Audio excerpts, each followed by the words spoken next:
Too soon for Christmas music, guys? What do you think? Too soon?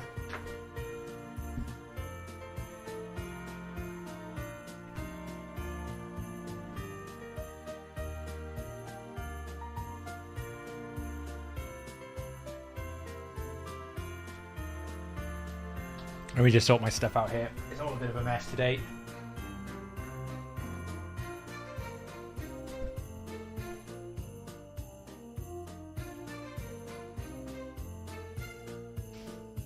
Hello guys, hello. Sorry I'm late.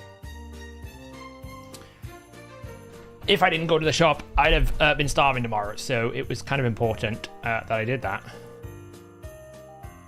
Whoa, let's sort out this. There we go. Always have problems with my Elgato camera.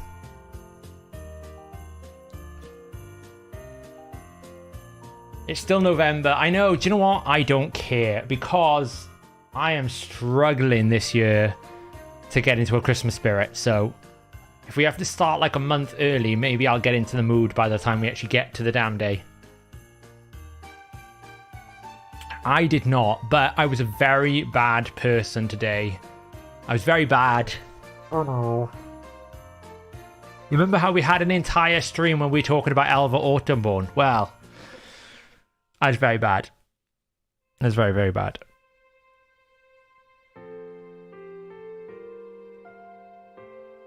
It's very bad. We bought shards. Yeah, we've got non-alcoholic cider, even though it is alcoholic, but it's like 4%. No. I bought the pack.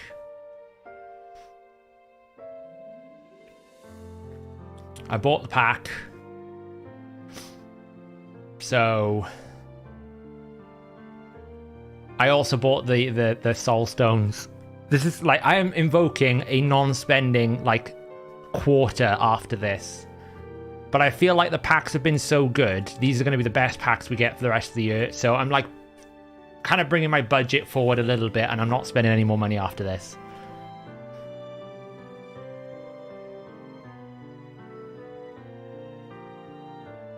What's this thing about his left nut? Have I missed something? Good evening, brother. I didn't get the free Eternal from Champion Chase. No. I actually didn't pull that many shards over the Champion Chase. I didn't get that much. Alright. Oh, have I missed it? Which video was that? I watched some of his. Which one was it? Oh, what I haven't seen his What the Hell one yet. I missed that one. I watched his one on the 4 new champions. I can't help it. Like, I kid you not, guys. I have found an even more absurdly disgusting tune. I found an even more gross tune. Let me show it to you. Let me find it.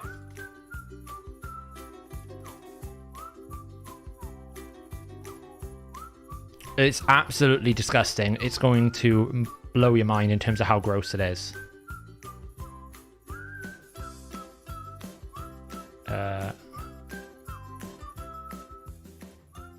We might be changing the music. It's already annoying me. What was it? 200 and... why can't I find this tune? Hang on.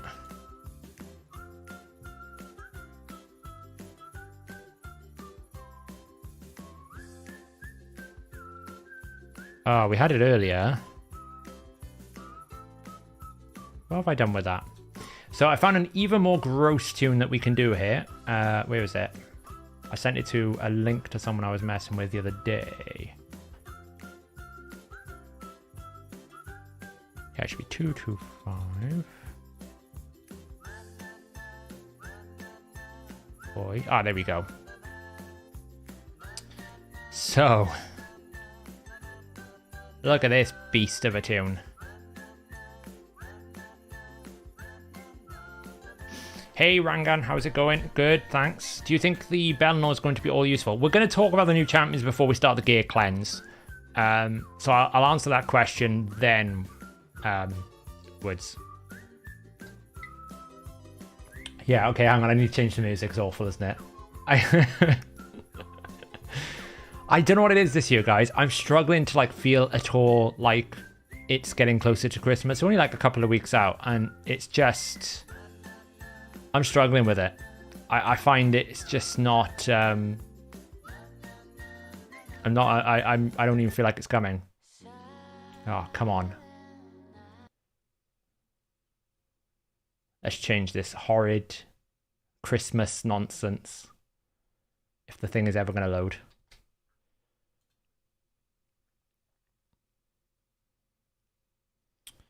It's just not the UK though, Daniel. It's like the whole thing, right? I mean, we've got the war still going on in Ukraine, and that's pretty horrific to watch every day. It feels weird that there's a World Cup on as well. Like, that's a bit weird for me, because that should be in the summer, not the winter. Yeah, it's just, for me this year, it's not something that I'm feeling at all. I might be a Scrooge, but there we go. Right, where were we talking? So, yeah, check this tune out, guys.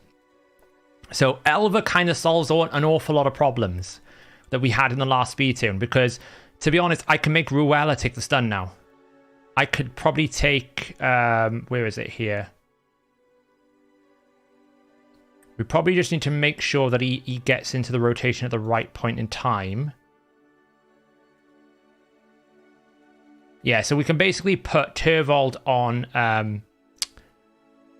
we can make Turvold not take the stun. We can make Ruella always take the stun in all situations. Or even Seeker or Demitha, because we're going to get block debuffs up on everyone. See on the right here, we've basically got everyone. Turvold doesn't get it because he takes an extra turn, but that doesn't matter. We've got block debuffs on everyone that matters. Seeker's going to get cleansed with Elva. So all of the stun issues that we had before is not a problem. But do you know what we can run in this tune? We can run Relentless Refresh Turvold. At 3-1 at 225 speed. Oh yeah, I need to change the title, don't I?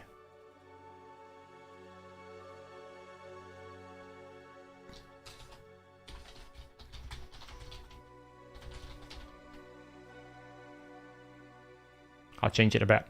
So you can basically run a 3-1, 225 Turvold in Refresh Relentless. Why? Because the only window in which he doesn't have speed buff if he takes extra turns is this A1 here, right? So if he takes an extra A1, he gives himself speed buff, but that's fine because a singular buff he has is 17 without the speed buff. If he has the speed buff, it's basically 22, and he's never going to get a point where he catches up with anyone in this tune. So he can run fully relentless, which is really difficult to do. When you have a 2-1 with a speed buff, it almost always removes the relentless possibilities because you can't outrun the speed buff. The other champion you can do this with is Elder Skarg, which Never, who's part of the team, he's going to be building that one on his account. But yes, I'm going to be building this team with Turvold. I can't wait. It's going to be insane. Look how many Juggernauts he's taken already, right? In this one rotation, he's doing 1, 2, 3, 4. We could probably prioritize it as well, so he basically takes even more than that. 1, 2, 3, 4, 5. 1, 2, 3, 4. So he's basically going 4 and 5 Juggernauts every sort of 3 turns. If he's getting extra turns on top of that, it's going to be insane. And the nice thing is, he basically solves the problem of crit rate buff as well. Because he gives himself 3 primary buffs, which is speed buff, increased attack, and increased crit rate, we also have the solution for this A2 here, right? Normally, he would outrun his increased attack if this was a standard DPS champion. Turvold's going to buff himself. If he takes an extra turn, he's going to give himself increased speed, increased crit rate. So we can run him at 70% crit rate still without affecting anyone else. It's going to be insane. Going to be absolutely insane.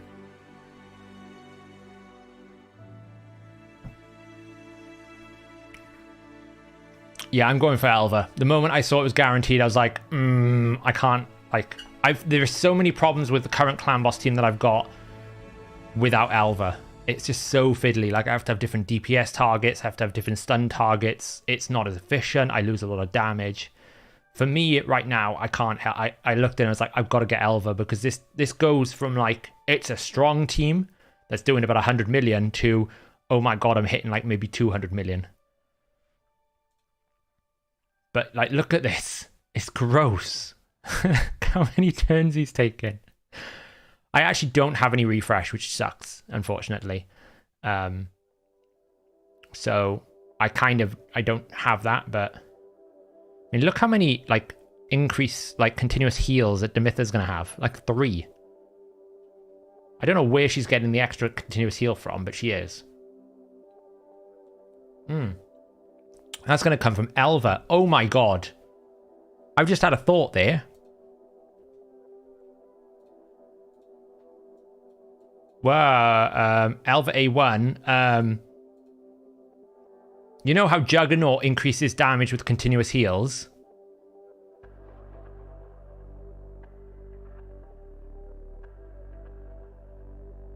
Like, right now it's going on Demitha because Demitha's in the leader, right? So let's just assume this is Turvold. And let's just assume this is Demitha.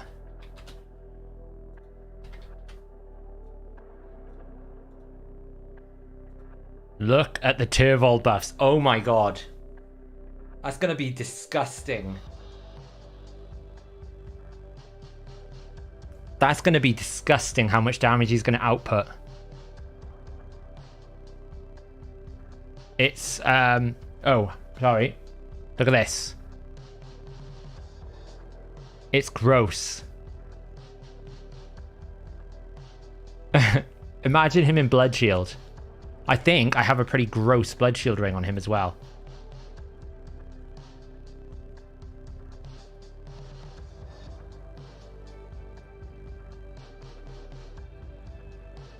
Where's Turvold? Is he already out? What have I done? Yeah, he is. I don't have a blessing on him yet, so we can go even bigger.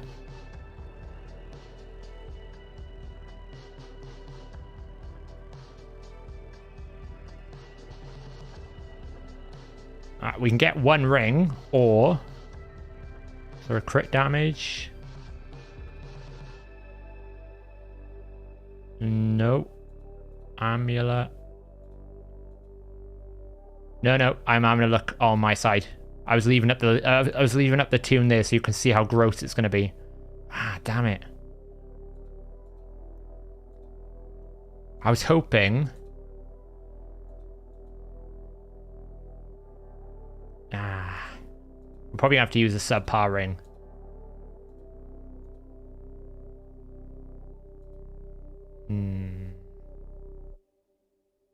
No, I left the speed tune up so you guys can see how many buffs he's going to get. Whilst I was looking at something. Look how many buffs he's going to get.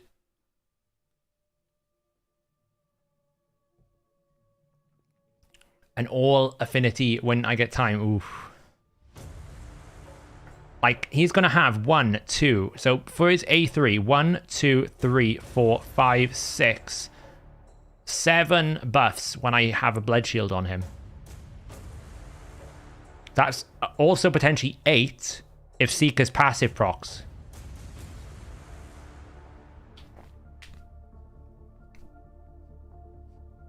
It can get out of hand, this.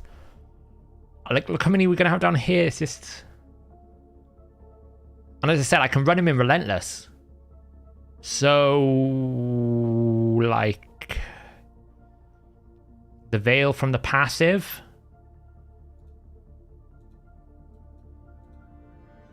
Actually, that's a good point. The calculator isn't actually putting the Veil in. Holy crap, and the Veil. I mean, he could even outrun the passive buff. Like, I mean, he could even, sorry, not outrun the passive buff. He could outrun, like, how many buffs he can have. Is he going to have too many buffs?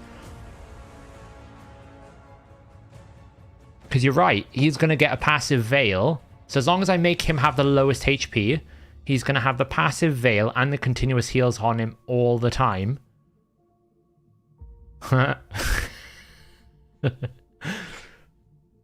Oh dear God.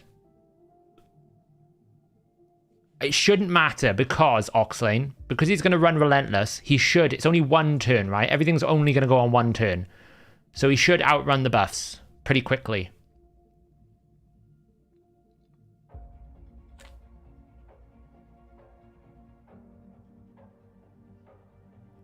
I think he should be okay. But yeah, it's like... Holy crap. How much damage is this A3 going to do? This is going to be... I might, if I get all of it sorted tomorrow, I need one more Sacred. If I get one more Sacred, I will probably move... I may move tomorrow, like Thursday stream forward to tomorrow, because I don't know if I can wait to test it out, because it looks so good. Nearly a 10 buff Turvol going 3-1 in Relentless with backup damage from Ruella, Seeker, and Demytha's damage here. And we've also got a lot less speeds. Lightning Orb buff would count as a multiplier. Yes, it's a buff. So I could go Lightning Orb if I wanted to. Although in this team I would definitely go Brimstone, right? Or Phantom Touch. Yeah, I have 3 days to get one Sacred. I bought the one from Bazaar, so... The good news is it's going to be like 3 days, so it's not so bad. We're not in any super rush. But yeah, I didn't even clock all these things. The other interesting combination I did have that I want to show you guys was an idea, was the fact that she obviously gives Perfect Veil to the lowest HP target, right? What you kind of want in this team is someone who can self-buff their increased attack so that you get coverage on the second attack in their turn. If you can't get that, then you kind of lose like a third of your damage potential from any DPS champion at 3-1. If we run someone like Hellhades, he's obviously a very strong single target nuker because of his it's all random, right? But when there's only one boss, it's going to be single target. He places increased attack on himself, but if he's under Veil, his entire damage profile is increased by 30%. Now, you couldn't run him in Relentless in this team because he doesn't provide speed buff. But I'm sitting there thinking, well, how much damage can he do if he's always got this? Like, wow. Elva for speed lead, yeah.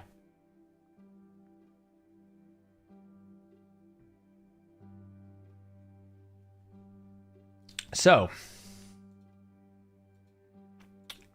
interesting, right? I don't have a Hall's Ring. I'd love a Hall's Ring. Maybe I'll get a Hall's Ring in these Sacreds that I've got to pull tomorrow. I'm tempted to pull these 40 Voids as well for Acrisia. I was going to record them all together, but I might pull them on stream. So, yeah. But anyway, that was the slight thing. Let's talk about Bellinor's changes quickly here. I'm nervous about this change that they're proposing because I got a feeling they're going to nerf his damage. I can't imagine they're going to keep his current damage on this A2 without nerfing it because it would make the AoE insanely strong. We're talking Bellinor's A2 right now is a 5.7 times attack multiplier. So whilst I don't mind that they're making it an AoE decrease defense and weaken, that's going to nerf his damage. And his number one spot in the game right now is he is a very good Bat Eater DPS champion, which isn't necessarily the strongest tune anymore because Demytha and Helikath and those have come in. But potentially by making that change, they could move him away from what he was good at and make him into something that it doesn't really matter because you've already got Lydia, you've already got like Draco that can do it, Venus that can do it, and they're superior champions to him. But I just can't, I can't see them keeping a 5.7 times attack AoE. Do you know how strong that would be? That would be probably one of the strongest nukes in the game. It would probably be stronger than Trunder because he's Void. Trunder's like a 6 times attack, and I think Trunder's base attack is lower than his. Oh, she's got slightly higher base attack, right? So you get 30% damage there. He'd basically be 25% damage with slightly lower base attack.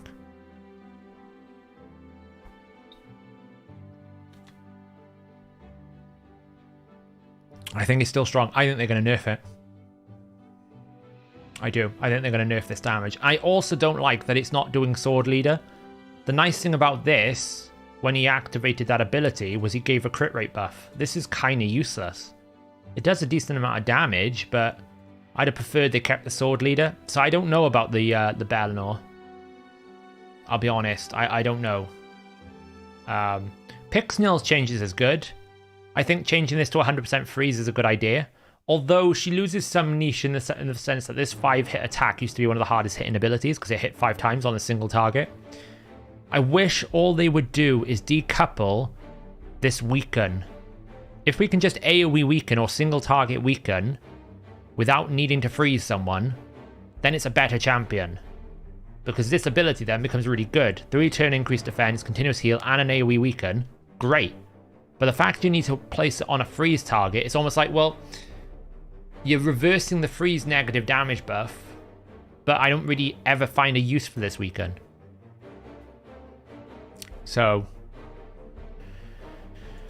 I like the change to the passive as well. She basically now will counter Tormin. The only problem is Tormin's not in meta anymore, so it's a bit late. Because she is going to basically stop Tormin from being very impactful because she's going to get so many turns every time he freezes someone that she's forever going to be taking turns. But I just don't think it's really relevant anymore. I think she counters Tormin's wicked. I think if you put her in the Doom Tower, for example, she'll counter Tormin's now, right? Because this is going to basically have a 2-turn, 100% full cleanse. Anytime anyone ever gets a freeze, she's going to get 25% turn meter all the time instead of just a percentage chance. And she's immune to freeze herself, which means she can come in with an AoE freeze, or she can come in with increased defense and heal. You need to probably be careful because there are Pixnills in Doom Tower. So you're probably going to be careful about facing one of these Pixnills now, because this is going to be a different beast. Because if you try to freeze her, you can't anymore. So I don't think a freeze is useless. There's not that many AoE freeze champions. I think it's better than a 5-hit random. Like, you could probably run her in Bommel. The problem is as well, she takes so many books. In an ideal world, all you would do is book this A2. So, but I think she's a very strong Tormin counter now. She's going to make Tormin look a lot weaker. But I don't think Tormin's used a lot. I don't really see much point in this Alika change, other than the fact that you've now got a non-void. I don't know, what's his name? I always forget his name. Basher. So Bash, your option is basically, do I take Bash or Alika? With Bash, you get a single target weaken, you get a 4-hit at random block buffs on a 4-turn cooldown, and then a 3-turn cooldown increases by 2 turns. Versus Alika, which we know obviously is a very strong damage dealer, is going to have a 3-turn 2. So it's basically the same thing as Basher, with a big strong nuke on the A2 with a 2-turn cooldown, and another nuke on the A1. This is pointless because you're never going to pair with Sakara. The problem is you've got to run accuracy into this, so you kind of like, if I run for this ability, these abilities make less sense. Whereas at least with Basher, you're getting block buffs. I don't really see the need for it, to be honest. I just don't see the need for it. Her job is basically A1 nuke the clan boss for me. That's her job. That's all she'll ever be good for. And then we got Crypt Witch, right? Don't really know about this change. It does hit reasonably hard. Decent base attack. You know, it's alright. We'll have to see. It'll be interesting to see the damage numbers on these. Because obviously they're adding more ignore defense on this ability. They're changing the way this works. This should be better now because it basically means she's less of an arena champion damage dealer and more of a PvE damage champion, right? Because she should always be faster than the enemy. Where before this required the enemy to be faster than her. So it's actually a good swap. Timeframes for release? I reckon it'll be in a week or 2. No, the CD won't work on weak hits, Jonas. That's the difference between Bash and her, right? Bash is void. Can't really weak hit. Normally when they've done this kind of like early announcement about rebalances, it's about 2 weeks. The next fusion will be on the 14th, I'm pretty sure, because if you look at the last 2 years, it's always gone epic fusion into a fusion on the 14th or the 15th of December. So I'd expect it then.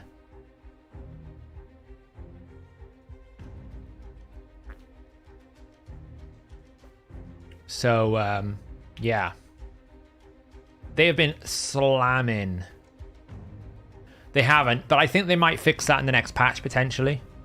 So my understanding was a lot of the developers in Playroom had actually left Ukraine, but I was talking to Ivy Lee the other day, and apparently a lot of them are still in Ukraine. So to be fair and considerate to them, they're probably dealing with like excessive power outages, which is really hard to do any sort of development work on in any sense or fashion to make sure it's working correctly, as much as it can work remotely and stuff. So the fact that they're keeping up and running and everything is quite impressive.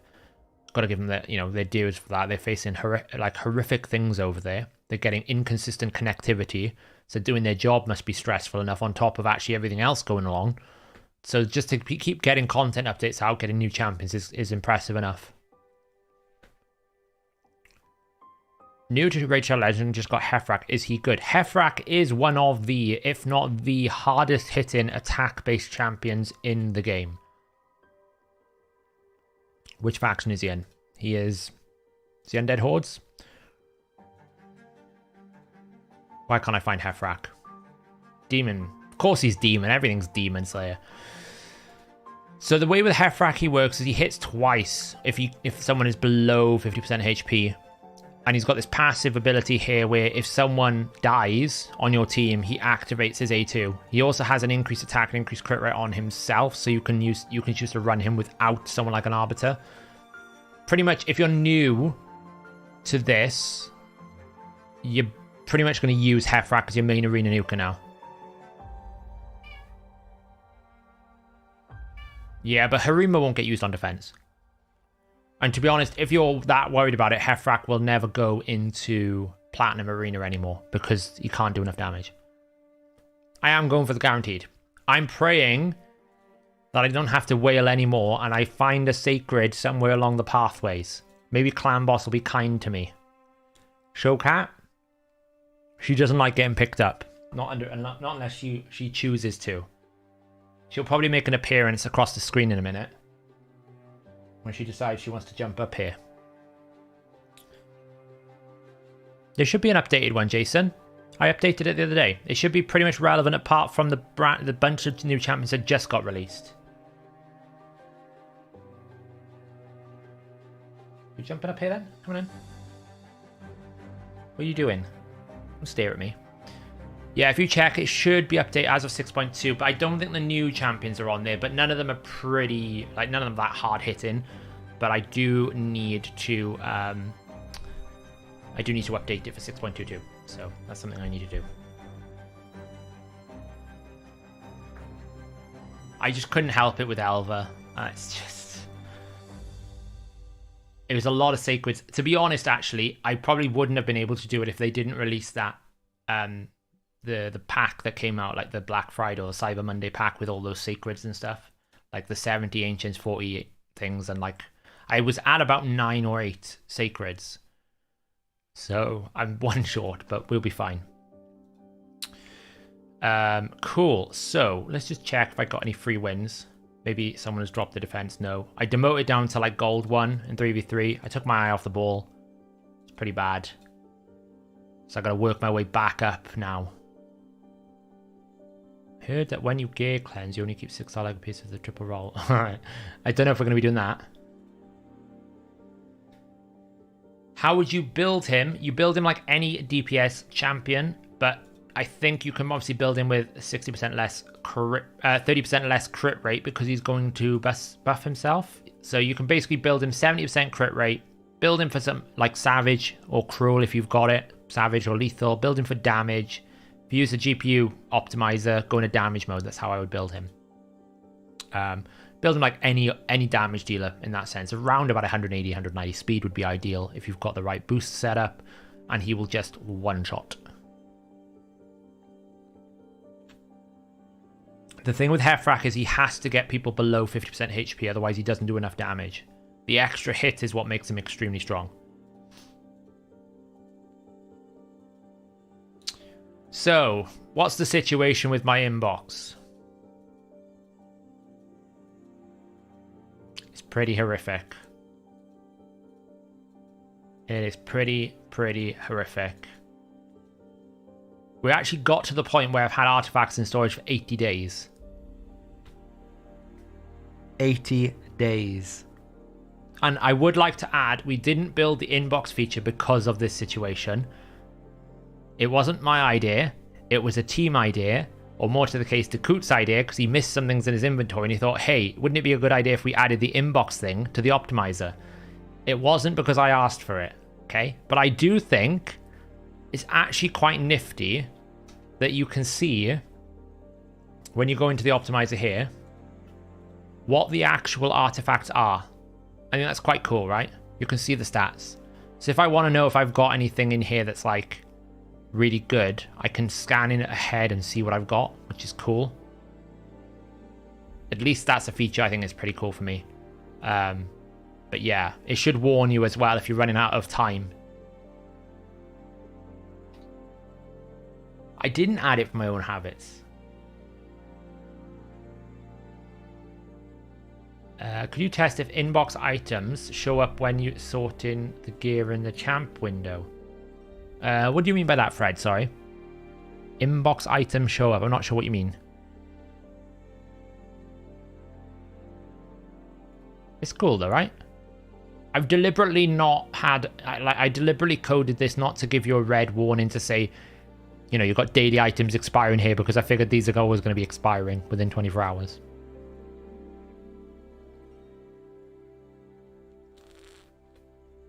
But you can see this thing. It's on the optimizer. Just upload. Anything in the inbox won't be rolled up, though. That'll be a messy optimizer. Oh, I see what you mean. No. So when you're actually optimizing, it doesn't include these pieces. These pieces are just showing from your inbox. It's the same thing with champion fragments over here, right? Until you actually summon this champion, he doesn't exist in your account, so it's not something we can read. Although we have had ideas of maybe having some sort of like fragment portal where we can include that in your existing champions and then give you suggestions. Because I know a lot of people have asked for, you know, can you show me, can I have suggestions for the champions that I've yet to summon? Which I think is valid. I can see why people have it. Up until now, we've kind of said, well, it doesn't exist in your champion pools. It's hard to do. But potentially we could add it so that it gets read into your account and then hopefully we can like include it in your list of champions that you own or something like that. Is the inbox free? The inbox is free. There is no premium settings to this at all.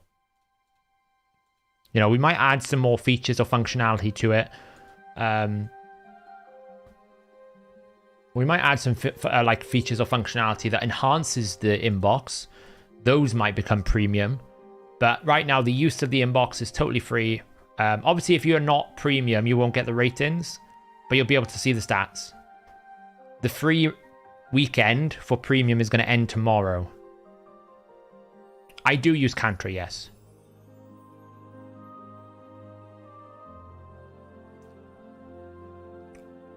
Yeah, so the inbox will remain free. The ratings are still premium, obviously, but viewing the artifact is free.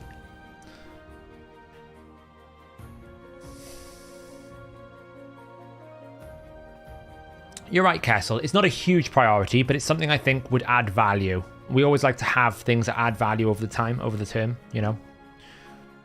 Cantra build. Yeah, I'll show you that now.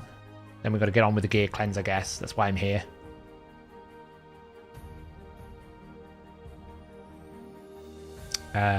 Cantra. There she is. I built her for Bommel back in the day, so I haven't really reviewed her build in a long time. But she is, you know, we haven't leveled these up. What are these? They're like defense, I guess, or crit damage and HP. But she's about 52,500 HP, 3.6k defense, 226 speed, and then enough resist to be able to resist Bommel, 378 accuracy. It's quite a high-end build, this. But she's built this way for basically tanking Bommel.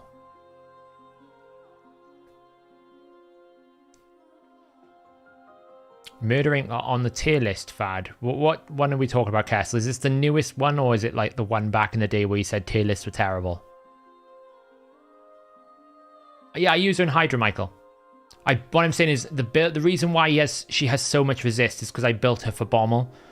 That's the context, because a lot of people would say, why have you got so much resist? You don't need that much. I've got it for Bommel specifically, but she can fit into any sort of high-end content because she's got the accuracy as well. But yeah, I use her in Hydra in my Brutal team with Nekmothar as the Provoke champion. He said everyone overvalued her, but I always hear about her value for Hydra and some Doomtower bosses. I think she's pretty good. Like, she's inconsistent on the A2. You just need enough turns. But this passive is super strong. Super strong. I mean, every time there's a debuff out on the enemy, she's reducing their accuracy by 10. It's potentially 100. If you cap out the enemy's debuff bar, that's 100 accuracy reduction on the enemy. That is like a third on a passive. You might as well be running decrease accuracy debuff with her. She also receives less damage, she heals, she provokes, she can place on weak hits, she can steal buffs through Poison Cloud. She's got all these debuffs she can place through Poison Cloud. Like, she's like, if, for example, if the Wrath Head gets Poison Cloud, you can't block buffs with Ugo. That's okay, you might be able to do it with this. If you can't do it with that, you might be able to steal the increased attack. She's such a clutch. 60 accuracy in all battles, I don't think she's bad at all. Anyone who rates her poorly just doesn't, I don't know, doesn't understand the game properly then. That, or they're running like 4 Chrysias and they don't need it. So, the only thing I don't like about her kit is she can place the same buffs on her own. So, it's not like every time you use the A2 you get 3 different debuffs. You can get like 3 block buffs on the same target. That's the only thing I don't like about her kit. But otherwise, she's solid. I've used her a lot in Bommel. She, for me, is a specialist champion. And specialist champions are normally rated pretty low. Like, she is probably one of the best spiderling tanks. Because as long as you put enough debuffs out there, she'll provoke them. Now, again, most people don't use the spiderling tank anymore. But if you're progressing through the game, you get to stage 20 or 25. This champion was huge back then. So, you know, she's not a Duchess. She's not a like a Necret or an S-tier arena champion by any means, but she is very good for a lot of PvE content. And I think mainly, like, I used it because of this for Bommel. If I can get 5 or 6 debuffs out on Bommel, I further reduce the chance of getting any bombs on me, and it makes that run very safe.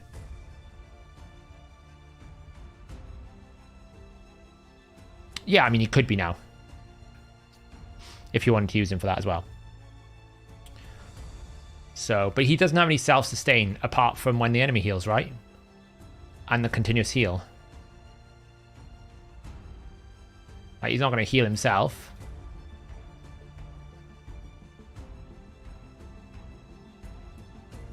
You know, it'll heal if the spiderling heals, but, like, what you got to remember is every time the enemy loses debuffs with Cantrish, he heals a chunk of health. He's only relying on this continuous heal. So whilst he will make sure he takes the spiderling damage, that doesn't necessarily mean he is, like, better than Cantra, in my opinion, because Cantra will heal herself much better. Like, this passive will out-heal. Every time a buff expires, she gets 12,550 heal. So if you've got 4 debuffs out on 4 enemies, and all those debuffs expire at the same time, well, she just got like a 6k heal. That's more than a continuous heal.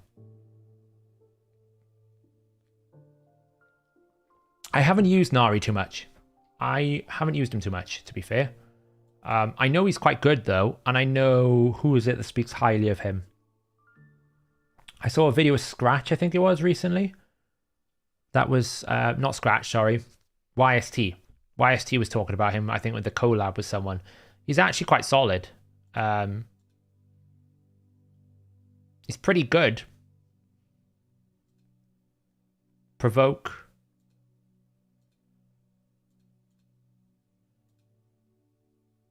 Decrease accuracy, decrease resistance, I guess. I would say, though, he's not anything more than this new guy, who's also going to decrease the enemy buffs. Chance of stealing a bit of turn meter. Like, this he's a bit similar to this guy. This guy does, like, a provoke with a counterattack, but on a 3-turn cooldown. So, I think he's alright. But I think this is more like if you're struggling to deal with a Mischief Head, he's good. I don't think this is that crazy.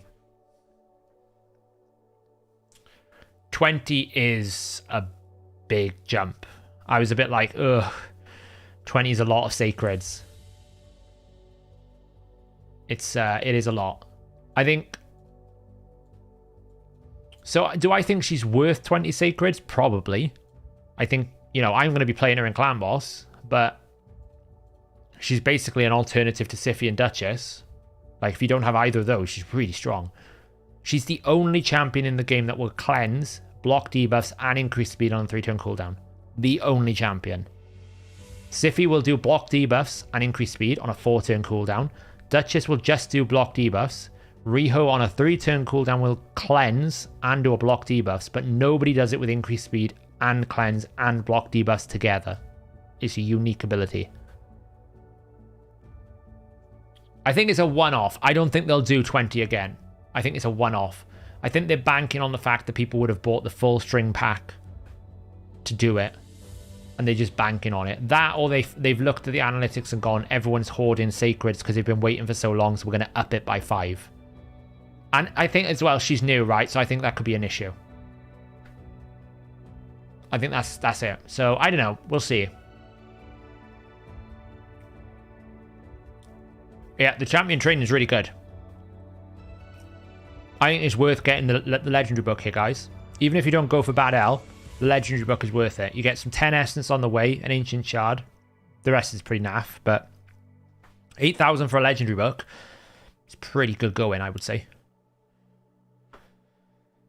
Honestly, if I hadn't built the Clan Boss team and realized how much of a pain in the backside it is without Elva, I wouldn't have gone for Elva. But now that I've built the Clan Boss team and I can see how powerful it would be with Elva, I kind of was like, I have no choice. I have to. I'm all in. I've got no choice. Yeah, exactly. I think you're right. Cardiel is the other one that does a full cleanse and block debuffs on a 3-turn cooldown. But again, doesn't do increased speed. It's the only one that does it with increased speed. And the 3-turn increased speed is what makes the Clan Boss viable. And also it's pretty strong for Arena, I think.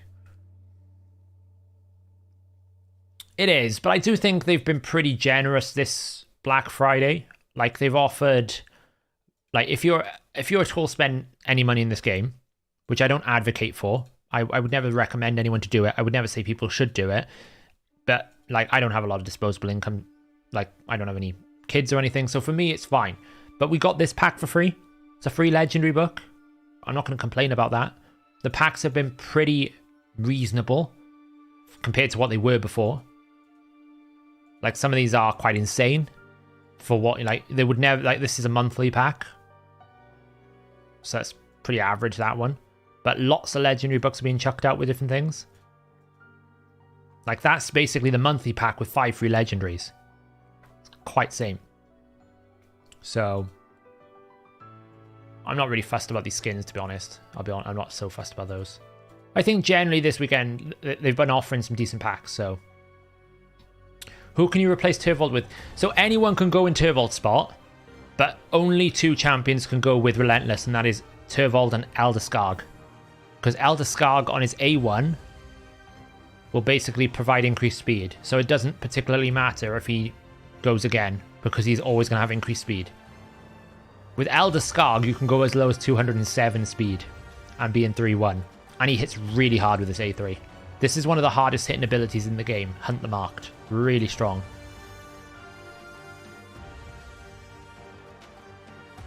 An Unkillable Iron Twins for Cold Heart. Well, you don't really want damage, do you? So Flawless is pointless because you're going to hit the cap anyway. So you can go War Master if you want. Or you can go defensive. Right, should we get on with the gear cleanse then? I think it's time. This is going to be brutal. I'm going to need all of your guys' energy to keep me alive for this, because I hate selling gear. What do you think of the price point of the Soulstone Black Friday deal? 3 times medium, 30 small ones, and I bought that one.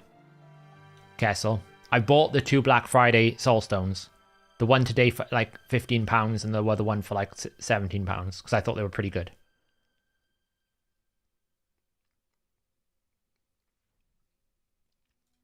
To be fair, Anthony, I'm not doing it based on whether I think the packs are good value for money, what I'm doing is I'm evaluating the pack based on what I would normally see the packs being priced at. So I'm basically saying the monthly pack, which is £45 or something, normally contains 2 sacred shards, about 12 ancients, and about sort of 6 voids. Well, I'm getting 5 legendary books for basically the same price. So compared to what they would normally charge for things, I'm saying that they're much better. Now, I'm not saying that this is reasonable to be charging this kind of money for this kind of stuff. I'm not saying that at all. I'm just doing it based on what they would normally set the price at.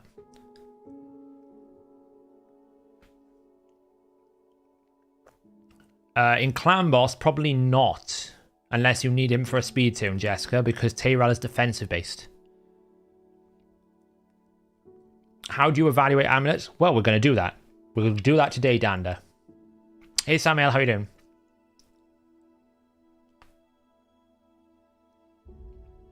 Will I pull the stones on stream? I might pull them on stream. I might pull them for a video tomorrow, because obviously I'll do a video on pulling all these sacreds tomorrow. I might pull these voids tonight for the Acrisia. She's such a strong champion. I'm tempted. Right then. So first things first. I gotta cleanse a bunch of stuff.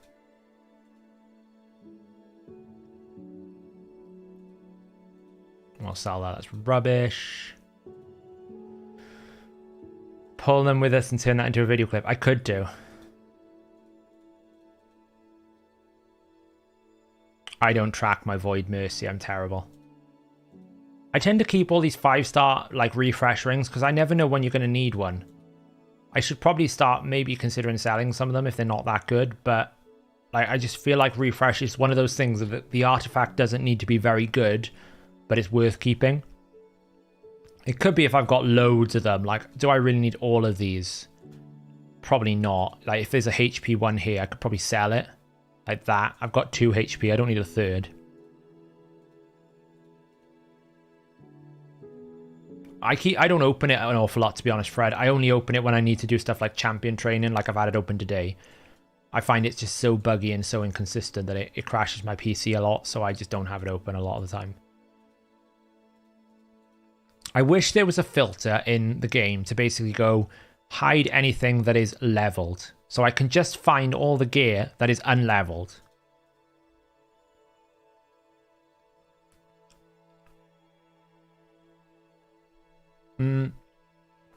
So I think with Harima, she'll change the offense meta, but she won't change the defense meta.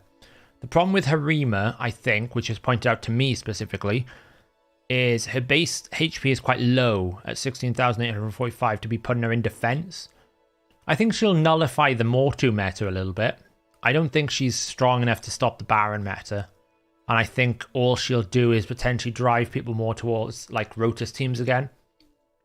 Like Rotus, okay, he's weak affinity to her, but he's not to the rest of your team, right? You might be able to run like more stronger spirit nukers. I think like she ain't living through my Fenax A1.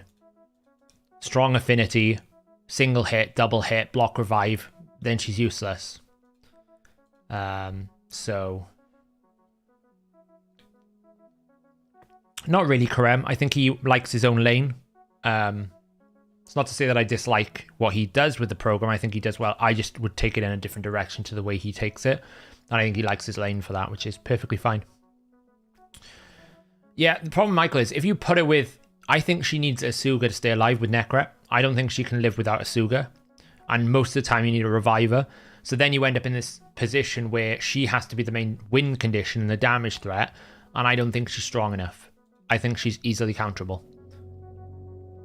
So...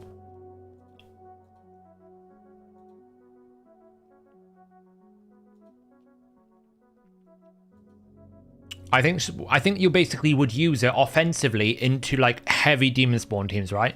So if we're looking at the meta right now, and I look at the people in plat, there probably won't be that many, if any at all. There you go. This meta here, she's very good into, right? You've got Mortu Macabre, demon spawn, great. That's a counter to some extent. Doesn't really resolve this issue here, right? Arsalan's team. Because yes, you've got sort of a demon spawn, we've got 3 undead hordes. And all she's going to do is reduce his ignore defense a little bit. A +4 5-star Rotus is still going to kill her. She's not that strong, you know. And these are the teams you're facing now. This is the whale meta. Your Arsalans, your Dinmirs. IPR are like insanely, like insane. I don't even know where they find the money. Like Frog. She's going to be weak affinity to Cupidus. Now she might slow him down, but eventually Cupidus is going to win. So I think that's the issue. If you ran her on defense, it's easier. Like this is the type of team that it's a pretty hard counter to, right? These provokes are never going to go off. So she is tough. I think she will be tanky. I just don't know. I think people will find an adaptation to her. I don't think she's going to be as meta defining on arena defense. Like you're not going to be fighting into her Remas a lot, I think. It might change as people get more of them. It could be that she needs the empowerment or she needs the +4 to be able to like get to the defensive numbers to be able to tank it out against some of the other +4s. But right now, I would say I think she's strong, but I don't think she's meta defining.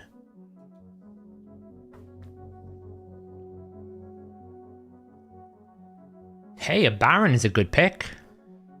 Right then, so the first thing I'm going to do with this is I'm going to go through accessories and try and find things where I've got a lot of.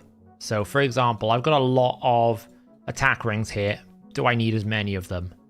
And just have a look to see if there are better options.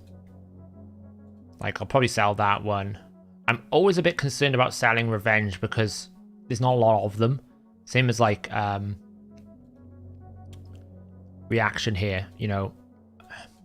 Sometimes it's better to just take a bad attack ring with reaction just so you've got it. We could probably start being harsh here and going, look, that's not got attack percentage. We're probably never going to choose that. It's too much of a damage loss. Same here. That's got attack percentage, so it's worth keeping if it rolls well. It's always a good time to do a gear cleanse when there's a artifact enhancement on, because you can double dip basically. Like here, for example, okay, there's attack percentage. Does it actually give me attack percentage? It does. Probably worth keeping just in case. Here, you know, it's a 6-star. Never going to use that. Get rid of. I only normally keep rings if it's got the matching attack with attack percentage. So I will only keep, like, I'm looking for always attack with attack percentage. Like this ring here, because I don't have many counter attack rings, I'm keeping it because it's a 6-star, but it's not necessarily great. Whereas these pieces, I would not keep so much. Like this one is borderline get rid of, but you know, I might decide that I want to put that on my Turvols. That's the thing. I don't really have great rings here. Like I wouldn't keep both of them if they're both poor. Potentially. Like I'd probably sell that one.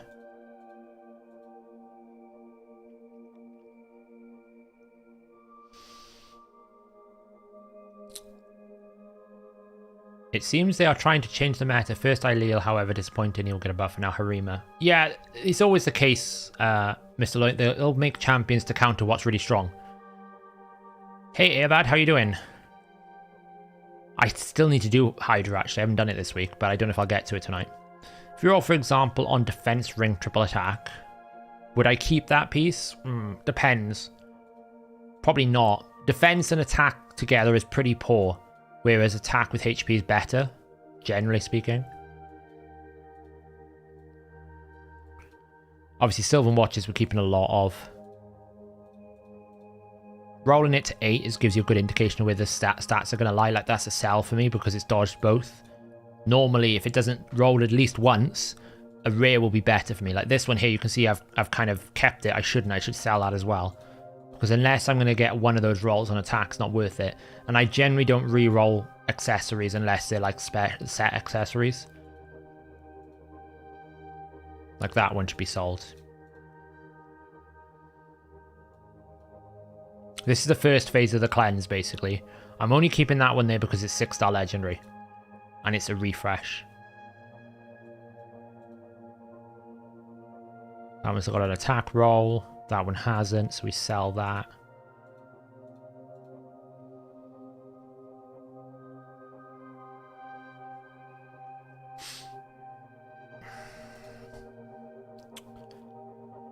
Speaking of it, it's player, I'm going to buff him. I don't think they will. I think Alil is going to stay exactly the way he is as he is now. If I'm being honest. If I'm playing him, I don't buff him yet because I think he's okay. Like, he's not broken as bad as Fortress. Fortress was so broken he didn't even do damage. He does damage, he just doesn't do enough. Blood Shield will keep it. High Elves, it's pretty poor. If it doesn't triple roll attack, it's probably a sell.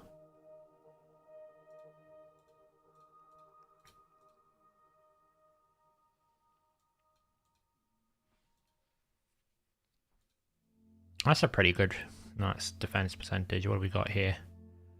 Sell. So sometimes I've picked up pieces along the way that I thought I'd cleared out, but I clearly haven't.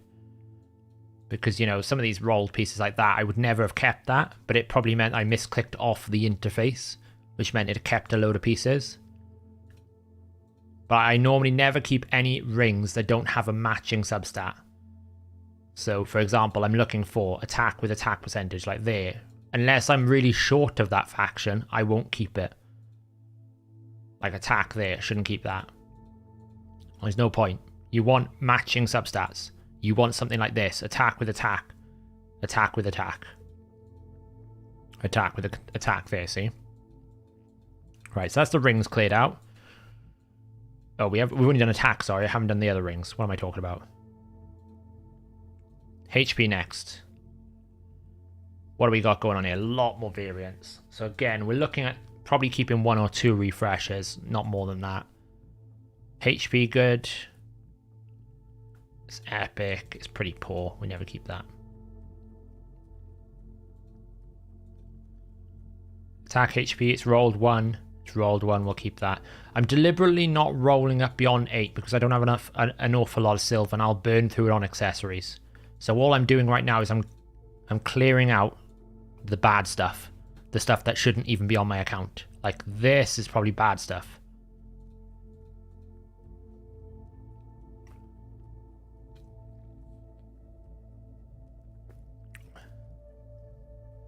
I actually tried running him earlier, Wicked, in Dragon 20. And he does solo Dragon 20 in Toxic pretty well. 25 is a little bit more sketchy, but I've just put him back to a full damage build in Nightmare now. I can get him doing it in like 13 seconds.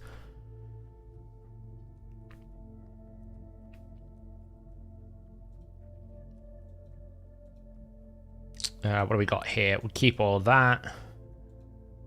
Lizardman, what do we got here? HP, that's good. It's fine, it's Blood Shield. Now the biggest issue with accessories is you often keep bad accessories because they fit a certain set. That shouldn't be kept, it's not got any HP. Like, I'm keeping like this Blood Shield here because I don't have an awful lot of Blood Shield. I'm keeping the reaction because I don't have an awful lot of reaction. You never know when you're going to need it in the faction. It's okay as a split, I guess. And typically, they never release champions now with split damage profiles. It's always one or the other. Gone are the days where you have to have like a bit of attack and a bit of this. So I think it's okay to... Ooh, that's good. I think it's okay to like be very, very harsh in making sure that you don't have any split rolls. Like, it's better to have that roll there once. Rares are one of the best ones to do it on. Like, that's fine. It didn't roll very well, but we'll keep it because it's 6-star legendary, right? It's got the substat. As long as it's got the substat, I'm fine.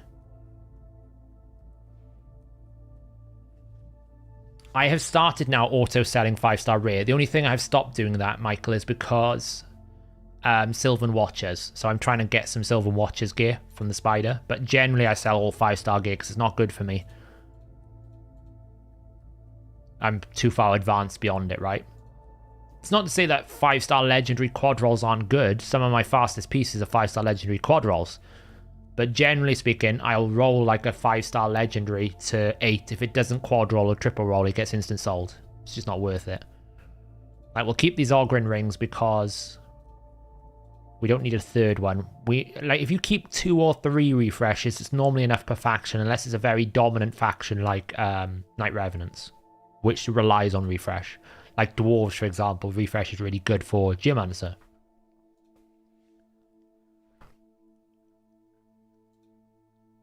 What we got here? Good, good. I don't know why I've kept that piece. Keep. That one's pretty poor. I have to be harsher with myself because it's got to the point now where I have no space at all, ever. So I have to be a lot more cruel with my pickups. I just have to accept that I need to be crueler with what I've got as gear.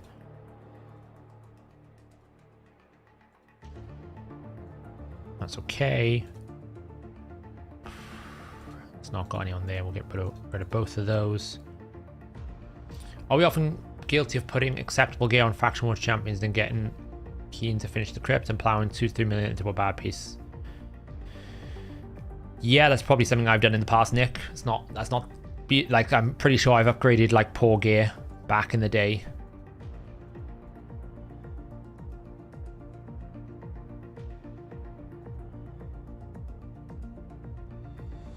It's a silly question, Matt. Of course I'm pulling for Elva. Me and my... Someone actually in clan was saying, why... Like, I had in the shop earlier a 6-star Perfect Soul Seeker, and I was like, ah, damn, I don't have enough tier 3 Essence, or tier 2 Essence, whatever it's called.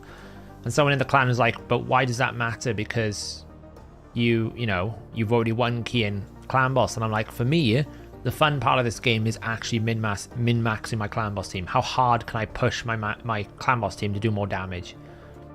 So I was kind of annoyed I couldn't get that as well.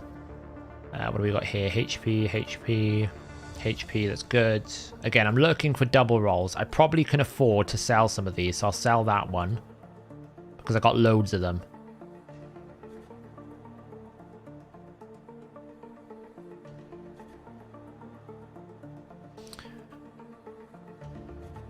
Yeah, I agree, Nose. I think that's the only downside to Chronom is he will burn through the burn himself, so you need to bring a secondary burn to keep feeding him. It's a bit like Darkhail, right? Darkhail can't really provide enough poisons on his own. He keeps eating them, a bit like Venomage. As long as you can provide food for their abilities, then it's pretty strong.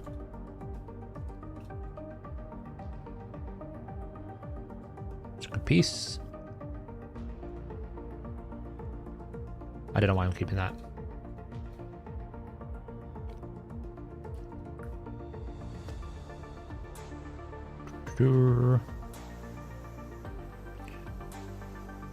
These pieces are pretty okay. That one's a bit rough. Probably keep it though. What do we got here? HP, no HP. Sell. Keep. Keep that. What do we got? Sell.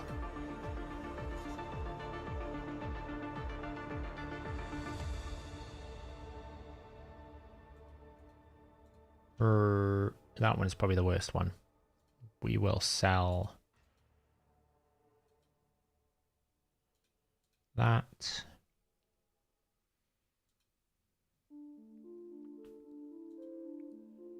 $82 million, nice. Was that with a Crizia, Airbad? I bet you've got that champion. Or was it with just your free to play powerful abilities?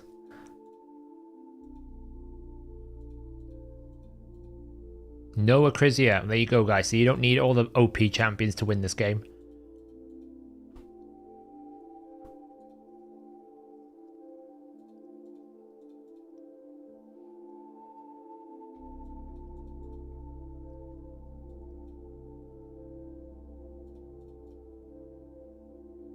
Haha. Don't you love it when you get a ring and you think, oh, it's alright if it rolls once and it double rolls a flat stat? And then you're like, nah, I'm keeping that. It's gone. Goodbye. Even though, actually, I should probably have kept it because I don't have an awful lot of HP percentage main stats in Demon Spawn, and it is a faction where HP percentage is valuable.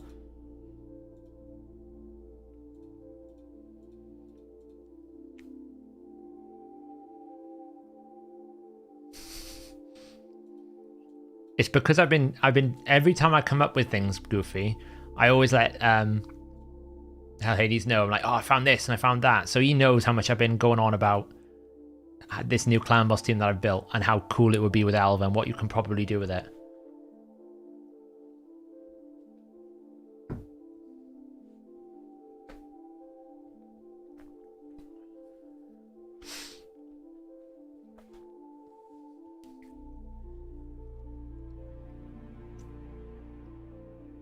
I actually have 3 Ruellas. Actually, while I'm here, I need to remember to put Ruella, because I picked up another one, in the old vault.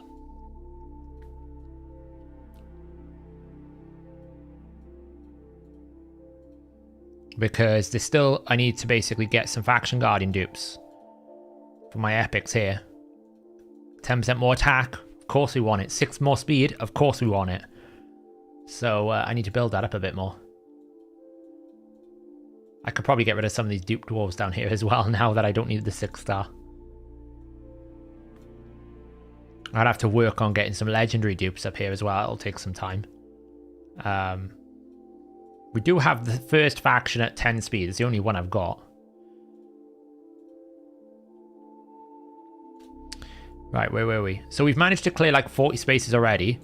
It's not crazy amounts. I want to get this down to like 1,000 if I can by the end of this stream, but I don't know how much we're going to be able to get through with the amount of workload I've got to clear out.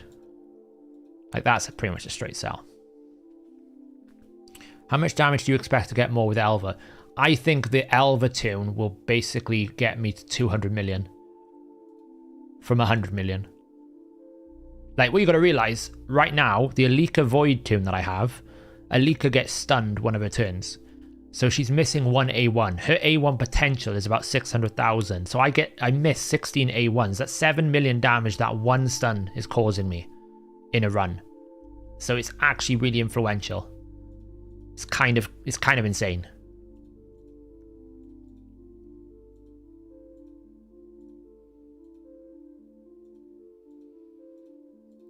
It depends on whether this double rolls. Ah, that's a sell. I'll probably keep that one because it's double rolled a flat. That's good. What's this got? It's okay. It's rolled the right stats. Sell. What do we got? Dark Elves then. HP on a defense. That's pretty poor. Don't have an awful lot of defensive rings there.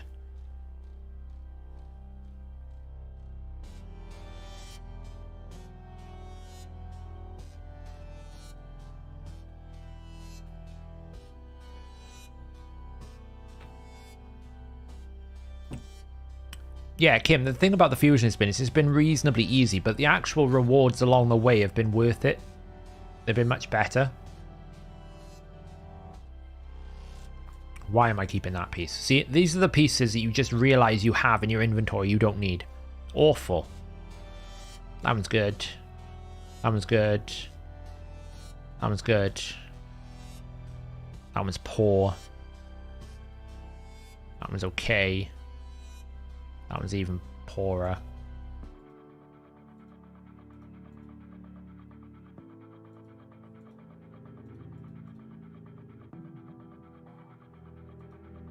It's kind of rubbish, to be honest.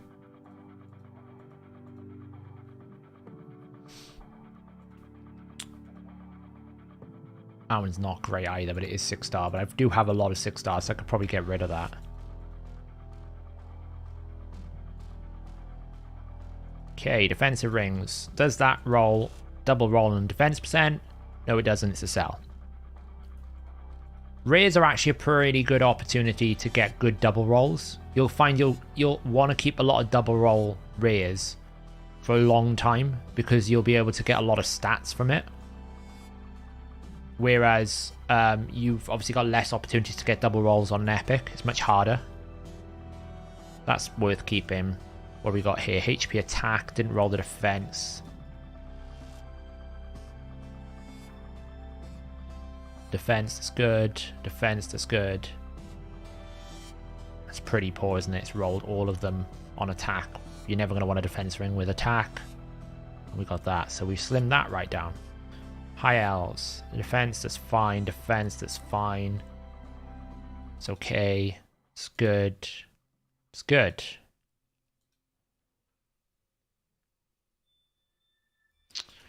It's kind of poor, really.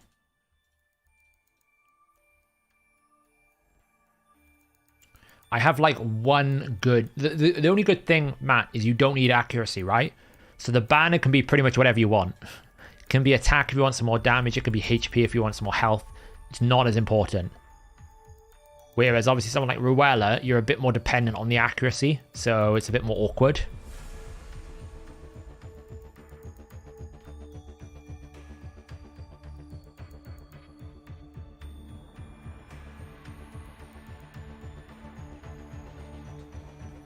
Earbad, an interesting video for us to have a look at one point, I think, is are players getting more more soul currencies now from the events rather than Iron Twins? Because they've been chucking in a lot of 500 coins and 250 coins and 750 coins here or there.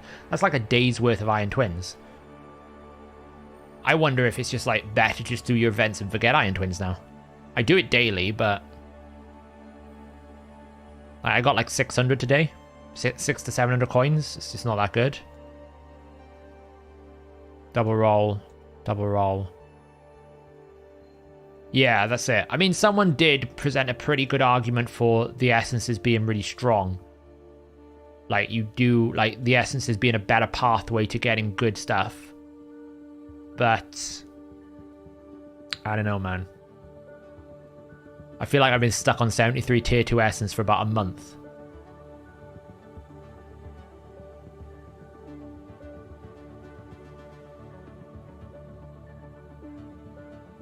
Ooh. Oh, so worth keeping. Here's another thing you've got to keep in mind, guys, right? This is effectively a single roll rare. A single roll 6-star. So you always want to keep mindful of the roll ranges whenever you're doing a gear cleanse here. Because if this is like this low, then potentially you might find that even a single roll 6-star rare is going to be better than this piece. Now, obviously, it's in Revenge gear, so I'm keeping it. But roll ranges play an important part in your decision-making if you're keeping a piece or not, in my opinion. That's pretty poor, but it's my only refresh ring of defense, so I've got to keep it. Like, that shouldn't be kept. It's okay. It's okay. It's kind of poor. I should just go.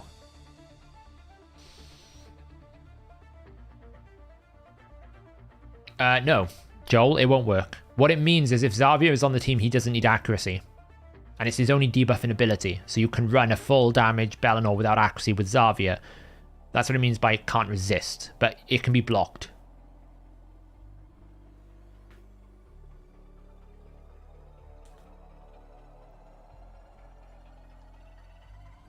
What I would say about Essence is it's pretty good for getting like the first star awakened so you can get a blessing on your champion, right? That's what it's pretty good for.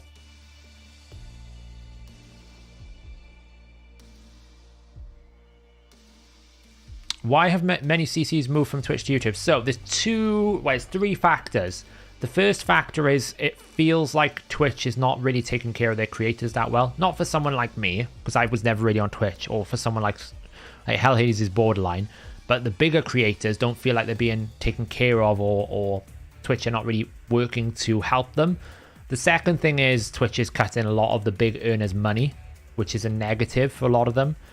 And the third thing is YouTube's platform continues to improve, but what you get is benefits with YouTube is it's part of your existing revenue generation ecosystem.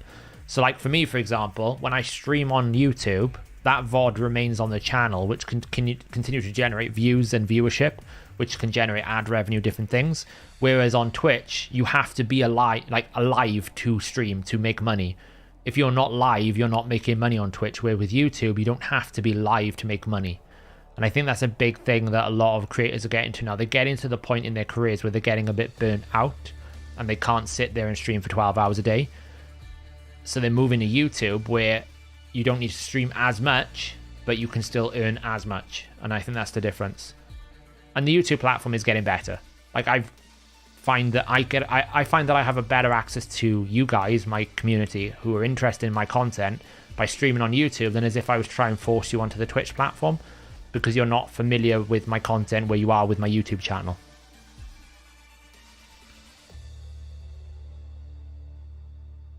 And also, the other thing with Twitch at the moment is they're pushing heavily into ads, which means if you open a new channel for the first time, you get like 7 ads. So you sit there and you're like, great, I want to watch this content creator that I've not seen before. I'm just going to click off now because all I've got is ad upon ad upon ad upon ad. And you don't really want that. I'm never really going to use that ring.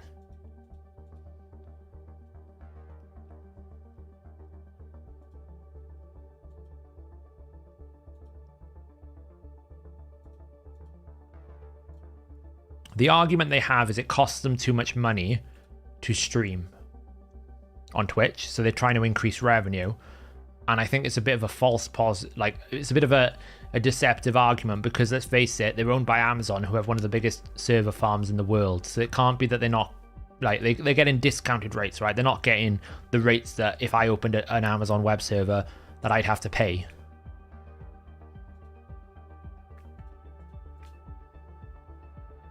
They do, Shaq, you're correct. You can just upload it to YouTube, but that's more effort. That's what I'm saying. You have to actually do that yourself. Whereas, like, Hellhades will do, like, stream highlight videos. Well, you have to get an editor to do that, or you have to do that yourself, where a lot of creators don't necessarily want to or have the time to. Like, I don't have to re-edit my streams. I can just tell people, hey, go over to my YouTube. It stays there forever. You can go watch past VODs, right? It'll continuously generate revenue for me. It's evergreen content, you know. And I don't do this to make money. Like, obviously, I have a job at Hellhades, you know, HH Gaming. I do this for fun. I do this for the community. I do this because people have been asking me to do it, and I have a lot of fun doing it, you know, sitting on stream, talking about the game. I don't have a lot of fun gear cleansing, but we do have a lot of fun talking about different ideas and different comps and showing how to use the tools, and it gives you guys access to sort of my knowledge to ask questions or pose questions about the optimizer, the tools we offer, and different things like that. But for a lot of creators who depend on this as their main source of revenue, they don't want to have to work twice as hard to get the same amount of money. And I think that's the point. Right, we're through the rings. How many are we at? We've managed to get ourselves down to 1242. So we've cleared 60 already. That's not too bad.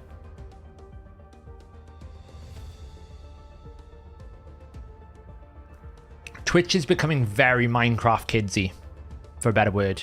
And I think that's a concern. The funniest video I have watched in like a while was when NMP LOL and Soda Poppin, you know, basically long-time Twitch streamers, they went to TwitchCon in America, and they were just like, why are we here? There is like 12-year-olds all over the place. We're old men. It's the funniest video I've ever seen. And they literally just did not want to be there, because they were just like, why is there so many Minecraft kids around? And I think that's the way that Twitch is going, maybe. It's going to a younger crowd, where YouTube is like a little bit more for people who've got a job, who've got commitments, who can basically watch a video on the way to work or something like that. So, yeah.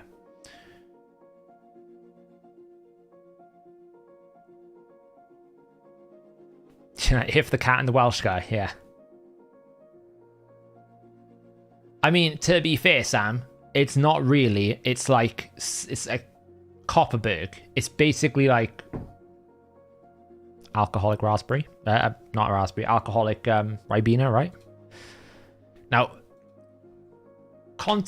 accessories wise, my amulets are the worst for me. I often like keep a bunch of amulets. We're going to go through what you want as a role.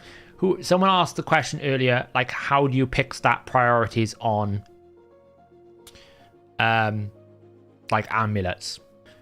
We're going to go through that, basically. once I've answered the last few questions. Please now, I build my Hydra build. How much accuracy need minimum? Ford for brutal accuracy, I think, is about 350 for brutal. Anyone correct me? You're watching my vids in the gym. I'm glad it's motivating.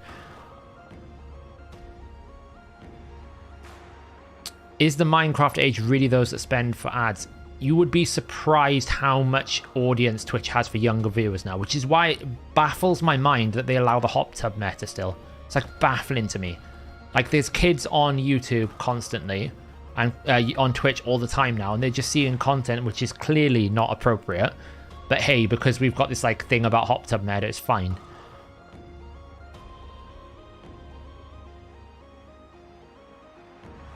I saw a tweet by Amaranth the other day on Twitter, you know, because Twitter's all broken and you get like weird stuff all the time. And she was like, oh, well, since I've stopped doing hot tub streams now, I've still maintained my revenue. And you look at the rest of her content, it's like Just Dance, this, like Just Chatting, ASMR. Like they're all kind of the same thing, guys. I mean, you can't really sit there and you've diversified your content when it's the same content just in a different game. It's like, it's not like you're sitting there playing Raid or, you know, grinding MMOs. Like, come on now. That's what I'm saying, Wicked, right? I mean, it's totally inappropriate. I mean, they had one person on there the other day and they were in like a micro bikini. I'm like, dear God, that's like, you might as well not be wearing any clothes. Like, come on. Fine if you want to like have that, but you've got to understand you can't have kids on your platform if you're going to be doing that, right? Because it's going to get you in trouble.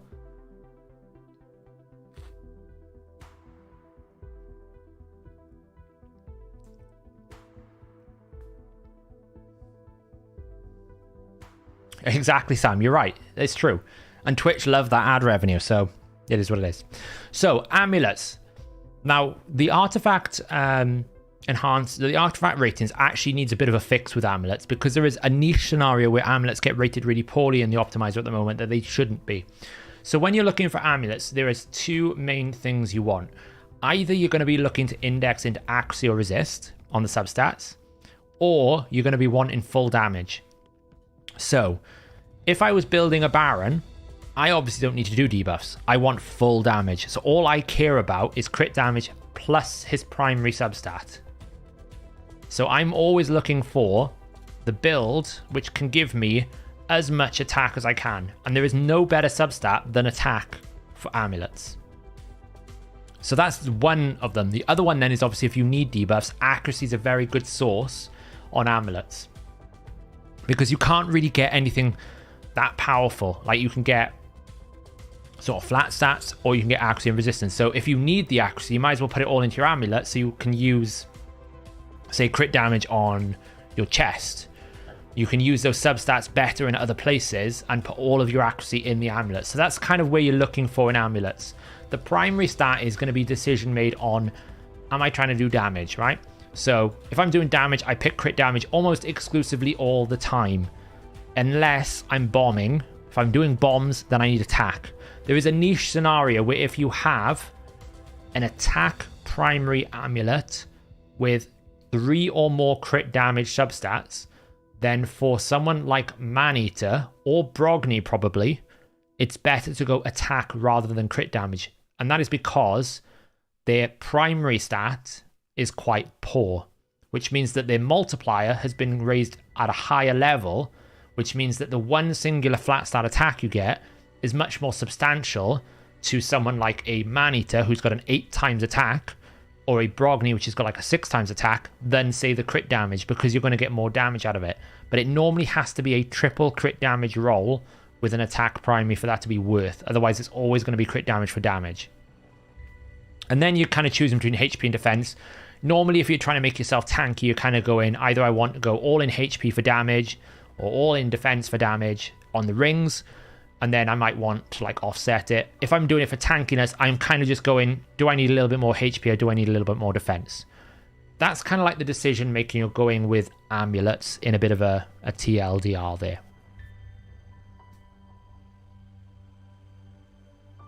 TTA question, if I don't have a Siphi Necret, does it make sense for me to build a Rotus as high HP as possible and get the damage from there? I don't know, Gromp. It depends on the team. I would definitely put it into the optimizer. If you go into the GPU optimizer, put his ability that you want to build your damage around. It will tell you what the best build is. Obviously, if you're not getting a buff or anything, you can put that in. And it'll tell you again. It's relevant. So what we're going to do first is we're going to look at crit damage amulets. And we're going to look to see if there is a good spread of primary substats, right? Now, sometimes you might want crit damage with accuracy. This is why amulets are the hardest thing for me to gear cleanse.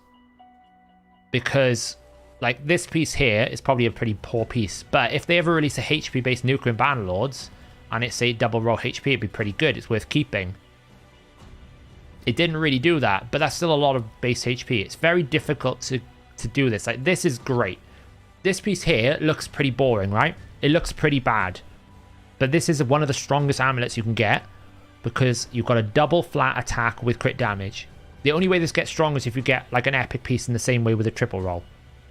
It's pretty insane to have that because that's an extra 63. You can glyph it, get yourself another 40. That's an extra 104 like attack. And when we think about a ring, it's basically half of a ring. So that is not to be underestimated.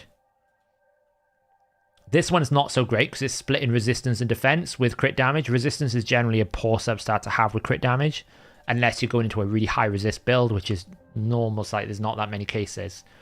So let's just have a look through here. So double resistance with crit, that's got a single roll with accuracy. So what we'd be looking at here is how many accuracy substat pieces do we have?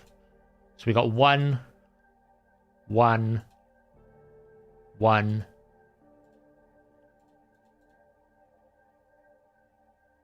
none. But again, double roll. Keep in mind, I just got, I think it's Stultus. That's a perfect piece for Stultus as an arena nuker.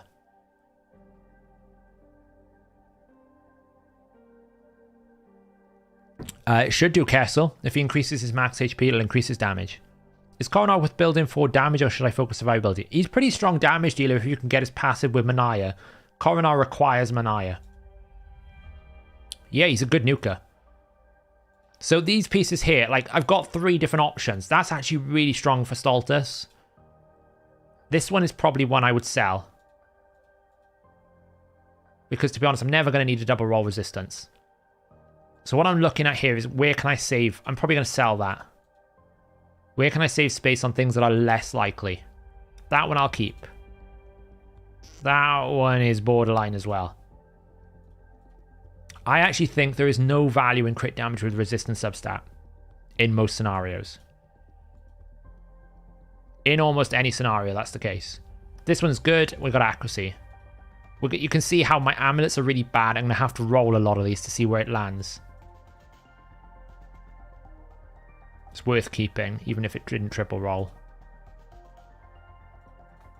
You want a good spread. You want a couple of accuracy substats, then you want a couple of primary flat stats as amulets in your account. You don't need too many of them.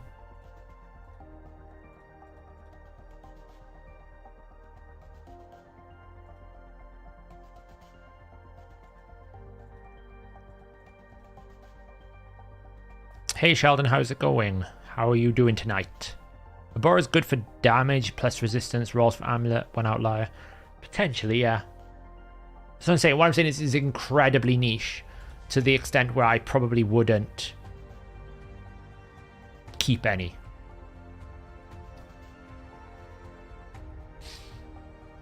But this is what's going to kill my silver now because I've got to roll it to see if it's good. Like if these double roll flat stats, they're worth keeping because you never know when you need a defensive based nuker. You don't need loads of them. So I can go through and review it and think, well, that might be good for HP. That one may be good because it's accuracy. That one's good because it's got a double roll accuracy. That one's good, it's got double roll attack, double roll defense with accuracy. So maybe I don't need that one because I got a pretty good one over here, right? So maybe I can sell that one.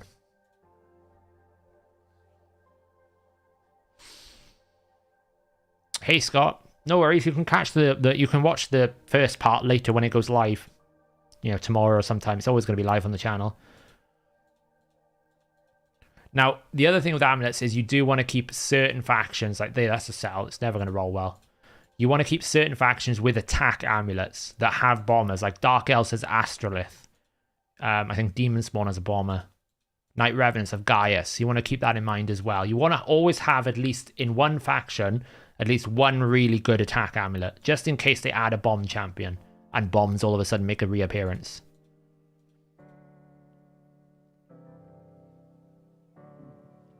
Hey Ryan, how's it going? I just pulled a 6-star Hedgy Blessing. Do you keep it for the day I pull a champion? I would always keep Legendary Blessings. You never know when you need it. And it's so hard to get Legendary Blessings. I would always keep them. Like, I'm keeping a bunch of Legendary champs I don't own. Like, I've got Michinaki in there. I've got Brachus. I've got a bunch of champions. I may sell it at some point, but I'll keep it because Legendaries are hard to get. This piece could potentially be really good, right? Didn't roll great on a 3rd. We'll keep that because it's double rolled. We don't have many revenge here, so we'll keep hold of that. To be honest, that should sell. I've got so many 5-star. There's never going to be a situation. When it comes to crit damage, there's almost never going to be a situation in which you're going to want a 5-star unless you are in the mid game. In almost all scenarios, you're always going to want a 6-star, even if it's rare. Because you don't want to lose 7% crit damage.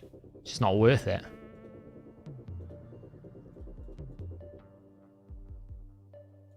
We're getting lots of double rolls tonight.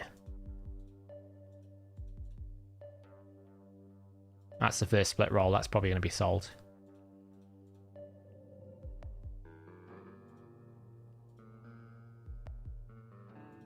Oops.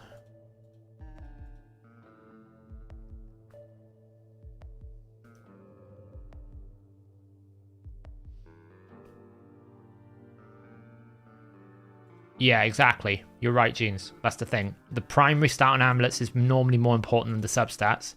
The substats are bonus. You know, they're beneficial to you. They're additional. Oh god, here we go. Look how many of these I've got. Oh.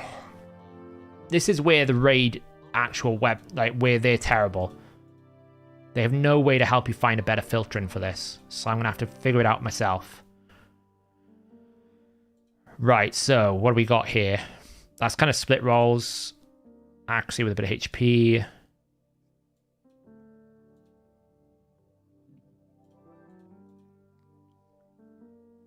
Oh wow. Do I 12 it, guys? Do I see? Is there any HP based lizardmen first?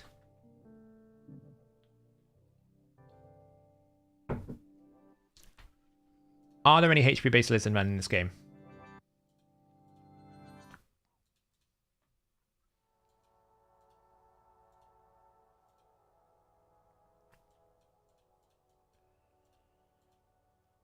Barsatha, is he? Yeah, Barsatha's HP based. Attack, attack, attack, defense, defense, support, Virgum Car. He's attack, support, Necmo's attack. Attack, attack.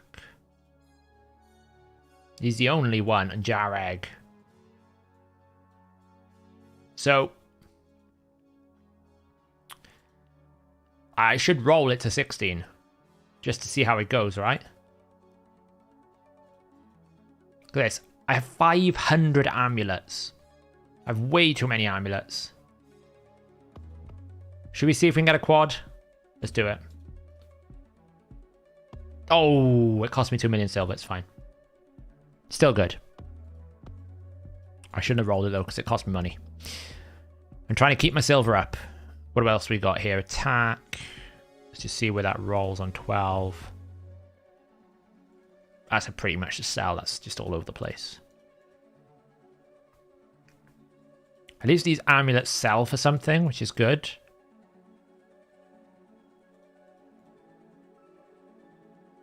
I thought that was going to give me another one. We'll keep that for now. We'll just have a review at the end.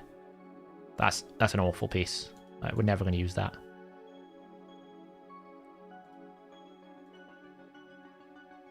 Accuracy, defense. Okay, it's not terrible. Attack, resistance. That's not great.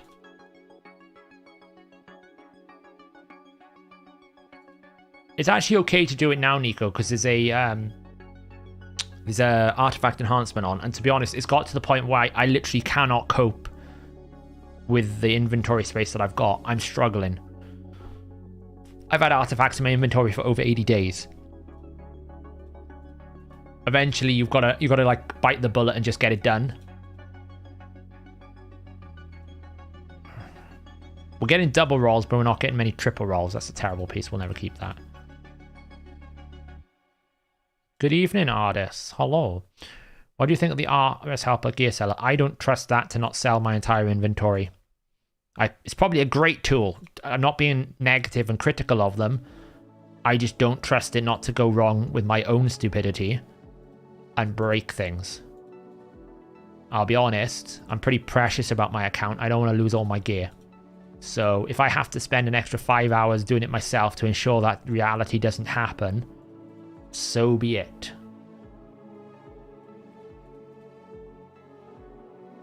That's a sell. Look how much we've managed to clear already. Like, there was no need for me to have that many crit damage amulets. I've just never gear cleansed.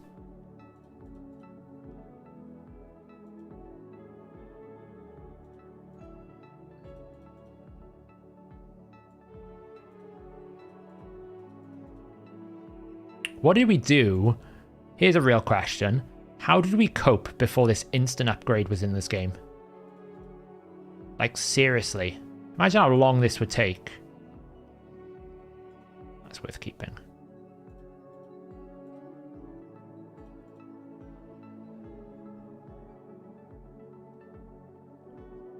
We were talking about it in HH Gaming about, do we want to have like an auto sell feature at some point on the website so that it starts interacting with your client a bit more? And we kind of said, like, I think it's okay for you to have a button in this on our website to kind of go, do you want to delete this item? But I would be quite confident saying we will never implement a system where you can mass delete all your items, because I feel like that's just asking for someone to get upset with us.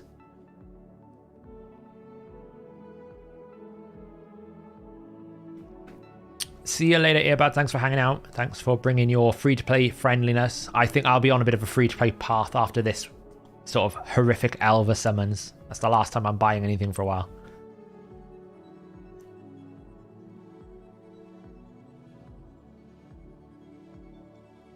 Right, so we cleared that. Now onto Night Revs. What have we got here?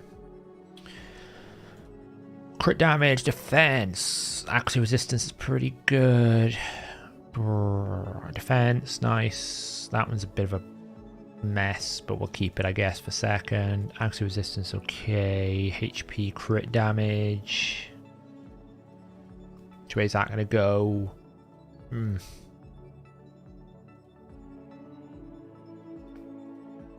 We'll keep those. You want pirate music? All right, hang on. Pirate music.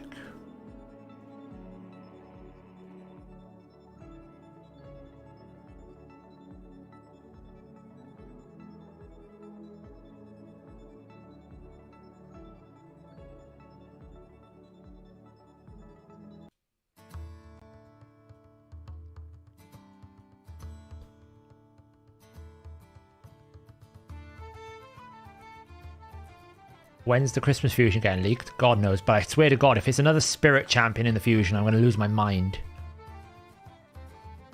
So, where I was talking earlier about crit damage with attack and attack with crit damage, this is the main faction where you'd want it in Ogryn, because the Man-Eaters do have a big difference with it. That one's okay to keep, I guess, because it rolled a lot of resistance. That one's already at 16, I'll keep it. That one's not so good. That one's pretty good.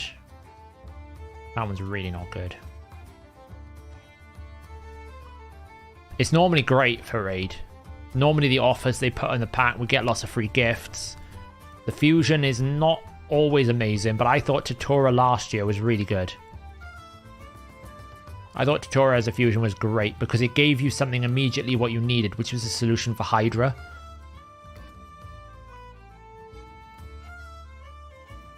I'm going to be a bit brutal here, and I'm just going to sell things that that might be interesting.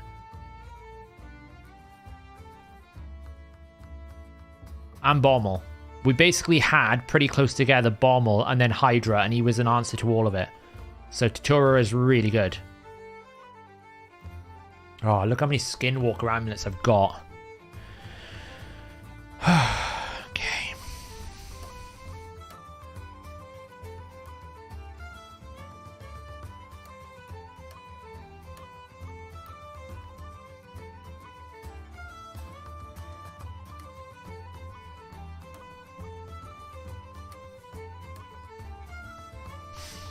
Can you not do guaranteed Elva so H lose?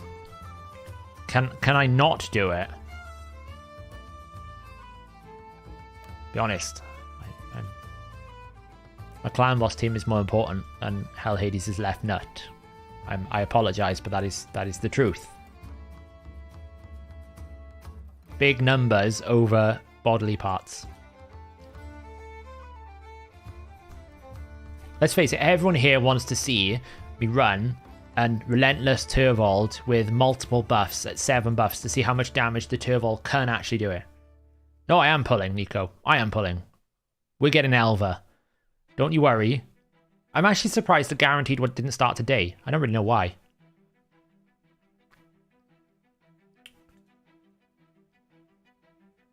Can you believe we're nearly at like 2 hours in the stream and I still haven't even started the main artifacts yet? We haven't even got to banners.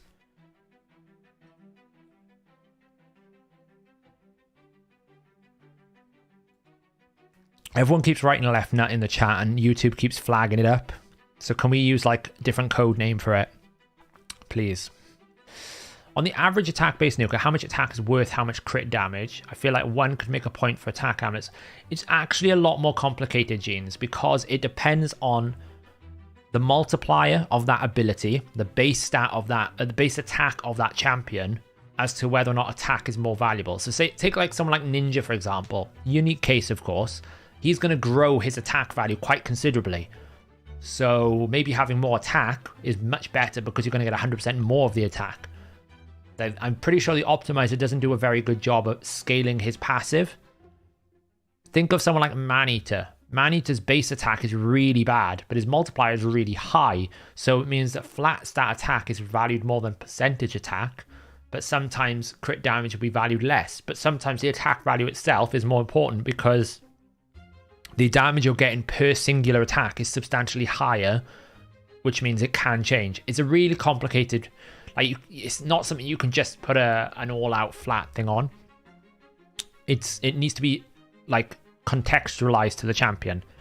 I'll do an example now. Let me clear these Skinwalker's amulets and we'll do an example so I can kind of show you how that decision making would come about. That kind of split roll. Do you know what? These amulets are taking so much of my silver. This is the problem I find with gear cleansing is if you roll anything, it's so expensive. If you just roll anything. So all I'm going to do is I'm going to just find all the ones with resistance and I'm going to sell them all. Just to free up some space. Right. This is why you do it with an artifact enhancement. See, we're growing, we're getting there. I was actually going to... I've waited to do the dungeon divers, but I probably don't need to now. I can probably just do the dragon tournament and that's it.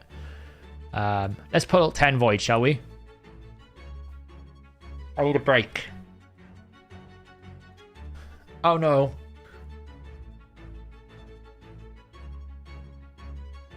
I can't even look. I don't even know where I am on Mercy. I don't even know why I pulled 10 voids. I feel like it was a waste. Because there's going to be 10 rares. Why did I bother doing that? That was awful. Hey, Summon Rush is done. I got me Soul Stone. I might as well pull the rest of the voids because I'll get a legendary book, right? Maybe. Anything interesting? I'll take an epic. No? Okay. How much do we need for the Summon Rush? It's only because I was close to legendary book that I got that. Got exactly 3,500. That's efficiency there. Yeah. I should probably go for it more, but I just can't bother. Ooh.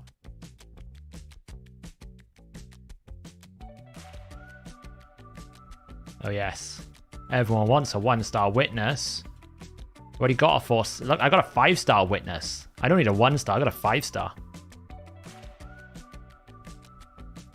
Yeah, of course I do. Right, so what were we talking about here? So Maneater is an important factor. Maneater and Brogni specifically. Where is he? Where is he? That's Skrank. There.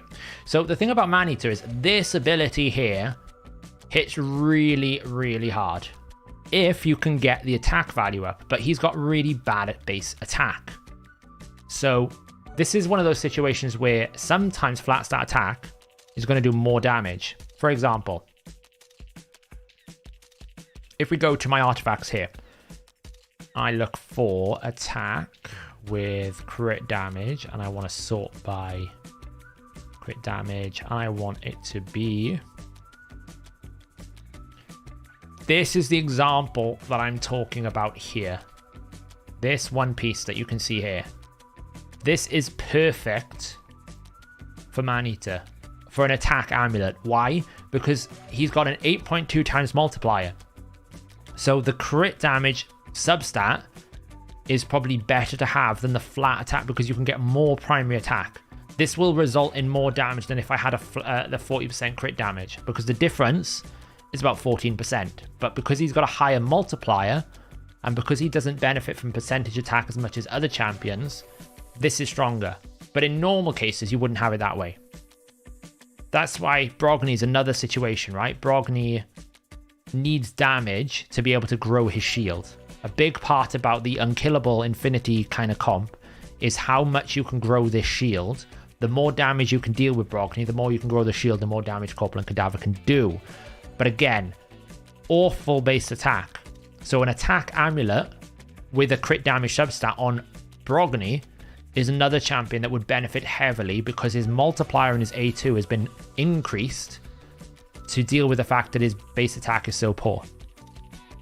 That's why whenever we talk about like how strong a champion is going to be, I don't ever evaluate a champion based on their multipliers. It's based on how their multiplier scales with how many book damages they have, with how much base attack or base defense or base HP they have. It's the combination of them together, plus any bonus multiplication, plus ignore defense mechanics, that determines whether they hit hard. And how you would gear a champion is also dependent on that. Is getting the optimizer on a future? The website will probably be better optimized for mobile, but the actual extraction into like uploading probably won't, because the only way we can do that is if we like hack into your device, which generally we would never want to advise anyone. Like, we'd have to jailbreak your device. I don't really want to go down that route because I think that's just dangerous. But the mobile website could be improved. That's 100% something we would do. Hey, Cool Breeze. How are you doing? Welcome along. Welcome to... We're back into the gear cleansing almost instantly. We pulled a few voids out of stupidity. I was thinking that, Scott. That's something we could look into. Why don't I clear my red dots? I'm not offended by the red dots. I did have someone basically say, can we remove the red dot from the inbox and the optimizer? I've never known people to be so triggered by a red dot. There's just no point in me keeping these 5 stars. Is there really? Sell them. Be more brutal. Oh, we wanted pirate music. Hang on, let me get some pirate music on. There we go. We'll keep this because it's always worth having.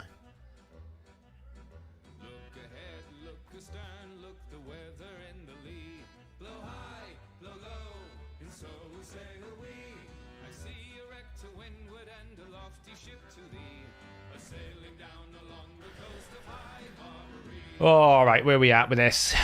We'll keep those. That's cool. I don't have a need for a 5-star. Just sell it. Any 5-star pieces I'm just selling that aren't sets. That's going. That's going. I don't need that. I don't need that. Silver watches is the exception.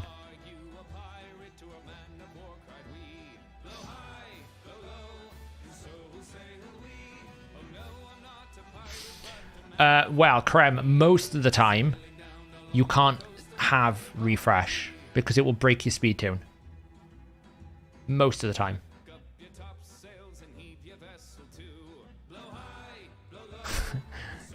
Fred, you forgot I just made some food for my champion training. I got a Warcaster. It's worth, wasn't it?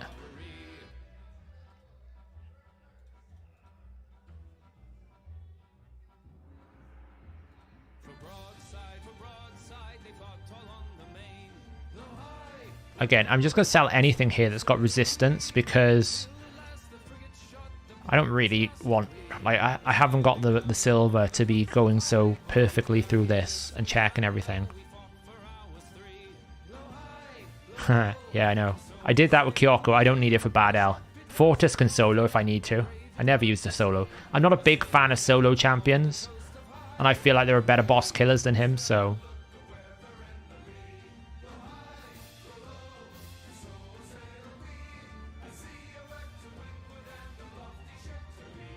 Right, we'll keep the rest there. That will keep.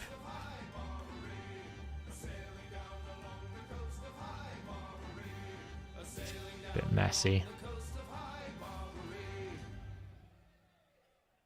I would actually look at that piece. Look how nuts that piece is. That would be insane for a defense-based nuker. It's a shame there isn't a defense-based nuker in High Elves, because that would be absolutely brutal as a piece. To be so strong. I don't have a Theodore, no. My account does not have the meta champions. Come now.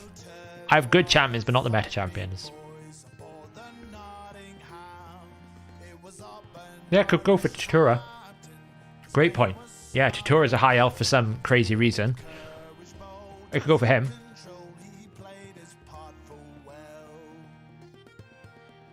Why I don't like soloing because to me, time is more efficient than energy. So for my account, I'd rather do it quicker than more efficiently. So in all senses, I prefer to just do the dungeon as quickly as possible rather than spend half the time doing the training.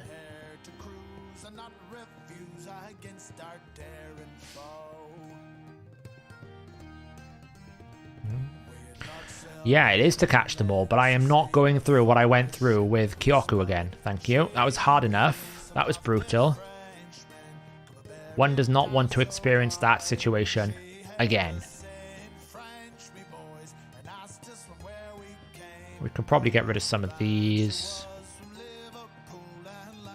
Go. Right, so that's crit damage cleared out. We've still got 472 amulets. Let's do banners next.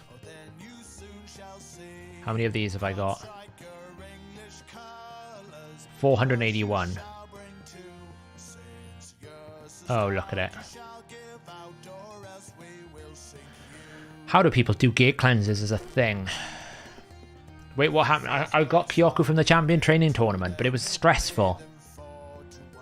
My dragon team's down to like 54 seconds, 50 seconds. I'm struggling to get it any lower, to be honest. Without Kaima, it's hard.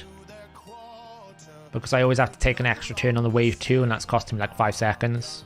There's not much I can do about that. Let's carry on doing amulets, actually. I should do it in order. Right, HP amulets. Let's just find all of the 5-star, and let's sell the lot of them. When am I ever going to want 5 stars? Unless the special sets. Like, I know it could be good, but I haven't got the patience to actually go through them one by one. We're just going to sell. Yep.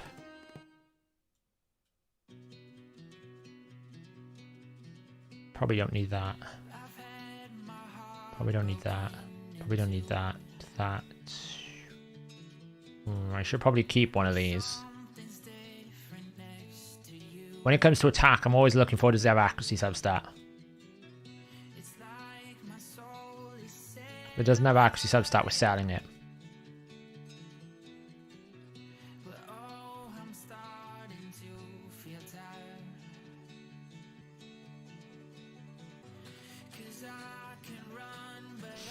It's pretty accurate way, Scott. I think amulets are probably its weakest part, but it's pretty accurate generally.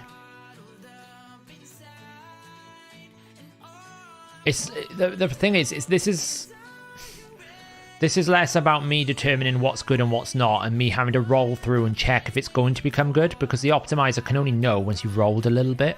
Otherwise, it's like finding the perfect scenario. So this is me kind of going through here going, I need to just do the work. And I've been lazy and I don't want to do the work.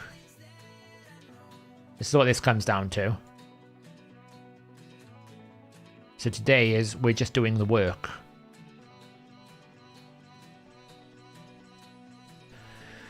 I have 125 defense-based amulets. I don't need 125 defense-based amulets. I don't really know what substats I'm looking for.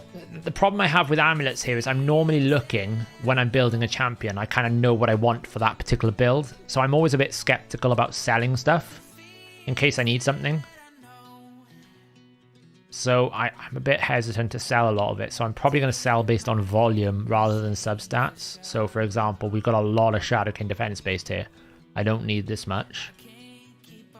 Probably if it's got crit damage rolls, I will sell it, if I'm being honest, because crit damage, normally if I want it on a substat, I'll want it on the primary stat.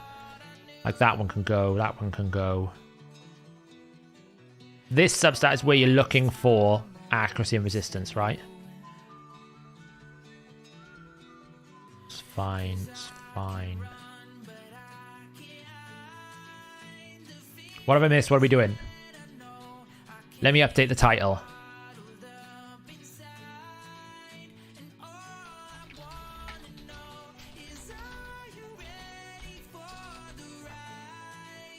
There we go.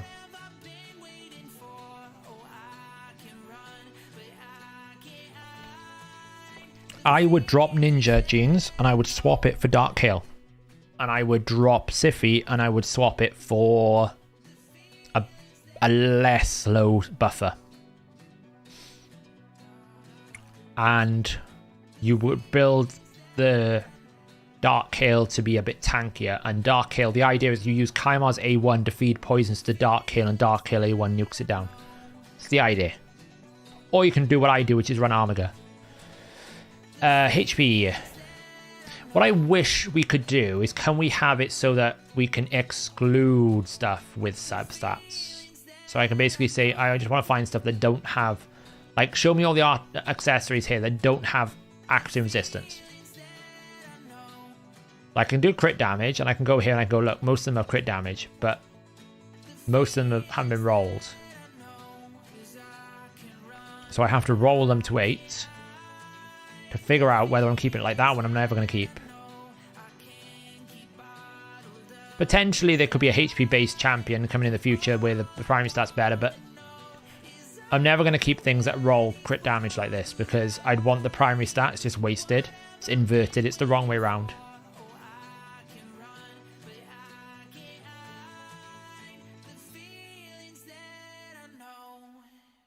Yeah, but you have to use his tool to actually go find the thing. That's what I'm saying. I just don't trust it.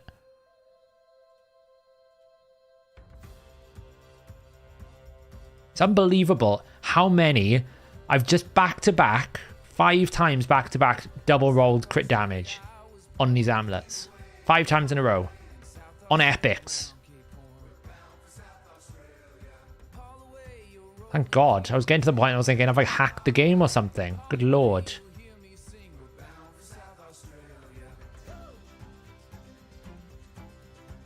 Resistance is okay. We'll keep these. That's fine.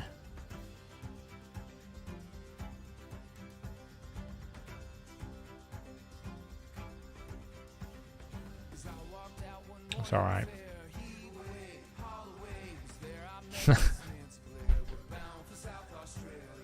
There's no point in me keeping that piece, is there?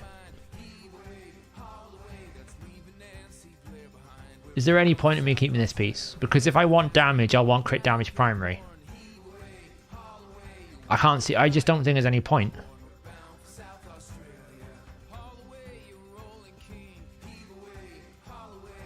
Why would he want crit damage, though? Surely he wants accuracy. Or resistance. I just don't know what the point is. Any suggestion for tier 6 mastery of Trunder? Lightning Cage for Arena is really good. I would go Lightning Cage. Tankiness on Ninja? Yeah, but you... That's what I'm saying. I'd rather go crit damage primary with HP substat if I want the damage. You want me to YOLO it? Okay. Fine. There you go. Now we've got a HP-based nuka piece.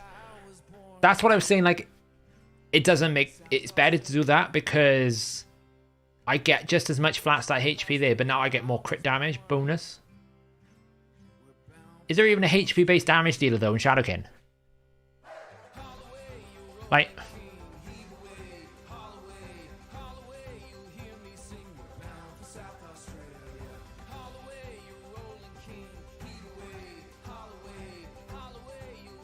Is there even a HP-based damage dealer? Jingwon. I don't have a Jingwon. I don't want a Jingwon. I suppose Taragi. Pretty good for Taragi, right? Jurajin. It's actually a solid piece for Taragi, actually. It's really good for... Yeah, there is. Taragi. Clan boss. Hits hard. Taragi. That's a Taragi piece. You want a mastery? Oh, sorry. So when people ask me for tier 6, I keep thinking they're telling me blessings. You want Helm Smasher, don't you? Helm Smasher, obviously.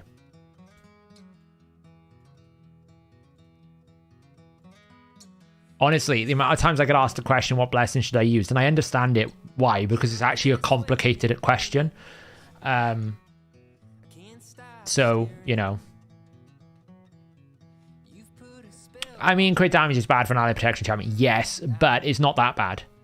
And there's ways around it, right? I can run Dark Kale if I wanted to. I could run different things. I'm saying it's not great, but it's not terrible.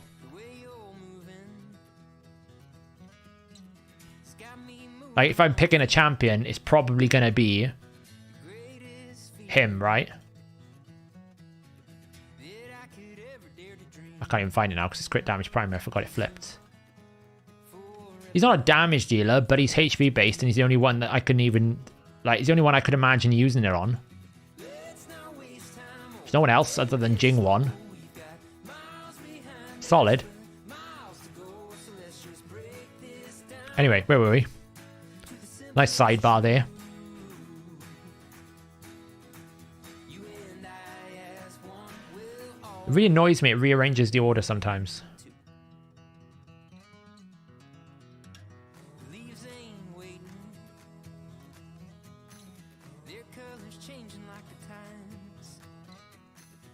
Worth keeping. That was not. Whoop.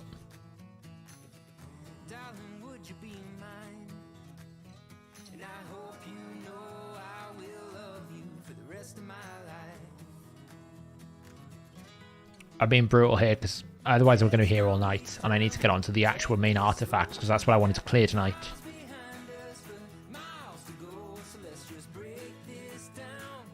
Jingwon has one use. Jingwon is a Kaimar counter. He's very good at it. He's very efficient, but that is his only use. But hey, at least he has a use now. Like, I don't know.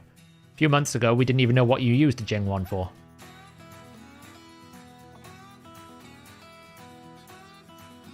But that's good. We got rid of most.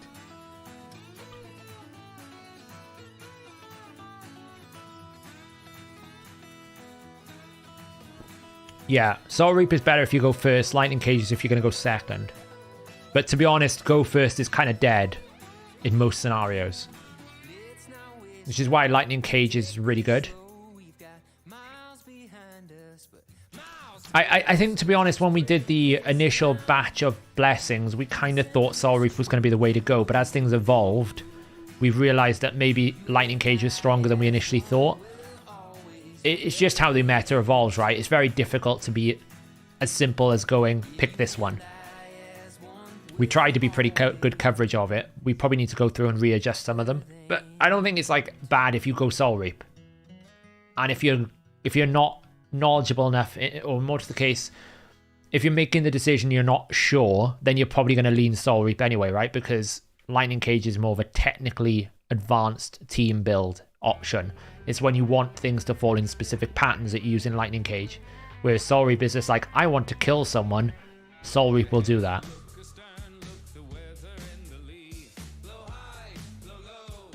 I am Brian. I haven't looked at it today. I haven't seen the result from Brazil.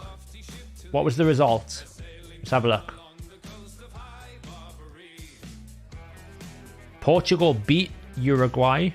Brazil beat Switzerland. Casemiro. Oh, he scored a stunner, did he? I'm going to have to change out all my Uruguay because I put Uruguay as my dark horse and they're losing. Anyone who's got Bruno Fernandes right now is loving points.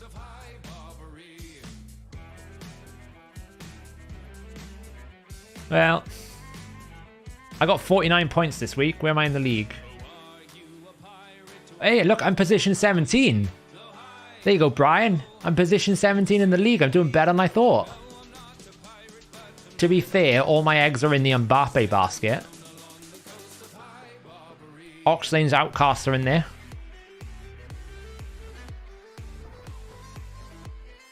Why is Basilius meta? What, in Arena, Sam? You're 14th, are you? You Kilgore. You've done exactly the same thing as me. You put all your eggs in the Mbappe basket. It's a good thing, I think. Fernandes might need to come into my team. He's playing really well. I'm going to have to ditch all my Uruguayans because they're not doing so well.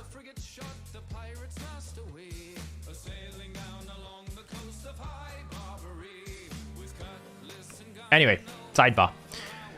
The thing about Basilius is he's actually one of the better options for Spider, because if he doesn't stun someone, he drops the turn meter back. I actually need to build mine out for Spider, but I've also got Crypt King, so I'm like 27th somehow. Oof. I find that it's very difficult to do these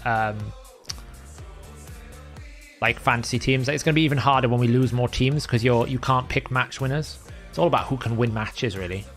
Like who's going to score the goals and the assists. I thought Uruguay were going to do better than they are, and they're doing pretty bad, I've got to say. Any tips on gear cleanse? Get yourself a drink and just work your way through it. I've been going through some tips as we've been going on, Sahara, so if you haven't caught the videos before the rest of this stream, check the VOD later. It'll have a lot of useful tips. But I'm doing it as I'm cleansing, basically. We haven't even got to the main gear yet. And that's the bit I need to solve a lot.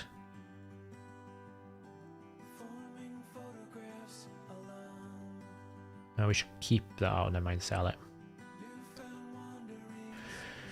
Alright, we got rid of that. How many more have we got?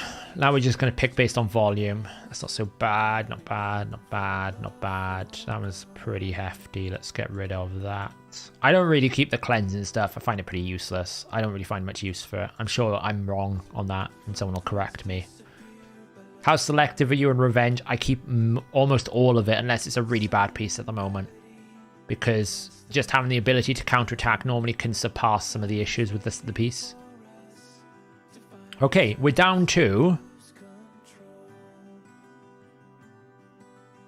1149.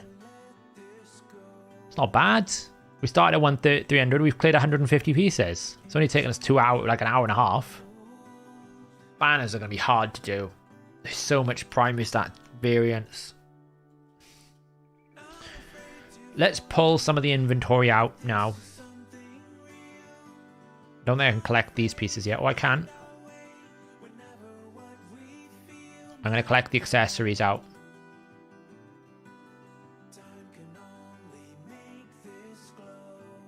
Maybe we'll find a silver watches piece in here for our Elva. You never know.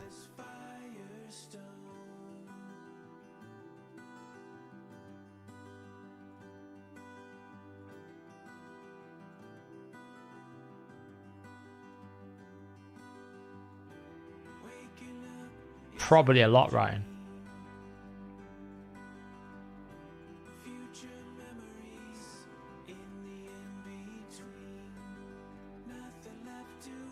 What's the bets I'm going to end up having about 40 space after I've sorted all this stuff out? This is the problem I get. I clear a bunch away and then I have to go and collect all this stuff.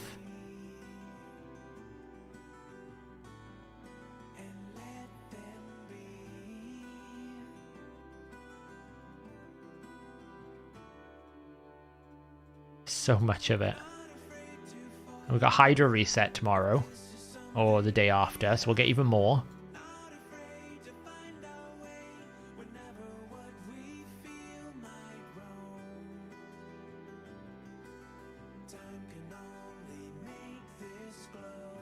It's painful to look at.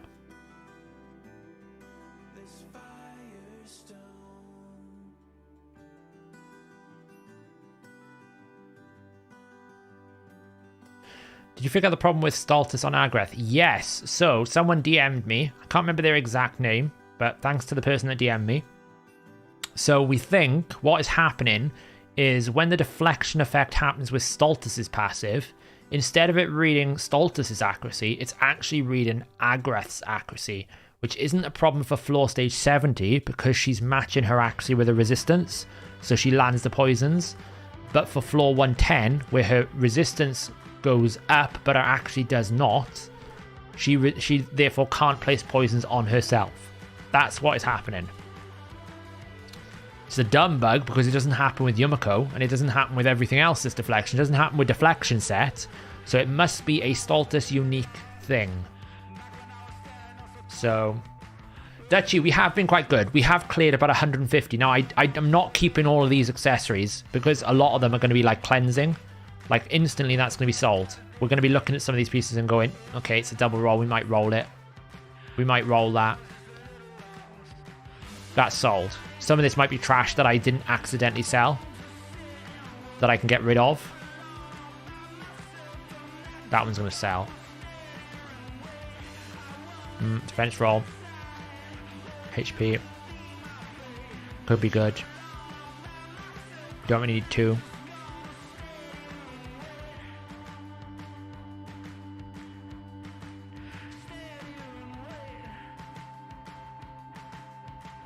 Could be good. No, it's accuracy. Could be good. Yes. Could be good. That's bad. Sell that. Could be good. Could be good. That's good. Sell that. Sell that. Sell that. Sell that. These are the pieces. The rares might be the pieces that I did on an auto clicker that I didn't sell yet.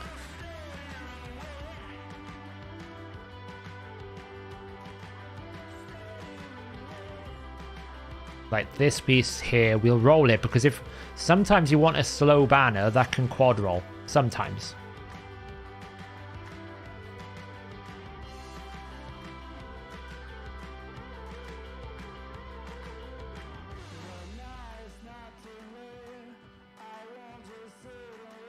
Defense, HP. Keep that. Sylvan Watcher stuff. We'll keep all that. Get rid of that. Get rid of that. Keep that. Get rid of that. Get rid of that. Get rid of that. Get rid of that. Go. So of that 65, we can sell a bunch, and then we can just roll through some of this now to see what we're going to get. Sell it all. No.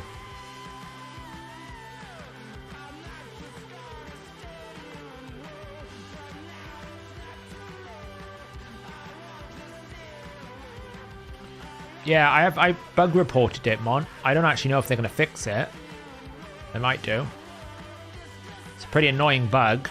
You can do it on 110 hard. It just takes a hell of a long time. And I don't want it to take a hell of a long time, so... How excited am I for Elva? Very. Ask the chat how excited I am for Elva. They can tell you.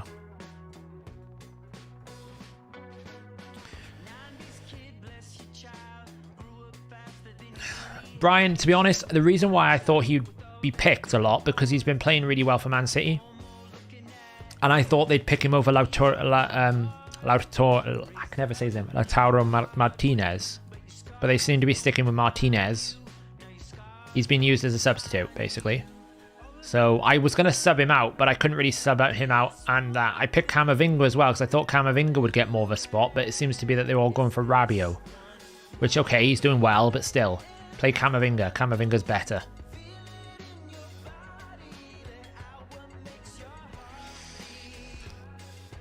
I'm pulling for the 20 shard madness. I am. Yeah. I know. Yeah, so excited. I'm going to be streaming early, maybe. What up?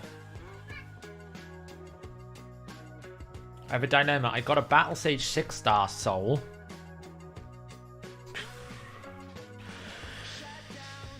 Ian, if I'm being honest, I think that's a sell. A Battle Sage is very niche. She has niche usages in Hydra, but I don't think you're ever going to use it. Sheldon, the only reason why I'm really into it is because she dramatically changes the clan boss team I built the other day. I know it's not great. It encourages, like, thing. I think this is a unique one as well. I don't think they'll do another 20. I think it's a one-off. I think it's a one-off.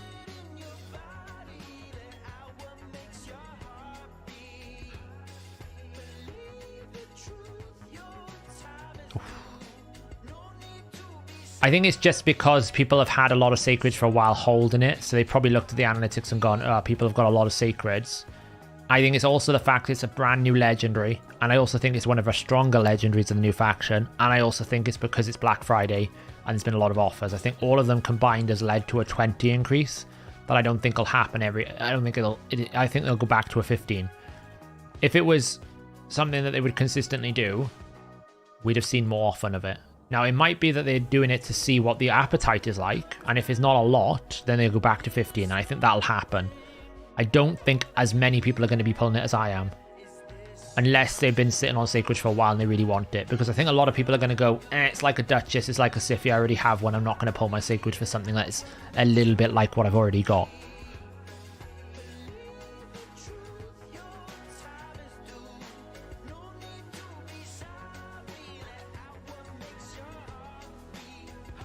This is why I kept this banner. Ooh, it's not worth it now. If that triple rolled, it would have been worth it.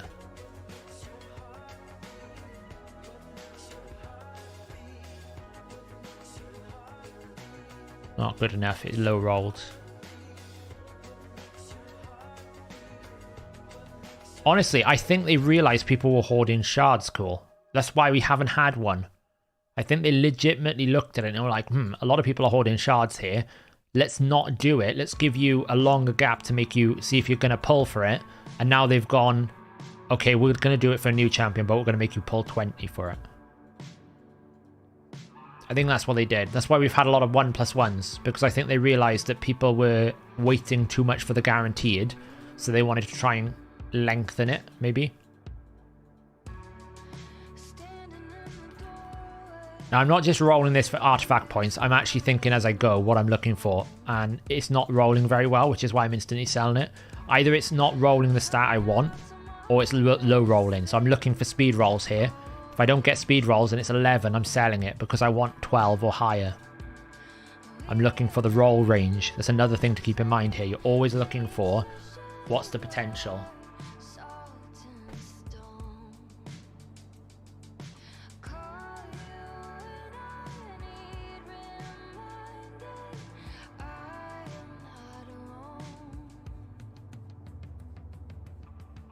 I'm on 19.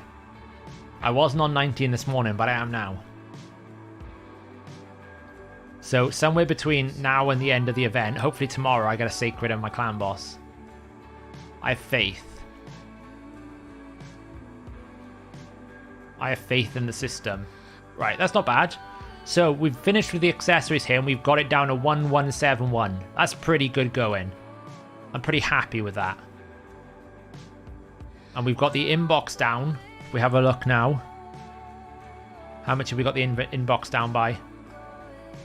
Was 260.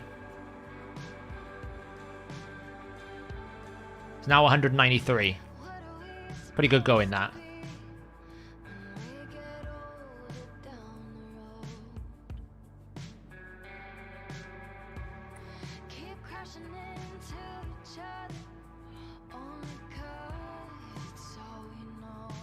Midnight, you're exactly the people they're targeting.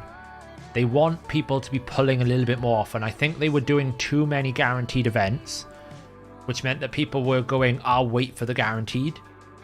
And they probably noticed a trend in that, which is why we've had a longer gap between the guaranteeds, basically.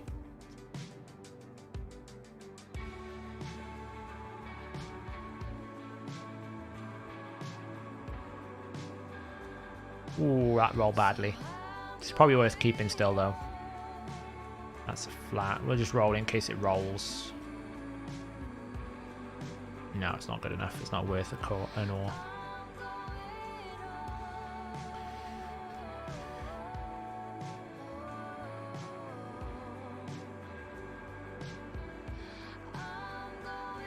Thanks, Sheldon. Otherwise, I'm going to have to find a little bit more from the budget somewhere.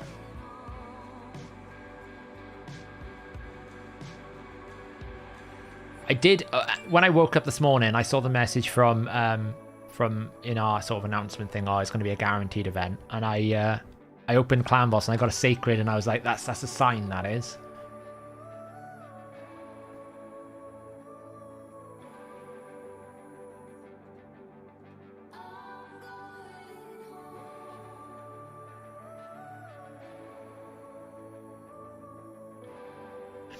Yeah, but what you got to remember, KL, is if they keep doing guaranteed events, eventually you're going to run out of champions you want to pull for. Whereas if you keep trying to pull for champions, then the chances are you're going to keep pulling shards to get the champion you want, right? If they give you another guaranteed tier door, for example, well, the next time they do a times 10 tier door, you're not going to pull for it. That piece is good. Wonder what it rolls at 16. Well, that's all right. It's pretty good, that.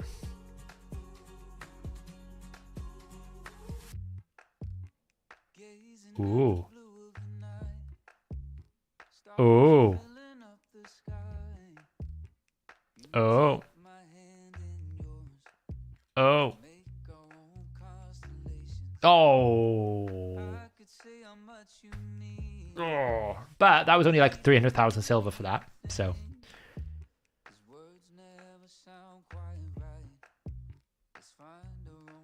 See you later, Sheldon. Right. Yeah, still good. It just didn't quad roll. I was like, I'm all in for the quad.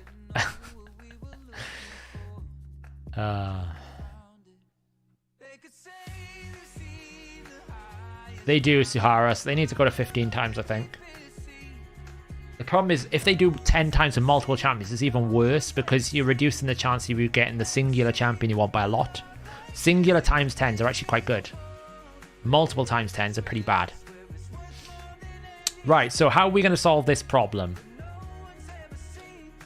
Well, the first thing we need to do is I need to put some champions in some vaults to make some space. So Bivold, you, Karato staying out. Who else are we vaulting in? Dwedan's got gear, I need to keep him out. You need to stay.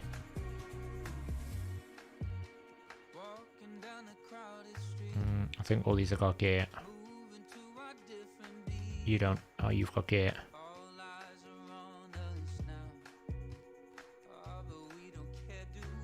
We just need to make some space in our vault so that we can move some champions around. So what I'm going to be doing is I've got all of these champions on really cruddy gear. I'm going to just delete gear. Like this stuff here, I'm just going to delete gear off people and I'm going to move it over to people to try and free up some space. Because I've got so much, like, stuff I have no space for that I don't need. It's the solution here.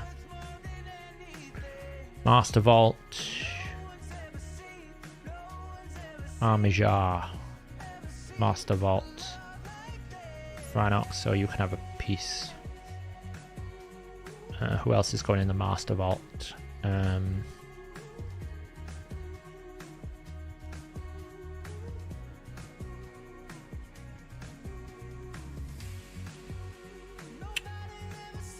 The Burger. Aox. Dwedan.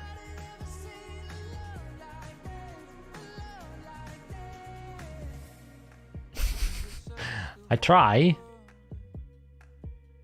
No, that's the problem, Pocket. I have random gear slapped on every champion in the vault. The problem is it's random gear from like 18 months ago. Like, look at it. It's random gear from it. Like, what the hell am I doing here?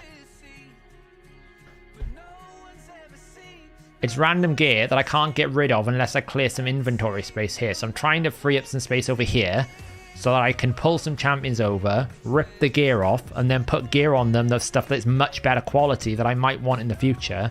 I never want this stuff. Like Gerda. I like crap on these champions. But I don't have any space. So that's what I need to solve. Like, you know, unrolled gear. Just chilling. Durandil, there you go, look, let's pull him out. So what I want to do is I want to basically move my good gear onto these champions for the time being that I've got. That I might use in the future, right? That's what we're going to do. That's how we're going to gear cleanse this. We're going to put all our 6-star stuff, like this bit here, like something that might fit a build at some point in the future, but it doesn't right now. That build. It might fit a build in the future, but I'd rather just keep hold of it. But it's because I've got a lot of stuff in my vault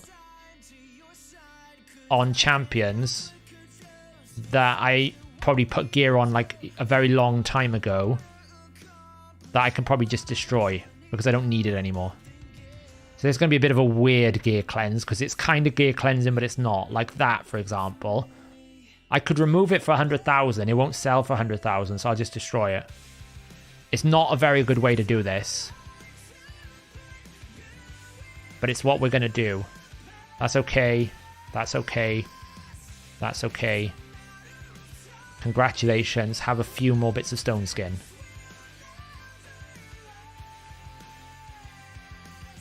Oops. That was a 23 speed stone skin PC just got. It's not sweeping the dirt under the rug. What it is doing is sweeping the dirt under the rug and then putting more dirt that's a little bit better quality dirt under the rug, okay? That's what we're doing. Move them to reserve vault. That's a quick way to do it.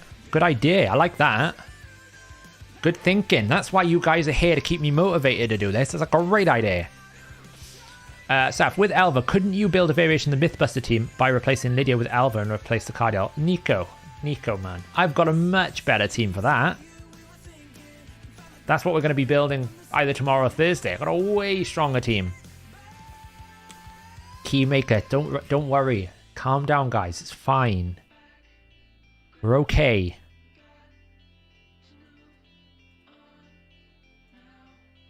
Morzo Mage has got some gear now, so he can go there, look.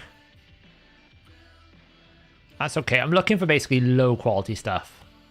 More than high quality stuff. Oh look, Arndulf is in here. He hasn't even got any gear. What a slacker. Where is he? Arndulf. Why don't you enjoy some Killstroke Instinct gear? Look, this is wonderful stuff. Enjoy this. It'll make you happy. And tell you what, while you're at it, have this. This might be good at some point in the future. And then have that piece. All I'm doing is bloating my player power here as well. It's great. Flexing. Farrakin. And it's got some immortal gear.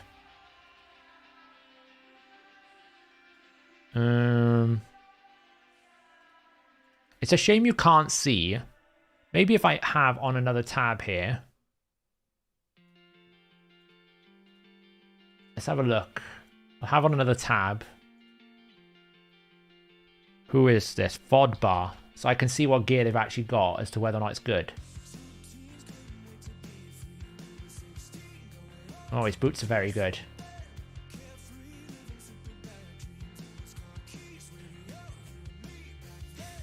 About this point, Pocket, I would not buy it with silver anymore. If I want to increase this storage, it's like 12.2 million silver. I'm not doing that. To be honest, I wouldn't even do it with gems. I found it offensive.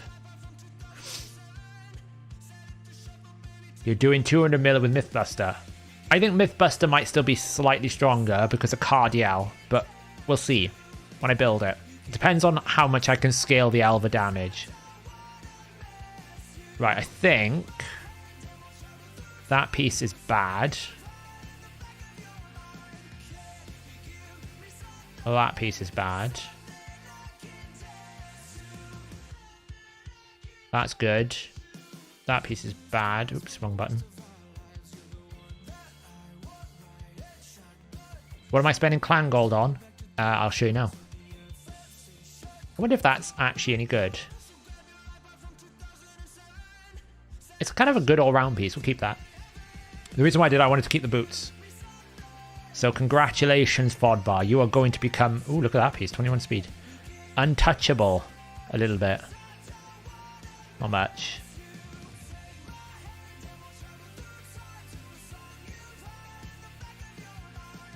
There we go. Grizzled Jarl. Nobody wants these gears. Destroy. Grinch. He doesn't even have any gear.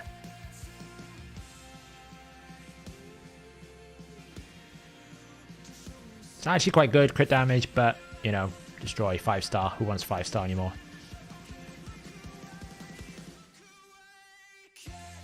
Grinch, my friend. Why don't you have some Affinity Breaker? This is like the weirdest gear cleanse you'll ever see, guys. I don't recommend it. But this is what a Hoarder's Paradise stream looks like.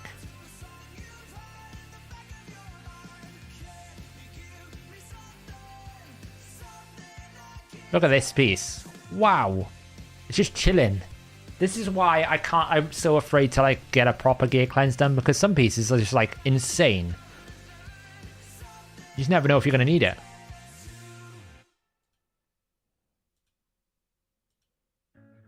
This isn't even a cleanse. It will be. It's cleansing. It's clearing up my storage space. I'm getting rid of stuff by destroying gear. It counts as a cleanse. Don't bring all that negativity in here now.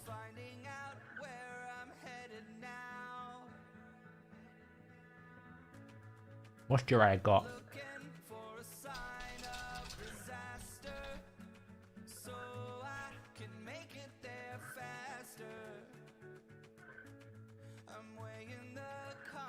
Just as a context, Ian, I was able to burst about 50,000 points in about 10 minutes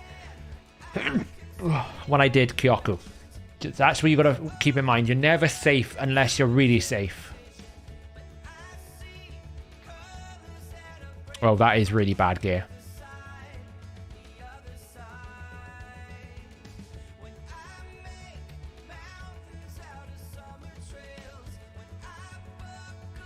What's Karam got? Oh, he's got awful gear. Oh, we've run out of storage space, so we need to pull out some people here. Who do we just chuck in here? Drag, right?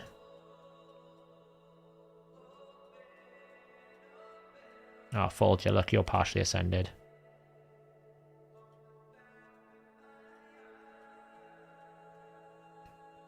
Where did she go? Is she up here somewhere?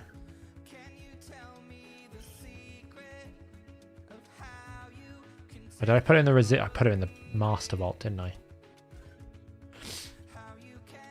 Ugh. Why have I lost my Folger? Where's she gone?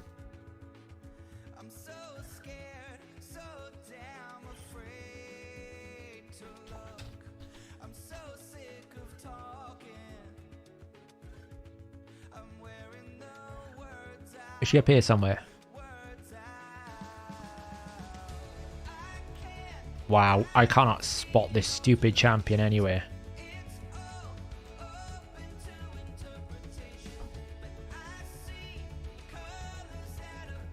Faction. Dwarves. Master Vault.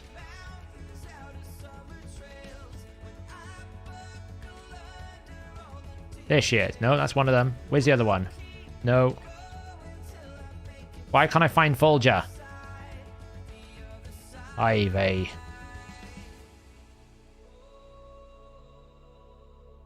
She's in the inventory up here somewhere. I'll find her eventually. Ever since they've introduced blessings and everything else, I find it really difficult to find champions. There she is.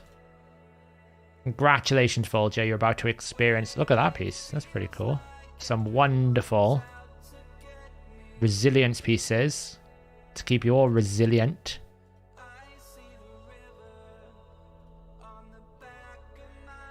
Solid. There you go. Look. That's a good build. 173 speed. Solid champion.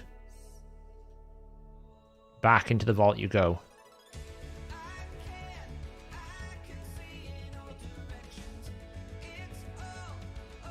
Let's pull out one of our dupe Ruellas.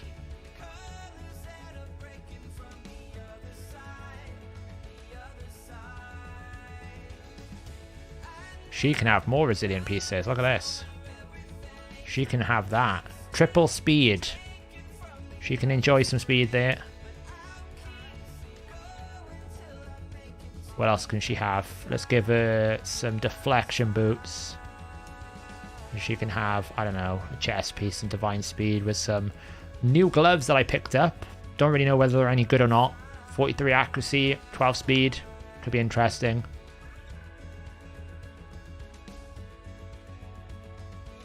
Who else wants some gear in here? Let's bring out a visionary. Yeah, I'm just like muling them off with gear.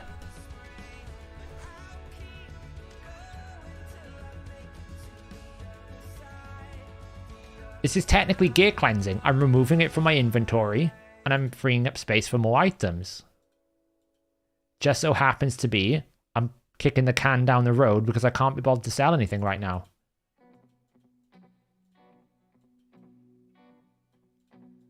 You never know when a piece is going to be useful. That's my motto in life. You never know when a piece is going to be useful. I'm doing this first and then I will do a bit of a gear cleanse overall. I'm just doing this to clear up some overall space first.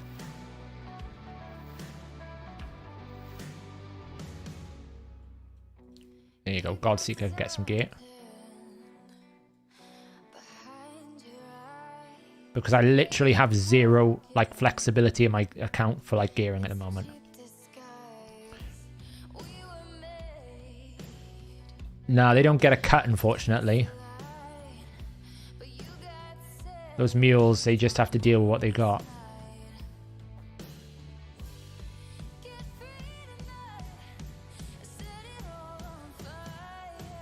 I should have checked how much player power I was on before I started this. I'm probably on loads now.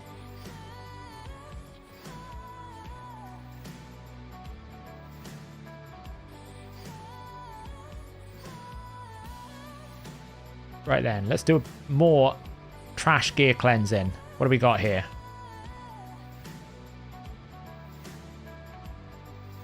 Ah, get off that, off that. Grinch has got stuff. Skimforce, pretty okay. Faceless. Faceless. No. No. No. See? Look at all the things we can get here. Trying to pick like champions that I can easily find again. Amulets are better to keep flat stats if you're looking for damage. Damage is the context.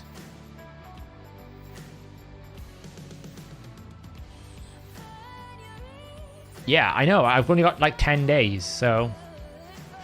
Hey, Saf, I'm about to run I'm going to run Demythicon with Elva, Seeker, Michinaki, and Turvold. Reckon I can beat 150 million. How are you going to get that in tune? Well, I suppose it's going to work. Michinaki with decreased defense. Turvold will weaken. It could be quite cool, actually. It could probably beat 150 million. Depends on what the attack rate is like. Because what you got to remember is, I'm assuming you're not going to be able to take advantage of Ruella's A2 crit rate buff as much. She's not going to attack once. Demytha's only going to attack once. Seeker will skip a turn with his extra turn. So it depends on how often you can get Michinaki's passive off. And also you don't have a defense buff for Michinaki, so the damage from Michinaki is going to be awkward. So it should be good though.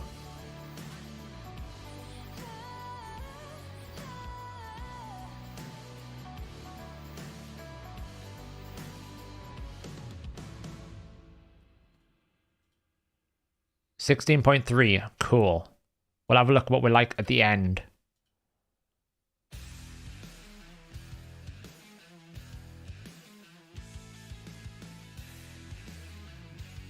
The good thing is most of my gear is rolled to like 12, so you get a pretty good picture of what I get, so I can afford to do this. You know, some of these shields I should technically roll to 12 before I put it in, but I can afford to do this because the optimizer is going to have a pretty good idea what it's going to roll anyway from what I've given it.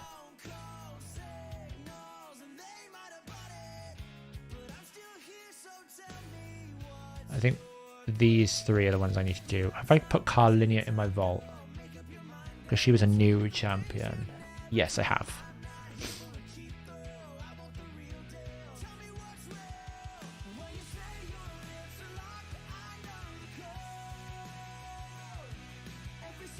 Yeah, exactly. That's why YouTube's really good, right?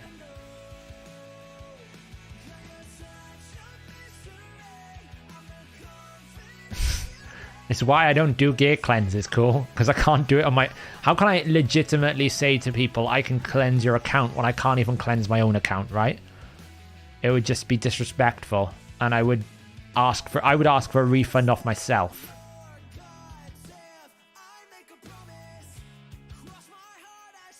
I am a bit of a hoarder, though. And as I said before in a previous stream, it's not like the gear that I'm keeping is terrible. It's just that I have probably not enough champions built out with them. At some point, I might need this gear. It has some niche picks here or there. It's just I haven't done this in so long, where I haven't gone through my account and got rid of all the crap that was sitting in my vault. So this is just healthy to do. You know, I'm sitting on a lot of cruel pieces here because look, it's a pretty good double roll for HP Nuka. Resistance might have some usage at some point, probably won't. Crit rate there is pretty awesome. They're all pretty decently, like the stat priority is not so bad. Some of them are probably a bit niche.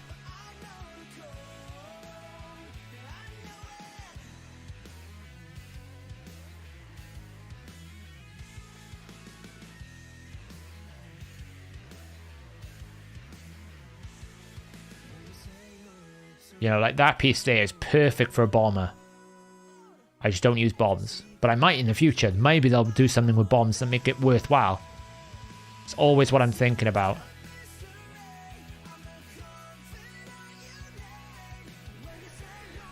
Yeah, one day I might need it. You never know.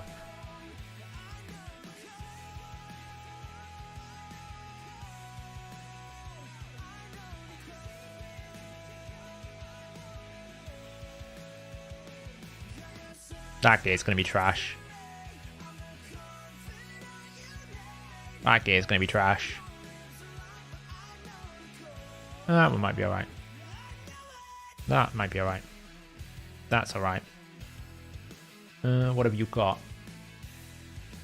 Drowned Bloat Wraith is sitting on rubbish gear.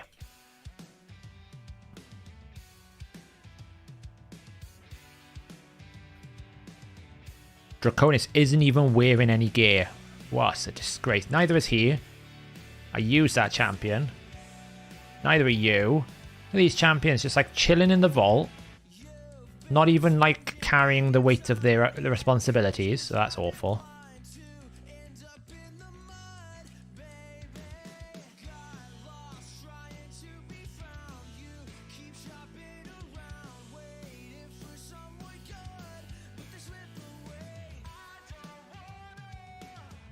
Right, let's just do a basic gear cleanse a second. Let's just go and make sure we haven't got anything dumb in this account. Have we got any flat stats? We shouldn't do. You never know. Okay, we do have some, but are they good? Double roll? It's questionable. Triple roll? Can I re-roll that?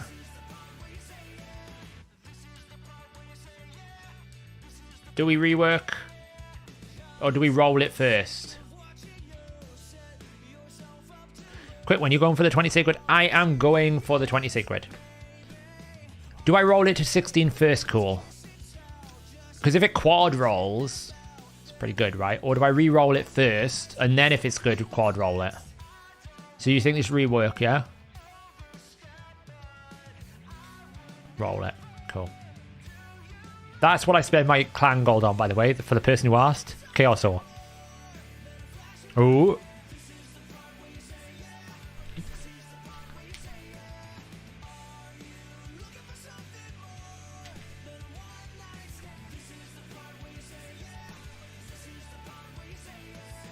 Yes!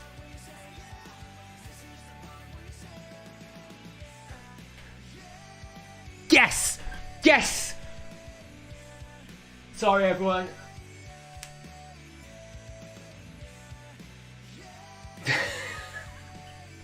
As I said, that's why you never sell anything. Oh my god.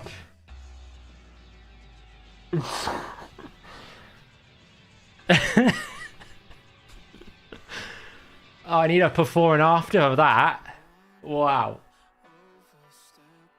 Do you know what? That is actually my fastest piece on my entire account. That is now my fastest. I'm pretty sure that is now my fastest piece on my entire account.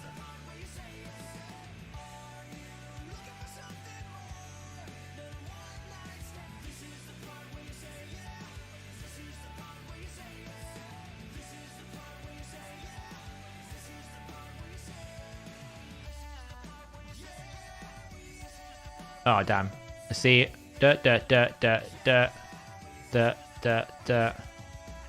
Sort by speed. Yeah. That's the fastest piece of my account. I don't have any glyphs. I used all my glyphs last time making the stupid clan boss team. I mean, that's insane for a Geomancer, though. Isn't it? Defense percentage, accuracy, speed, and HP percentage with a quad roll accuracy.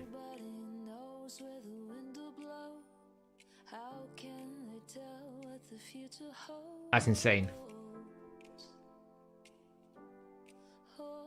Or Armiger, yeah. But I run Reflex Armiger, it's better. That's insane. Literally insane. I gotta go just quickly brag to a certain person who dislikes Chaos Ore.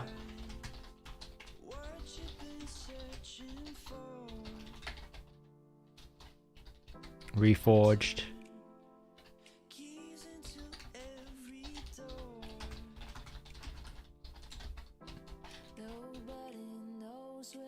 Poor old Hellhades has a rough time with Chaos Ore.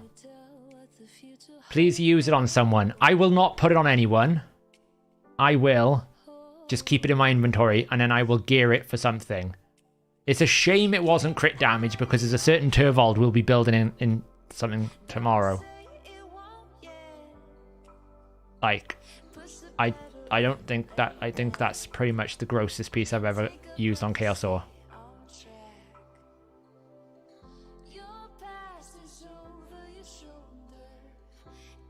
There you go. Yeah, I don't actually have any glyphs, so I can't even glyph it. That's why you don't sell anything, guys. I told you. See, that's a proof. That one is being sold, though. I don't think that's very good at all. See, that's another piece where actually, for someone like Seer, might be worth it at some point in the future because it's crit rate, crit damage, triple roll speed with accuracy. The main stat doesn't really matter. Attack percentage is helpful, but it doesn't really matter. So I'll keep that piece because it might be useful. And again, this piece, again, crit rate, speed, attack is less valuable on Savage because there's no crit damage here. But I'll probably keep that piece as well because it's, you know, whatever. So, that's the only flat stats we got. Pretty good. Let's go find our 5-star gear.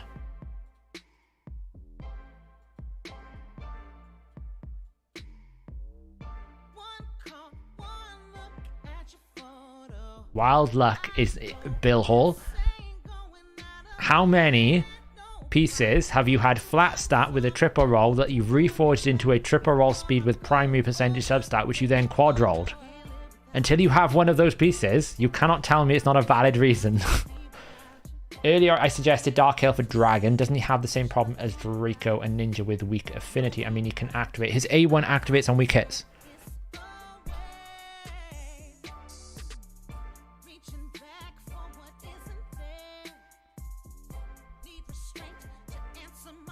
I have a flat HP regen gloves that rolled 4 times into speed and now has a 27 speed subset. Yeah, it is, Daniel, because sometimes it's probably better than a speed set.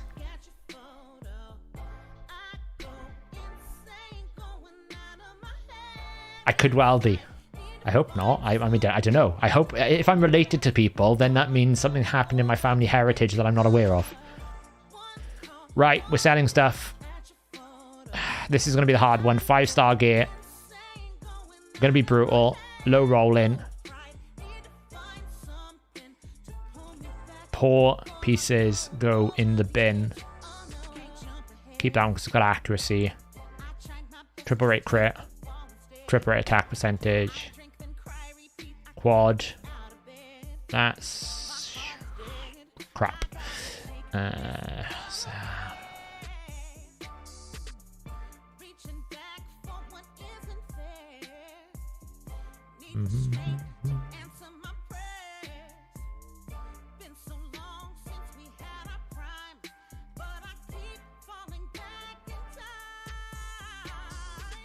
My helms in Savage are my worst in Savage by quite a mile. I'm probably never going to use that piece.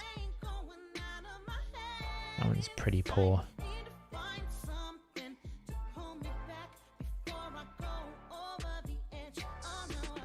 Probably never going to need that. We'll keep that. It's got speed.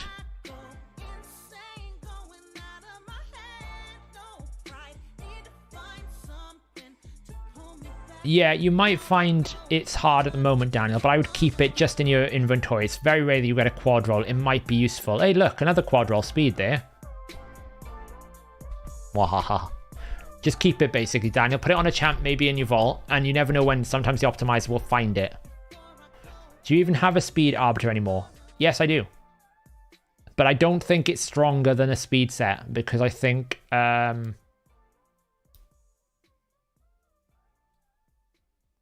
I think a speed set will be faster with a triple roll because of the speed bonus on 110 speed, right? I think it's probably faster at MM0.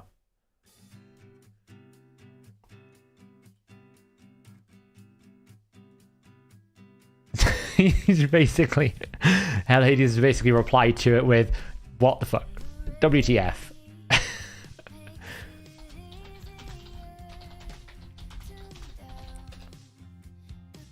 It's absolutely disgusting.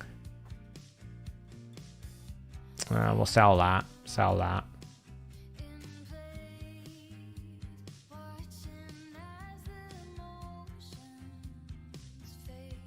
Why am I keeping curing boots? I'm keeping reflex just because my gear is pretty poor for reflex. That's pretty poor. Pretty poor.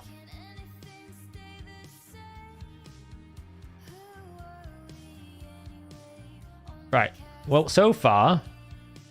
we're down to like, we've cleared like 80 pieces. It's pretty good.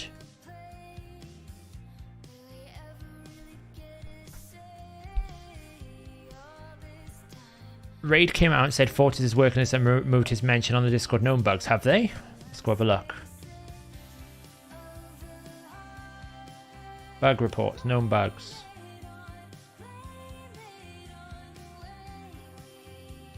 They have.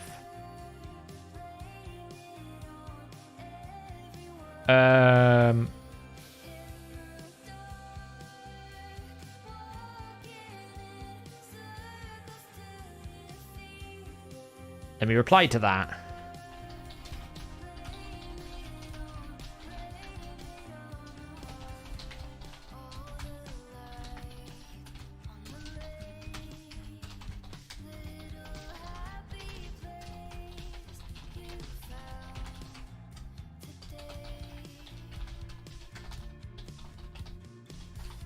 I'm replying to this because I'm annoyed by it.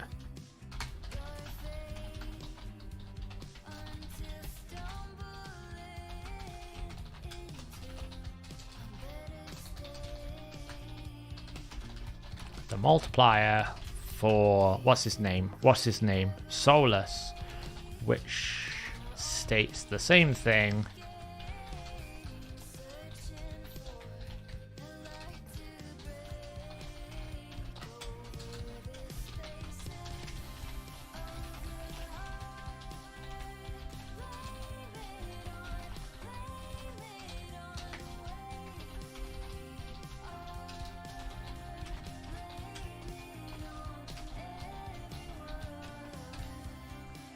I've replied to that community moderator who is basically saying the CMs have said it's working as intended. Well, it's clearly not, because if you look at Solus's multiplier, which says it increases by 10%, it correctly increases by 10%. Fortis adds 0.1 to the multiplier. That is not how increasing by 10% works. Otherwise, why don't we just add 0.25 to every time we do damage with Weaken? Because Weaken increases damage by 25%. That's the same thing according to them. No, it's not.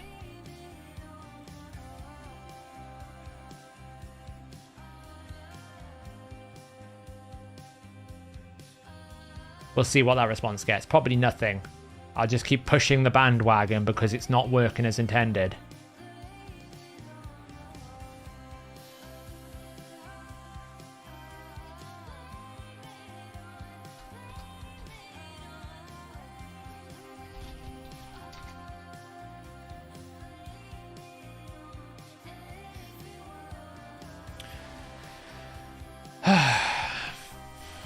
Well, to be fair, they've been pretty good on some of the bug reports that I've had. You know, they fixed the Suzerain Catone issue where Suzerain Catone suggested that it would be able to bypass Bolster and it couldn't. So, yeah. It's just what you have to fight through with in terms of the community manager sometimes. You've got to get through to actually the developers who know what the game is coded like to be able to figure out to get them to listen to you properly, because it's clearly broken. Like, you basically have two champions in the faction that are both void legendary, Solus and Fortis. Solus increases damage by 10% for every debuff out on the target. Fortis increases his damage by 10% for every fear on the target. Well, they're described exactly the same way. Solus is coded correctly and increases damage by 10%. Fortis adds 0.1 to the multiplier. It's not the same thing. It increases damage by 2%. I don't know how it's difficult to understand that. I mean, it's pretty straightforward to me.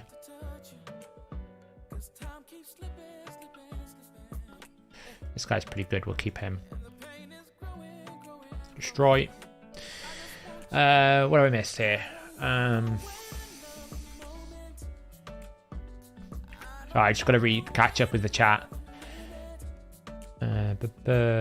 Are they not going to have a summon event tomorrow when we pulse it? They'll probably put another summon rush on Yanis. That's what they seem to have been doing. Did someone say Photoshop? When you are drunk and try to troll, but you fail, and you get a wall reply from Saf.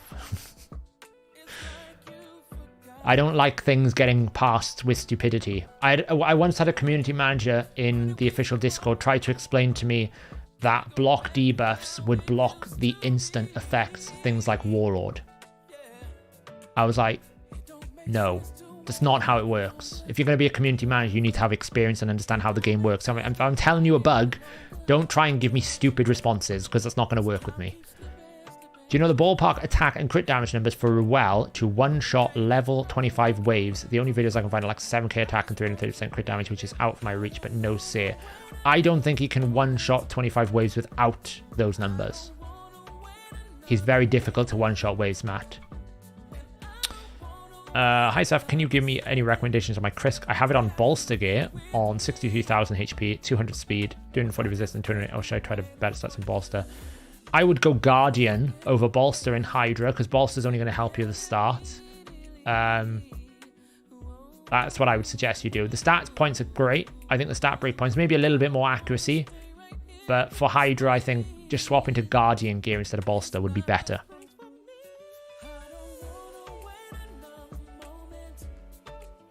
That's what I'm saying, Georges, right? I mean, their response that it's working correctly is basically the same thing as saying that Weaken should just add 0.25 to a multiplier.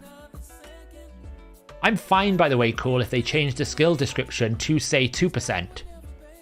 My complaint isn't that it's broken because it's not doing 10%. It's that it says it's doing 10%, but it doesn't do 10%. Not even close to 10%. So that's an inaccurate skill description. It makes it sound like it's more stronger than it isn't. If they simply came along and said it's doing 2% per turn, fine. Just say it does 2% per turn. At least it's accurate. It's not accurate to stay the way it is now. It should be fixed. That's my little rant of the day out of the way. We always have one.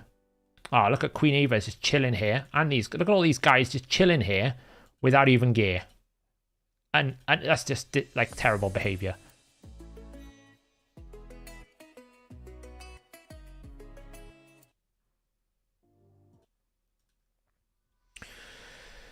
Math is hard, apparently, Smurf.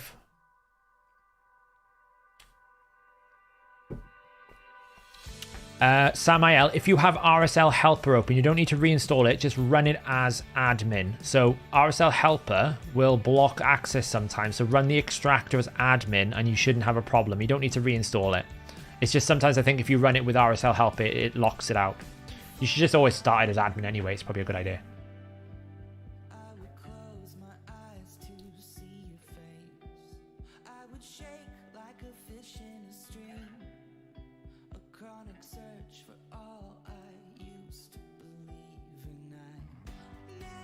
Yeah, back to the gear cleanse.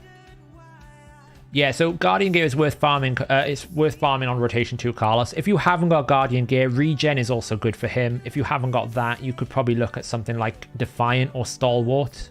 Basically, you just want to keep him alive, right? What he does in terms of damage is all going to be through Warmaster anyway. He's not a damage dealer. Just with Bolster, you're not really gaining much benefit other than the shield at the start. So, did I go to university? I went to university. I did a year. I went to university in Canterbury, down in England. I did a year and a half doing biological anthropology. And then I dropped out because of various different factors. Then finished my degree in Open University remotely in, what did I do it in? English Literature and Creative Writing. And now I have a Master's in Philosophy, which I think I'm going to find out whether I've passed tomorrow. Tomorrow, I think I'm going to get an announcement as to whether or not I've actually passed my Master's in Philosophy.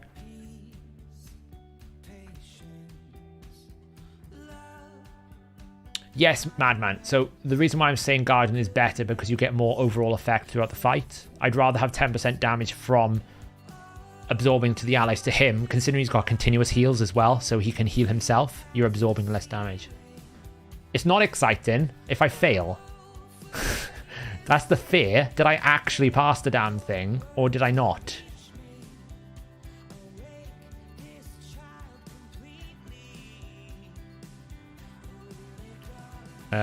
I need to figure out who is in the vault here and who is not. Seneschal. I think these level 40s need gear. Yeah, nerve-wracking. They may have already told me the announcement. They've been pretty slow getting the result out. Let's have a look. Sometimes they email you.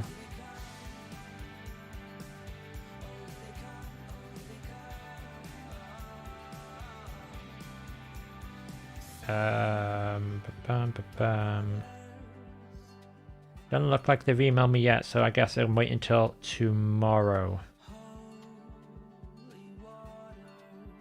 Oh, result notification. Do I really want to look at this right now? Do I really want to find out if I've passed my Masters right now? I probably don't, I'll be honest.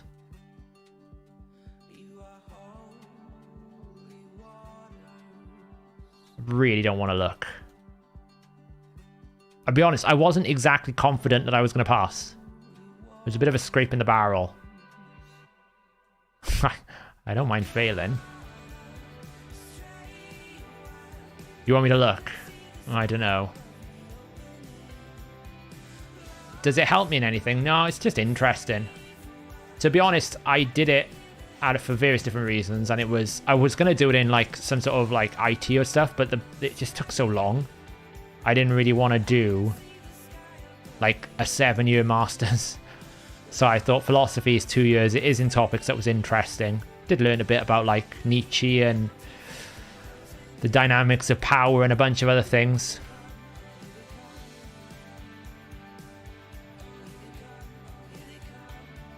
Do it. I'm actually nervous about looking at it now. I shouldn't have checked that. You guys are a bad influence. Yeah, what if I didn't pass though? What if I failed? I mean, what if it was just total trash? It's possible.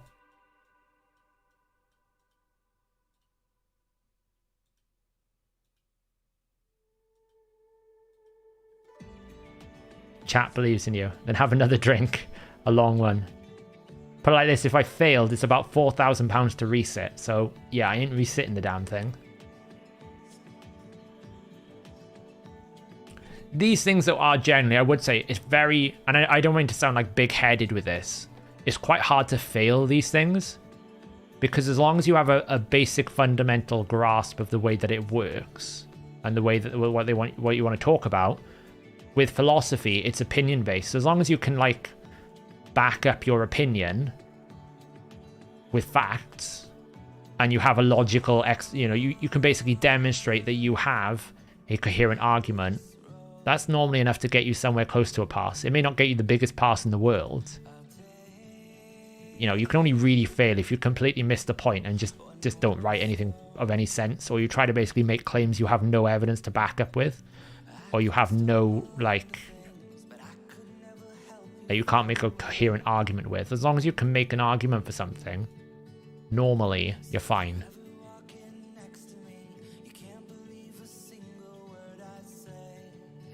We put a Thanassel in here I didn't want. So I've got to find the Thanassel I didn't want. You, get out. Let me finish re-gearing the champions and I'll have a look. Do it. We need some good news as bad as you. Okay. My degree was like that. Follow the rules. Use citations. Make an argument in the past. Exactly. I mean, as long as you've made a coherent argument. That's the thing. My only concern was, did I babble too much in my dissertation? Which is something you can do. It was a stressful time to try and get it done anyway, with everything else going on. Like, September was a pretty rough month for the website, with everything going on. So it was like the worst month for me to be writing my dissertation. I just got on top of it.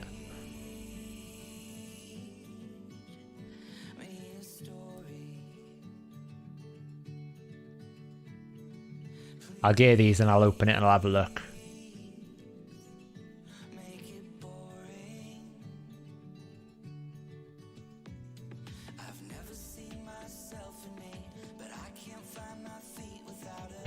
The quad roll's a good sign. I wrote this like 6 months ago. I don't think the quad roll's having much of an impact anymore.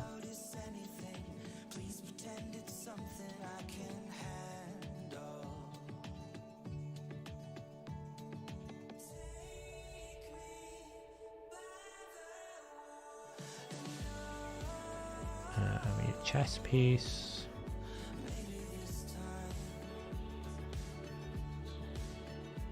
We've got a good amount of gear cleansed here. We can probably pull a bunch out of the vault now and roll some stuff. And that's more interesting than watching this stuff. Me just getting rid of crap that I don't want.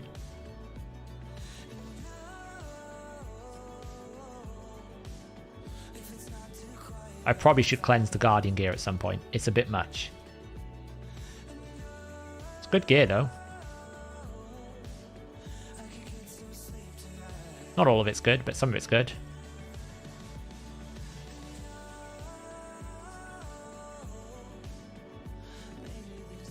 How many pieces are we down to now? Hey, look, we're down to 1100. That's good going. Let's go fill it up a bit more.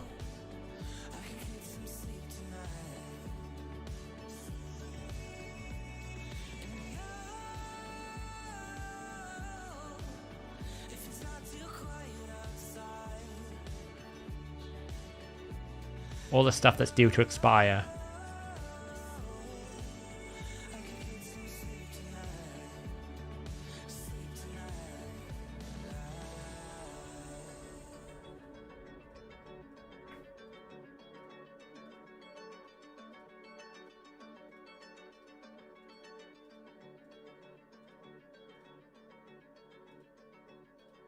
We'll do the 31 days, and then we'll stop at 52 days. That's good. Right then, let's go find out.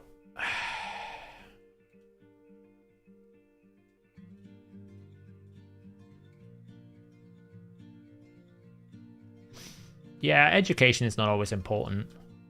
I wouldn't say much of my education in university has gone towards me and my job. I would say, though, that the education has helped me with, like, critical thinking, with, like, writing and good grammar. Alright then, let's have a look. Did I pass my Masters in Philosophy, or did I crash and burn? Student home. I love how it says you have no records of study, and I know. Module result.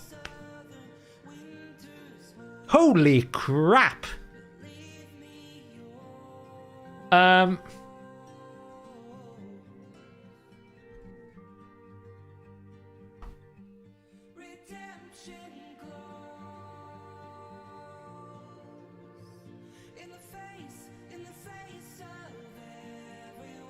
got 75. Oh wait, no, the what was it? The examinable score, 62. We'll take 62. That's a pass. I don't know what a pass with merit means. Let's find out. 62 out of 100. It's not bad. Clink, clink. I will be honest, guys. I have no idea how I got 92 with this first one. If you asked me to explain to you what I was writing about, I can't tell you even to this day, but I managed to get 92. Like, the assignment was basically on... There's no confidential information here, so it doesn't really matter. I'll show you some of these questions that I had to answer, that I was asked to basically provide an answer to. If it'll load. Student home.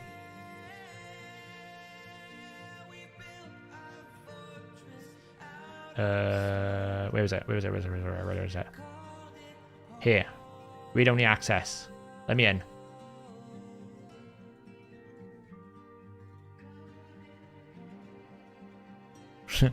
This was the first assignment that I got 92 out of. I was speaking to my mum at the time. I was like, I have no idea what I wrote, but I somehow managed to do it. Do you call me doctor? No, that's a PhD I'd have to do. So, this was the first TMA. Being horrified by the events of the Rwanda genocide or Jewish Holocaust justifies in believing those events were horrendous atrocities. Discuss. I don't know what I answered with. I wrote 2,500 words about something that I don't know. It's basically you had to talk about emotions and stuff. And I'm like...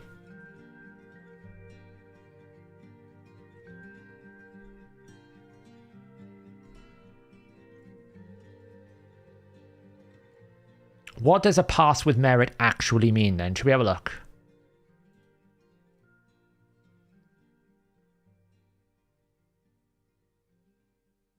I was close to failing, mind. I don't even know if you can, like...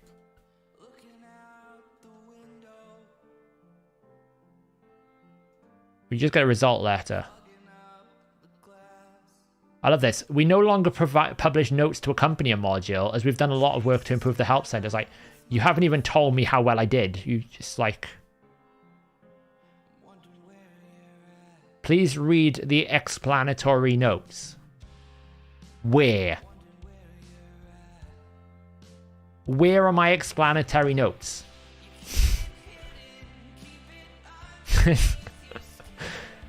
This is classic Open University. If anyone in the UK or around the world has done Open University, their systems are terrible. You can't find anything. You just can't find anything.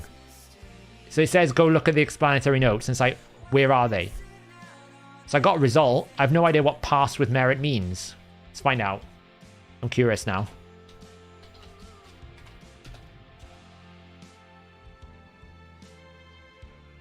It's one below distinction.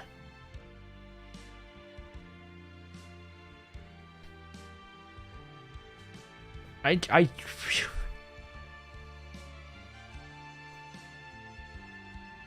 It's basically a 2-1. Alright. Apparently I'm a smart person.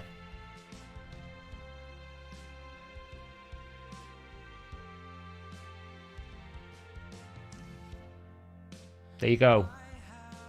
Screenshot time.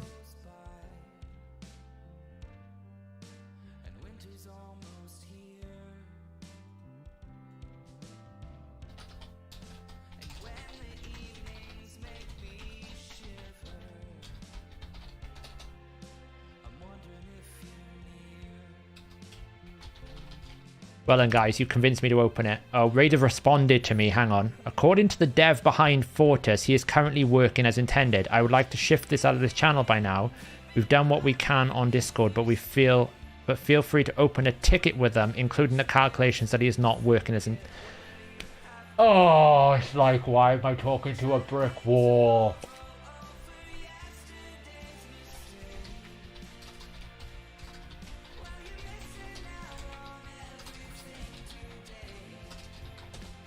Okay. Anyway, sorry guys. Totally distracted. I was just going and checking what player responded to by basically saying the dev says it's working as intended. So apparently I know more than the dev does, but that's a bad idea. So yeah, I guess that's a...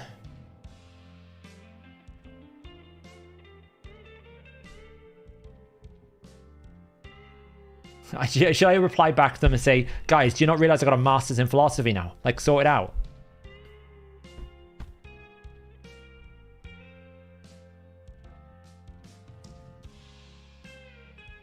Apparently they want me to raise a ticket, so I guess I'll raise a ticket with a detailed essay on exactly why Fortis isn't working as intended, and do I need to give you more information, you silly person. But there you go. MA in philosophy nailed. Easy mode. Do you know what we should do? Let's pull another 10 voids as a celebration of my success. Surely the luck must continue. We've crod rolled past the masters. All we need now to top it all off is an Acrisia.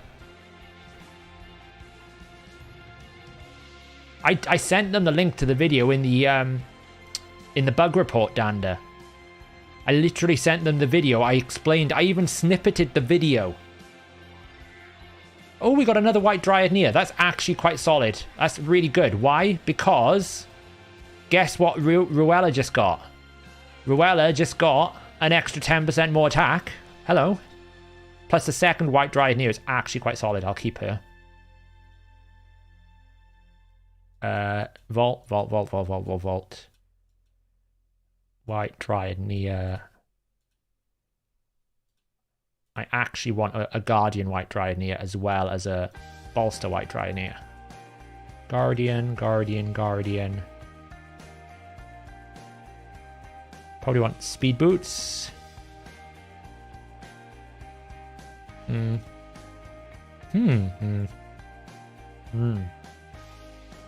go with that one.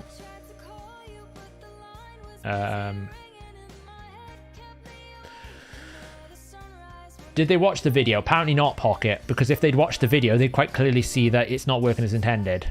So...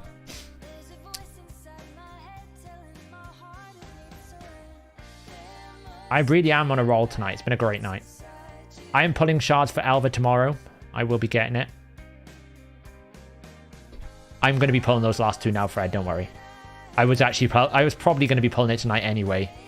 I'm just going to put some gear on her and put her in the vault.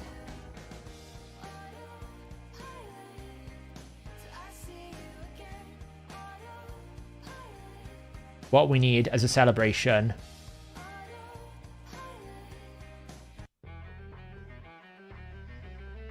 pirate music.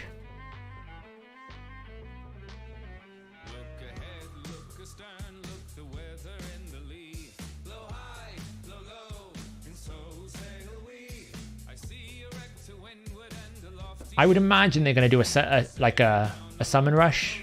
Zero, surely. They must do. They can't force us to pull sacred shards and not give us a summon rush. That would just be mean. They probably will, though, because they're cruel. Let's face it, they can't even watch a video and see that the bug that I've reported is a bug, so I wouldn't put it beyond them.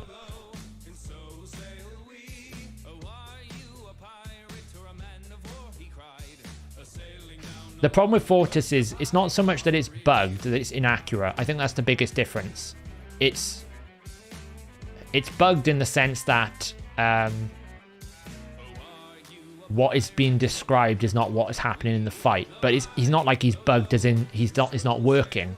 Where I think before he actually just wasn't even working full stop. So if I was being kind, I would suggest that they've looked at it and gone, programmatically, he's functioning. But in terms of a reality of the way that it's coded, he's not functioning correctly. That's what my response would be. And with the greatest respect to them, kind of go, perhaps you should take a little bit more care and attention to look before one makes the judgment.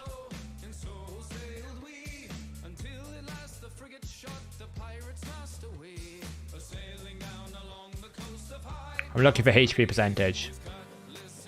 That's why I'm looking in Stone Skin right now, because Stone Skin has HP percentage on one roll. But apparently I don't have a single HP percentage here.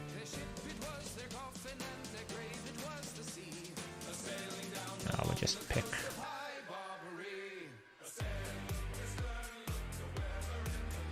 HP percentage. I could filter for it. I don't want to. Can we get a celebrate tum thumping by Chumbawamba? What the hell is that?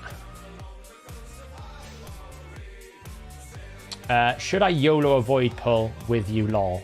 One shard in a dream. You can. Watch your most recent video, and much you spoke about Elva and Lock. Now she's a guarantee. Yeah, I know, right? It's like playing were watching my video, which I know they do, because I did speak to a former developer of theirs who direct messaged me. Very, very nice conversation I had with them.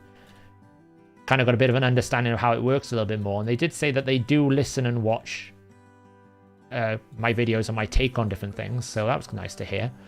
And, you know, obviously they're not always going to agree with my opinions, which is absolutely fine. I think that's healthy. It's no harm at all. Sometimes I'd like, obviously, to be listened to a little bit more accurately. But I think a lot of that is down to the communications from community managers to devs rather than devs directly. Well, that'll do. Not bad for an eyeball build. Into the vault you go. I actually don't have any storage space, so...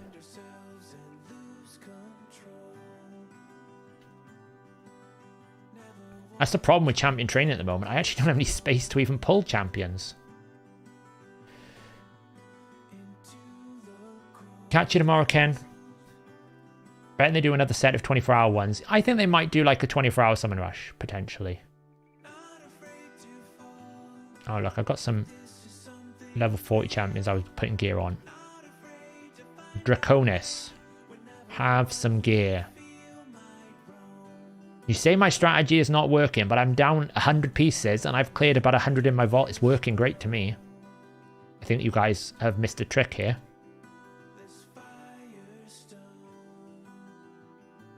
Problem is, some of these pieces like Fury, I know a lot of creators will tell you to delete Fury gear, but it does have a niche usage in the right scenario. So if you can get it, it's worth keeping a few sets just handy in case something changes and Fury becomes really strong. That's what I always look at it like. I think, well, you know, you never know if you're going to need something. That piece, look at that. Crit damage with quad roll accuracy. It might be useful someday. It might be totally trash. While it's totally trash, Gear Grinder can... isn't that ironic? Gear Grinder is grinding some gear for me.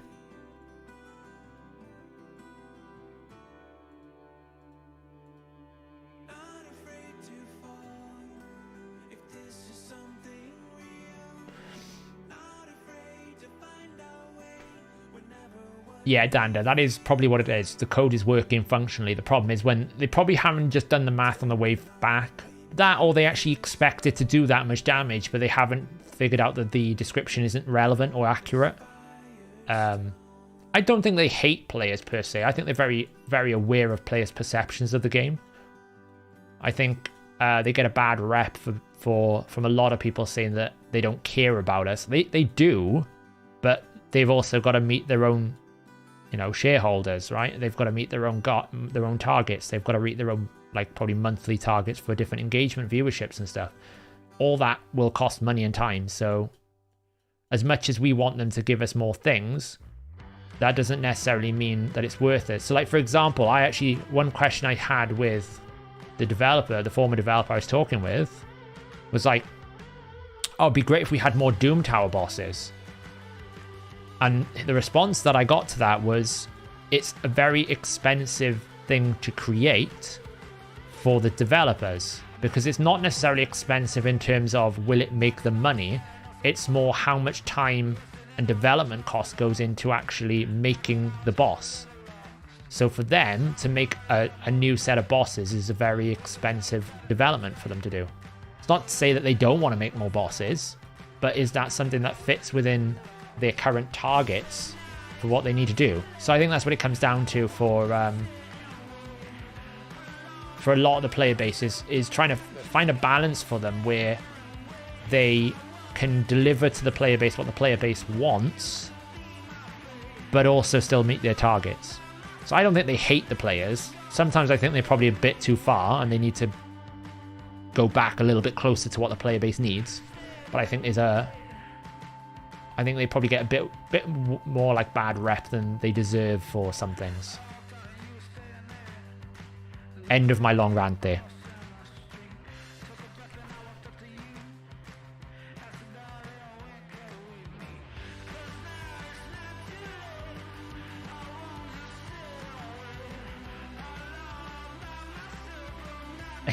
I am redefining a gear cleanse here, and Fury on Lurus is great, isn't it? Exactly, Sebastian. In very niche scenarios, Fury in like unkillable teams, Fury on Lurus. Although I would say probably Savage is still pretty strong to have. Do you think you'll be streaming tomorrow? I won't be doing tomorrow, Jessica. I will be doing either Wednesday or Thursday. Because normally Hellhades will stream tomorrow. If he doesn't stream tomorrow, I might jump on, but probably not.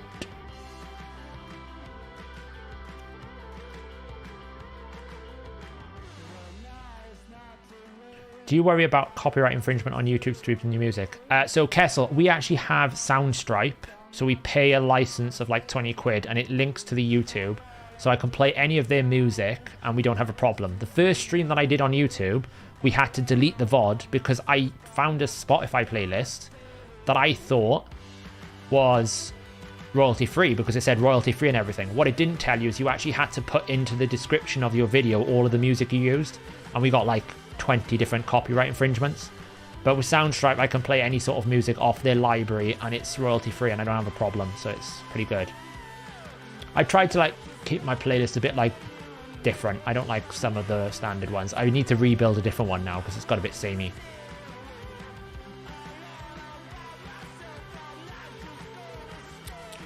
Yeah, I think they need to do a big quality of life fix at the start of the year, Senpai. I think we need a solution for like the medals. Like, we don't have a solution for this. I think we need a solution for, like, this marketplace. I think we need a solution for, like, gold bars are here. I think these are a bit dated now. We need a better solution here. So we need a solution for like, this rotation. We're going to have a problem. Because I'm pretty sure... I'm not going to get it this rotation, but I'm pretty sure most people will be getting the last Doom Tower Epic this rotation. And potentially the last Doom Tower Legendary. So basically, if we don't have any more secret room changes, this rotation, this month, people are going to be having secret rooms where all they're going to get is a silver key. So, will you publish a live as a video? Yes, it will go into the live tab on YouTube once we end the stream later today. So that's fine.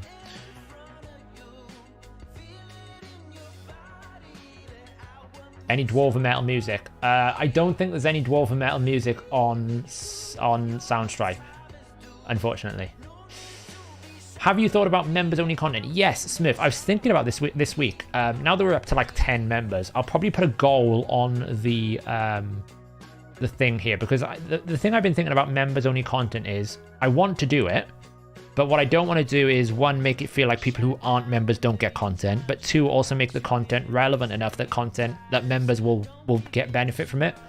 So I've been looking at different perks that we can do for members. Like I was thinking of maybe doing like a 1 hour coaching / thing pre Hellhades stream on a Sunday maybe. Maybe we'll do like member only videos. Maybe we'll do some member only coaching.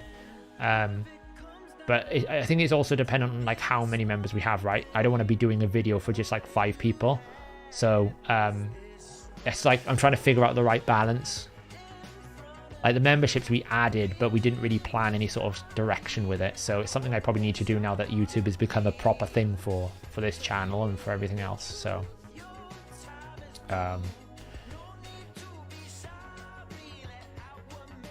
you say that, cool. I know many people now that are sitting here and have got a completed Great Hall. You know, you've got to think, players of my caliber started playing during the lockdown. There's no reason for me to push. Look how many arena battles I've done today. 10. There's literally no reason for me to push. What's the point? I'm never going to D-rank because look how many battle logs I've had. I haven't been attacked in 15 hours because my arena defense is this. I can just keep fighting. There's no reason for me to keep fighting other than for a tournament or for Magisteel. It's the only reason why I do it. So I think they do need to do something. Even if they gave us like an exchange into like, I don't know, some other currency that I can spend it on. At the moment, it just sits there. There's nothing I can do. Cool Hot Cold has become a minion. See, if I turn up more often, I get a member there. If I turn up on time, right? You could do what other CC I follow on it is doing when he gets the members via Discord to ask questions about the game, like a Q&A session. Exactly, Yanis. I was thinking about doing like I wasn't sure whether to do a Discord channel within the main Hellhades Discord or a completely separate Discord altogether, where, you know, members can just basically chill, hang out, ask questions and all that. So I just need to figure out like what can I offer. Like, I want to get emotes on it. Do I need to like adjust the way that the offerings work? What can we do that's going to add value to members? But I also don't want to make it feel like I'm money grabbing or that members get all the best perks. Like, that's not my goal. I just want to add some value to people who do want to support the channel more. So yeah, thanks, cool. Thanks for becoming a minion. I agree. It's not a major issue, the Great Hall. It doesn't bother me. It's not like I'm sitting here every day going, I really wish they would do something about this. I think the Doom Tower secret rooms are going to be more of an issue because I can't see any reason why I would bother doing this for 1 extra silver key. I'll just not bother because it's not worth my effort or my time. So they need to figure out a reward system for here because I can't just keep adding more champions.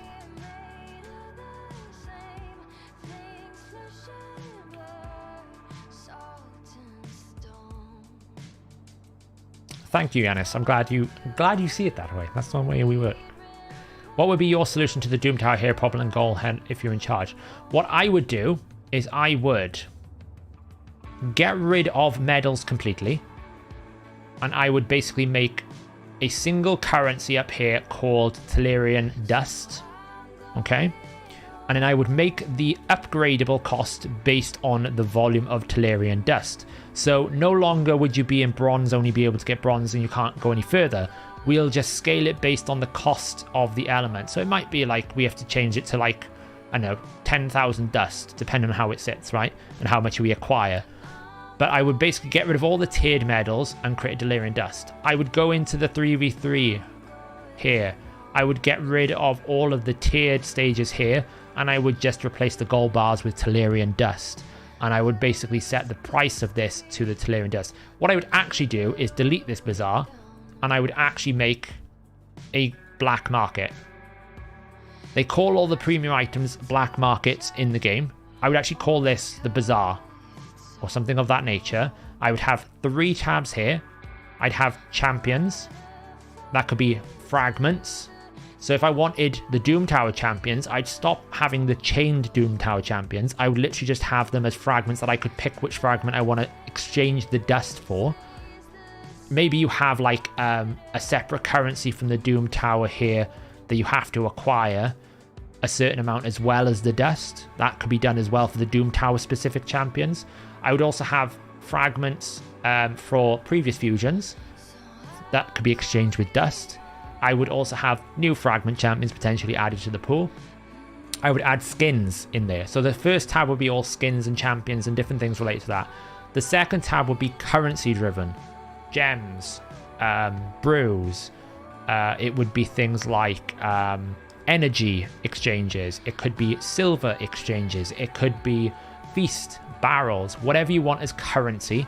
And then the third one then would be like books and things. So you would get this Tolarian dust from completing a classic arena. You would get it from dungeons. You'd get it from Doom Tower secret rooms. You would get it from 3v3 battles. That way, any currency that we have would become dated, can be converted into Tolarian dust. And if I want to use my dust to upgrade my Great Hall, I can. But I can also use it in the Bazaar to get another thing. So I'm giving players choices. They're not instantly just having one thing for one area. That's how I would fix the problem. I would basically make it a function in which if I created a new system in the future that became that had a fixed time limit before people would hit it, I can just flip them over to Tolarian dust in the long term, so it doesn't require further development time. We then give players a bazaar which they actually feel like adds value to their account, that they can spend the different dust on. It gives them choices, it gives them reasons to keep doing classic arena. It might give me a reason to buy more things, like I might want to buy more 3v3 tokens or more classic arena tokens because I can exchange that for Tolarian dust. I can get something from the market that I really want.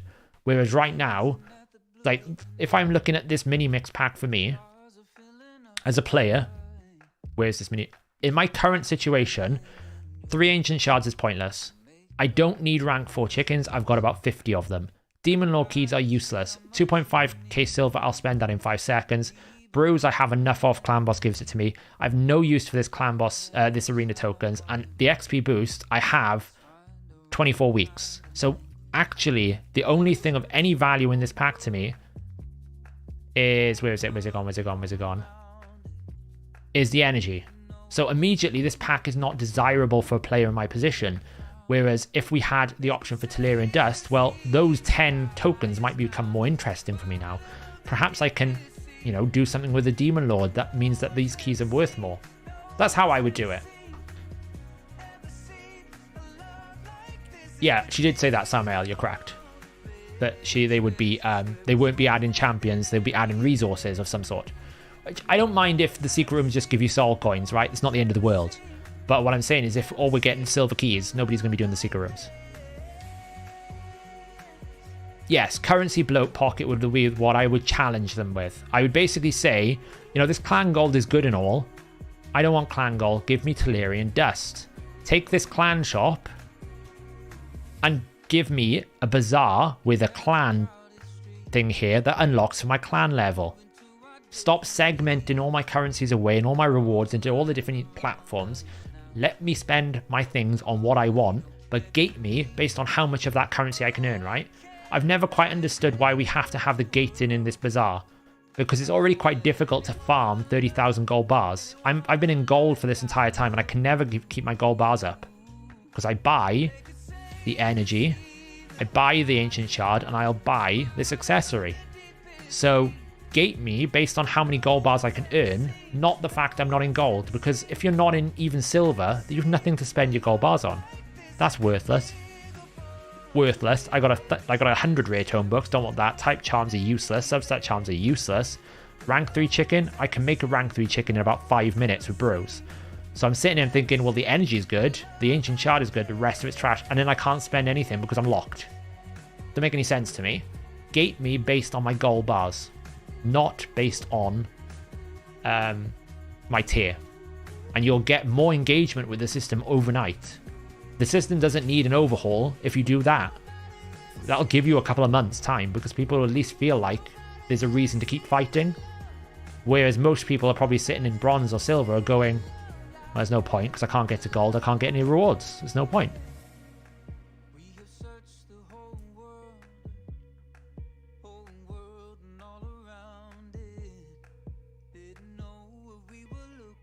The thing about my changes would be, I think it would lead to revenue generation because effectively you can market a different currency and you can have it as a universal style currency, right? So like we have these hero coin paths that come out. Well, why don't you just make the light path a variant of that or something? Now, you've got to be careful because obviously you don't want players hoarding the dust and then spend it all. So what a lot of games will do, you see this a lot in MMOs, they will cap the currency so you can't hoard it. So what I would do is I would cap the Telerian dust to like 10,000 to force you to spend it. I'm not being mean. I'm just making sure that you can't sit there with 100,000 Telerian dust. And then when you want to spend it on something, you can. So you've got to keep spending on a resource. But as long as you keep spending, you'll get something. That's fair in my opinion.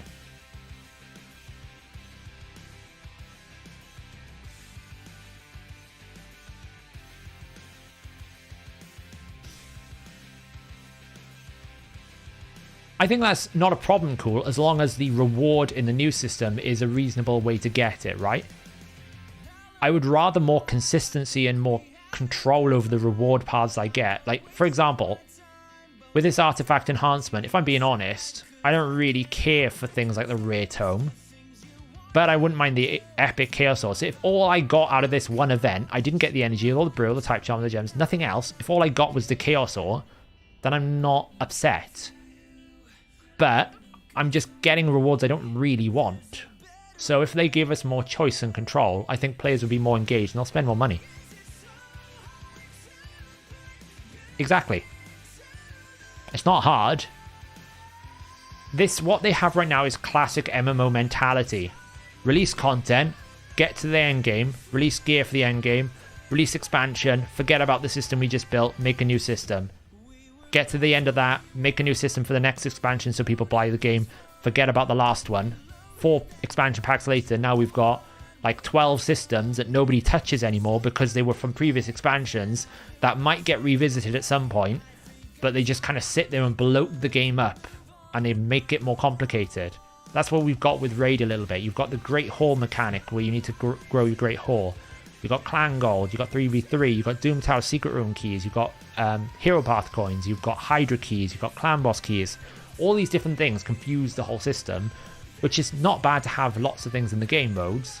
I just think we need to look in terms of how do players get their reward paths and how do you progress those players. I think we should have more missions.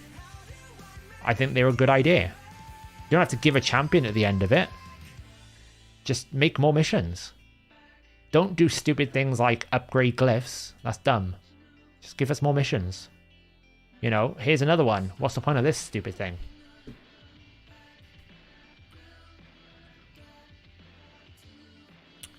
No matter how much gear you cleanse, you still need to spend real world cash for those sacreds. I already have. You know, what was the point of this? This is another example. Instead of life tokens, let's have Telerian dust. And if I want a champion, just charge me an equivalent value of what you think. Set the economy price yourself and then make me buy it. Great. I can earn this without having to burn my champions. It might just take me a year. If it takes me a year to get a Sir Nicholas, that's not a problem. It's not a problem, guys. But at least I've got a pathway to get there. I'm not burning legendaries to get a Sir Nicholas. It's just not going to happen. So you've created a system that's taken development time that's probably earned you 0 pennies, which is why you've never looked at it again. So what was the point of building this at all?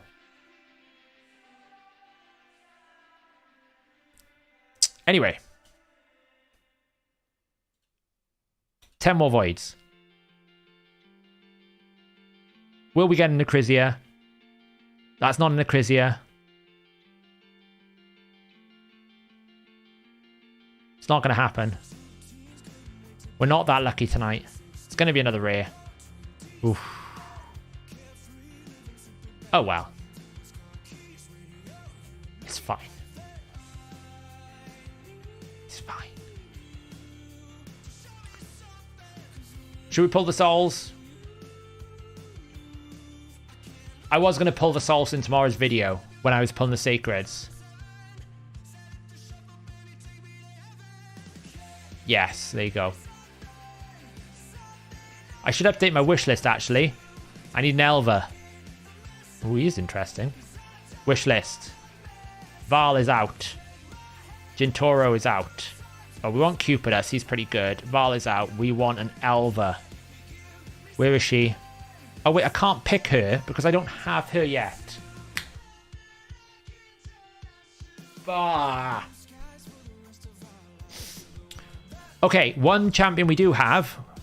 Which we need one for. It's Turvold, right? We need Turvold.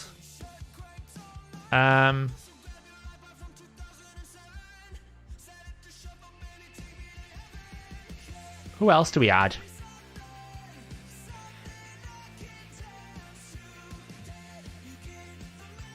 I don't know who else to have, really.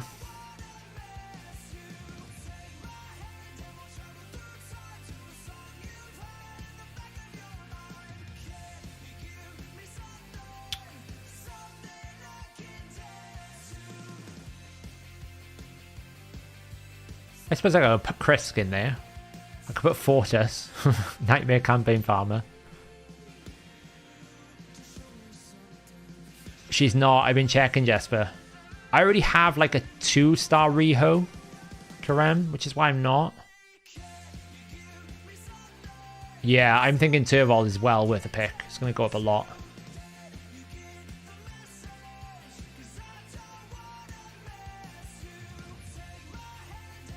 I'm trying to think what I need for Arena, really. Because that's where Blessings are really, really powerful.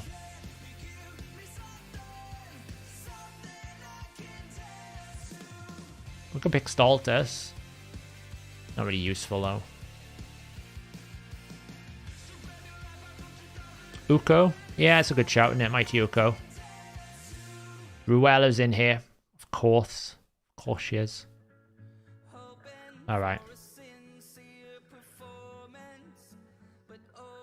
Oh! You guys wanted to see what a good soul... I'm good with souls. Souls is my RNG. It's where I'm very good. I have no idea whether a 3-star LNRL is very good. I know Fiction's got a 6-star LNRL I did a video on. Is Giant Slayer working for AoE hits, for example, on Stultus AoE? It should do. It's per hit. Oh, Tomoa, that's a good one. I actually want to do some content on Tomoa. Poison in Arena sucks. Hellgazer. Ooh. No.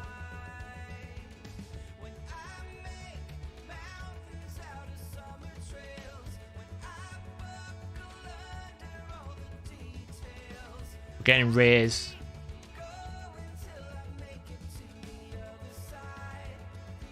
Oh.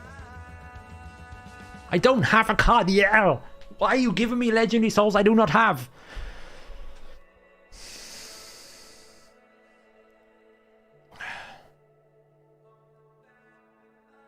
Yes!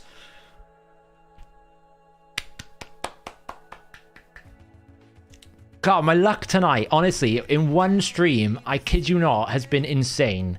We've quad-rolled. I passed my masters. We've got a wishlist Ruella.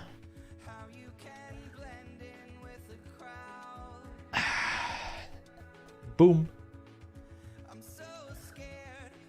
How's my fusion going? I think I just need 15 fragments. So either I do the dungeon dives or the dragon. So I'll probably just do the dragon.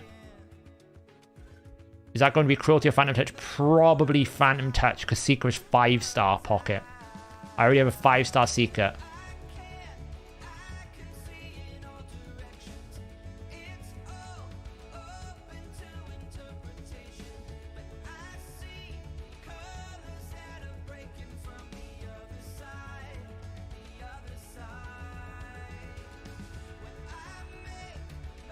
Okay.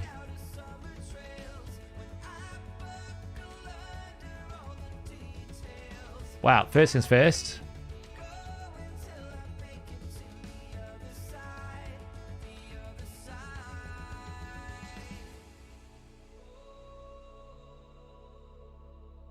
It's a song. Weird dripping noise then. The song. There we go. Crazier. Sorry, I got totally distracted. I will probably put Phantom Touch on her, yes. Do I know anything about the Crystal Fusion? Only that I think it'll start on the 14th. I do know something's going to be coming in 2 days, but I can't tell you about it because last time I told someone about it, it got me in trouble. Does she remain in your wish list? Probably, because she's only 3-star. I've had insane luck, to be fair. I suppose I've spent a little bit of money. I bought like 3 or 4 soul packs, but I haven't really spent a lot of money. I got one of those more expensive ones, which was like the pack picker thing, but that was just because it was during that hero's path where there was tier 3 soulstone and I got bored of champion training. And then I've only bought 2 or 3 of the really, really good price soul packs. But other than that, I've not done it. Let's just clear out some crap here. We don't really want a Hill Nomad. I don't really want him. I don't really want him. Too many of those.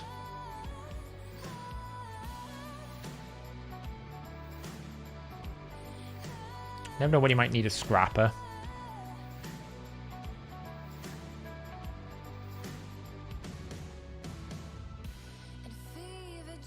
Do we have any dupes? Yep, that's a dupe.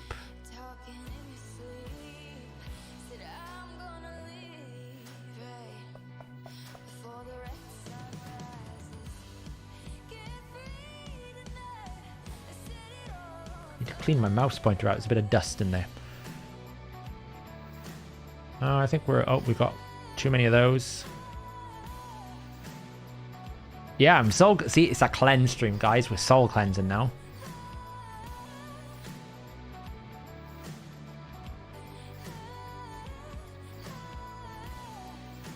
Look at these are all the champions. I got a Basilius Roanus, and a War Chief, but I don't have this. How have I got so many champions I don't own? Oh, we got a new shop.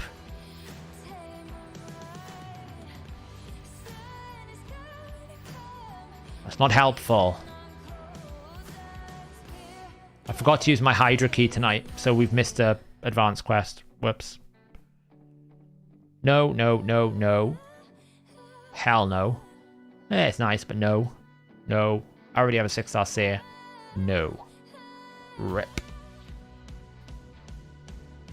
Okay. I need one more for another 200. So we get another one of these. That's annoying. Oh, we can do some Iron Twins, can't we? There you go. Right, let's go. I already have a 6-star, Jacob. Epic. Nobody wants a Skull Crusher. Give me an Elva. Make this night complete. That's not an Elva. Oh, he's on my wish list, though. Hey.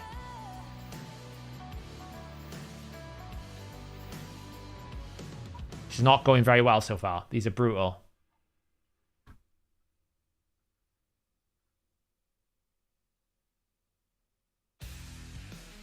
I think we've excluded all the luck. Oh boy, that was awful.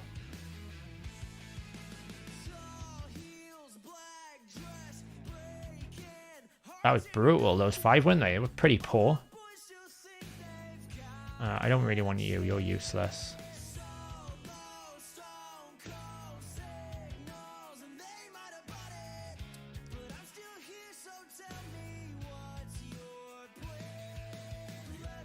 I don't really know why I'm keeping these 4 stars, but I kind of am.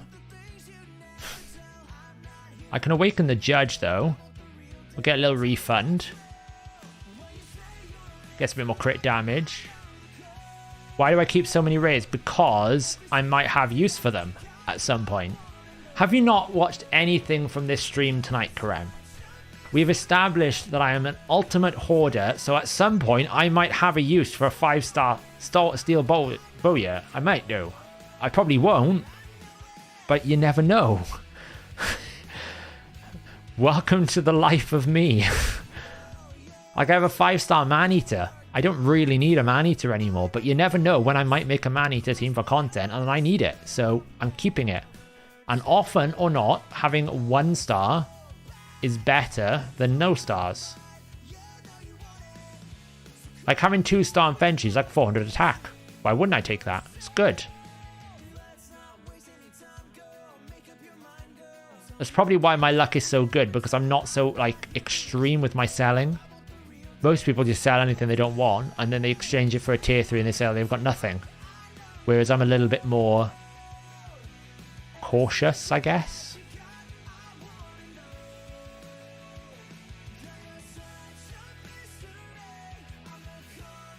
Oh, go. An extra 100 there. What we got? Cool. We're collecting all the daily stuff. Might as well collect that. Cool. Well, we got the inventory down. Oh, what we didn't do was actually check all this new gear.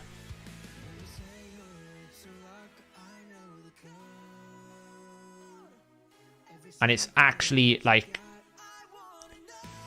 It's got rid of some of the red dots, so I've probably got unleveled gear in here now that I got to try and find.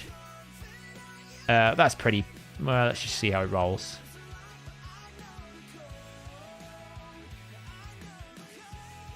Of course it did that. It's probably worth keeping that. That's pretty poor, never going to use that. That's even worse as flat stats.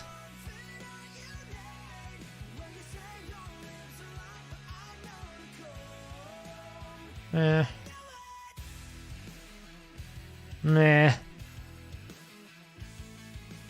Okay.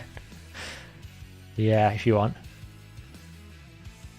Oh, look at this piece. Oh, it rolled bad though. Still worth keeping for now. This is the remnants of my bolster gear here.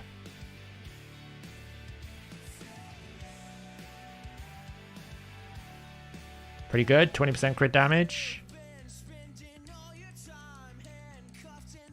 Bolster, I kind of want a bit of both, bit of all, really. That's kind of like crit rate or nothing. That's pretty good now, because it rolled the crit rate.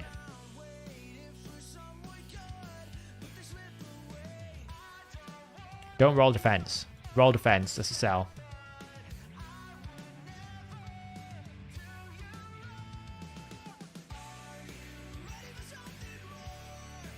I need to roll all this. That could be quite good if it rolls speed. It didn't. Still alright. I think I need another gear cleansing session video. We might have to do more gear cleansing. Because I've only got the inbox down to like 140 items. And we're now like at 1,000. We got at least 174, which is better. I'm pretty sure there were some flat stat pieces in that bunch that I should have sold. So let's just check. Yeah, that one, which is total trash. Unless it rolls a lot of speed. I think it'll be bad anyway. It's going to be trash. Yeah, this is like Gear Cleanse Part 1. But it has been, like, I've needed to do it for such a long time.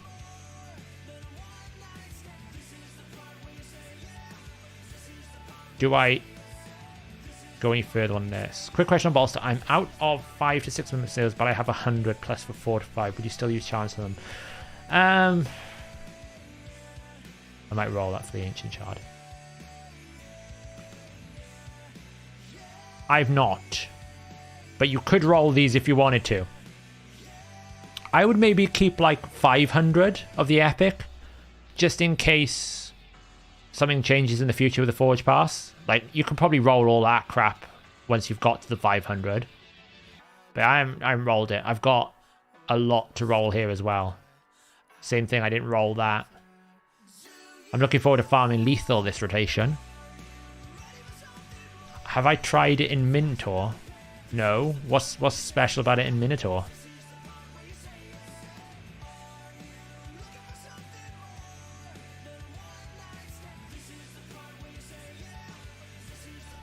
Why is it special in Minotaur?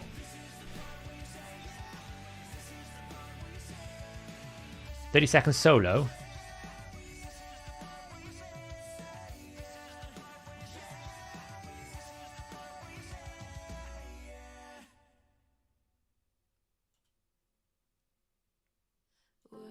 I suppose it's good for solo. I mean, I just run like a 30-second team. I actually used Minotaur to get rid of that stupid weekly quest, which was like finish a dungeon with the same faction for the Forge Pass. That's what I used the Minotaur for. Put everyone in spirit.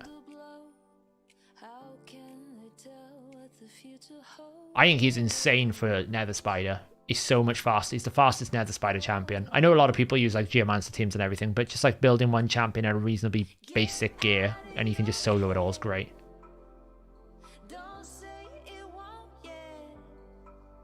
Yeah, I mean, he's going to get masteries though by doing Minotaur, right? So he's eventually going to get masteries. This team is going to fail this run, by the way, because we've RNG'd the burn like 4 times. Iron Twins is a team I need to fix. It's getting on my nerves now. I lose so often. Stupid Mithrala, honestly. With the debuffs.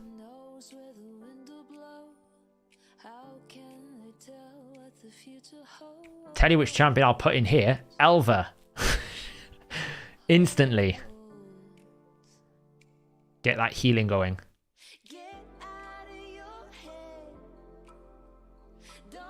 No, I don't feel like Iron Twins need speed tuning. If I had a better champion than Mithrala here, it's much quicker. The problem is Mithrala is doing too much damage and too many debuffs, which means that the debuff isn't getting extended by Aox, which means the burn is falling off when the passive procs because we have too many poisons out. Mithrala is the problem in this team. That's the only problem in this team. It's getting a bit tasty. We're alright now.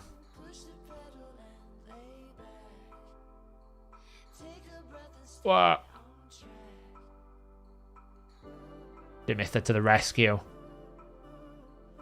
No, Aox is way better than Bulwark. I did think about Bulwark though. It's just, if you look right now, we've got Hex 2 poisons out. That's the problem. Too many debuffs for Mithrala. But it's alright, it's stable enough. It's just not... Like, Spirit is pretty rough going because I got 2 Force. I was thinking about just making Bulwark have like 600 accuracy or whatever is needed, rather than relying on accuracy aura. And basically 60 in Aox, so you had an accuracy banner. Right now, Aox just needs to be slow, but he needs a little bit more accuracy to do it. And trying to do that at 50 without a ban is hard.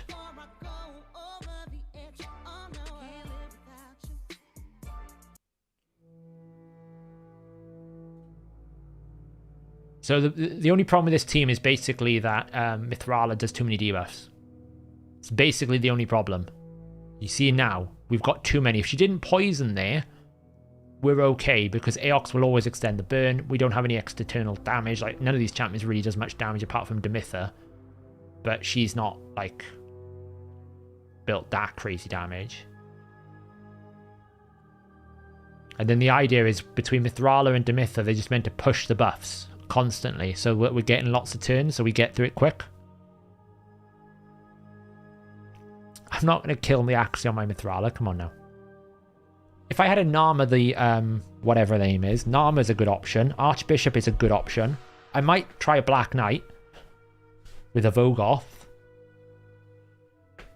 Demitha is actually quite strong here, because she's extending the buffs, and she's also providing a block debuff for this point in time.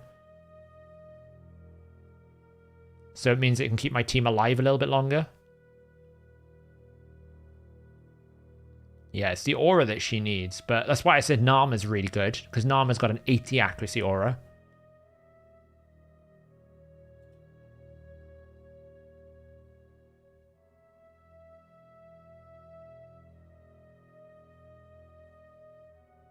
It's pretty stable.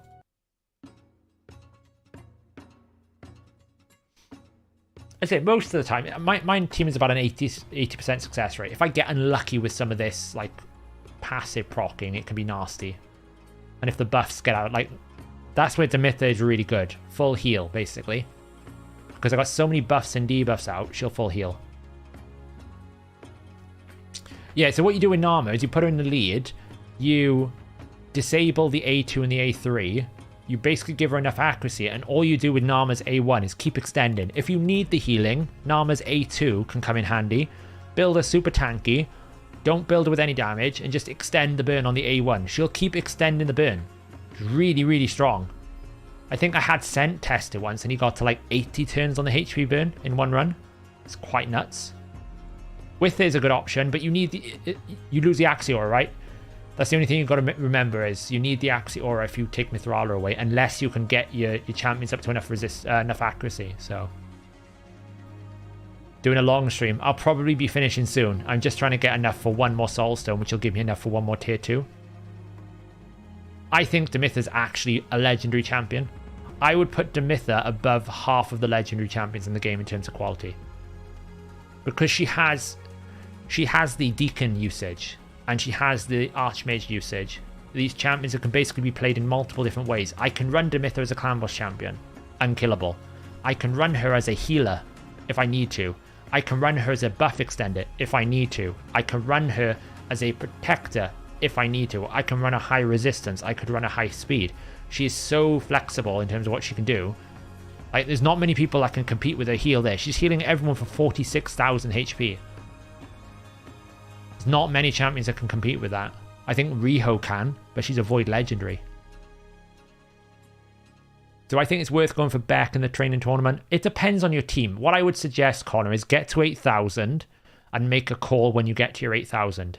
The good thing is it's a smaller training tournament, right? When I did Kyoku, it was like 5 days. I think when Hellhades did Krisk, it was like over a week. So the chances are people are going to be less attentive because they didn't make a big hype about it. They've just snuck it in there. So keep an eye on your thing. If you can see someone is wailing hard, then don't bother. Like, just hit. It's worth getting the 8,000. The 8,000 is worth it. I probably shouldn't have revived there.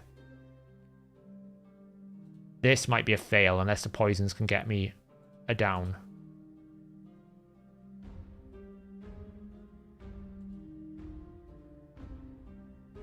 Stack the poisons up. Come on, Mithrala. Do your only good job here. Oh, that hurt. Poison. The best poisoner in the game is Mithrala. Come on. There we go. I did know. What, she can reflect a block revive? How does that even work? How does the block I know the block revive is an effect, right? Block revive isn't just something that happens. It is an effect you can technically somehow resist, I guess, but if going for a champ, be sure to stay awake depending on the times and ends in the weekday. Yes. The thing about the champion training tournaments is so easy to snipe now with the tavern improvements, with the feast, with the barrel. Like, I added like 60,000. Well, it wasn't 60,000. It's about 20 to 30,000 in the last 10 minutes when I was doing for Kyoku. Because all I did is I made food throughout the week. I had a bunch of level 15s. I could instantly just brew them to 25. And then I made a bunch of 6 stars. So it's really, really easy to do. So you're never really safe. That's why I don't like them too much. Yeah, that's a strategy as well, Connor. So what you could do is just keep close to him, get to your 8,000, see if he reacts, and then just try and build yourself up some burst and see if you can outburst him the last 10 minutes. That's one way you can do it. There's no point in like trying to beat him now because he'll react. That's what I did with mine. I stayed beneath my person for like, he was around about 10,000 behind at the end of the last few hours, and I just burst him the last few hours. I actually have the YouTube series, Connor. If you check back on the channel, there's a playlist for the Kyoku series. You can see kind of how it developed at day on day, and you can see like the burst that I did in the last minute. That's what you've got to be prepared to face or do if you want to win it. Yeah, Kessel. Demitha's A2 is one of, if not the strongest heal in the game. I think I managed to get like a 115,000 heal on one of my high HP champions once. It was crazy funny.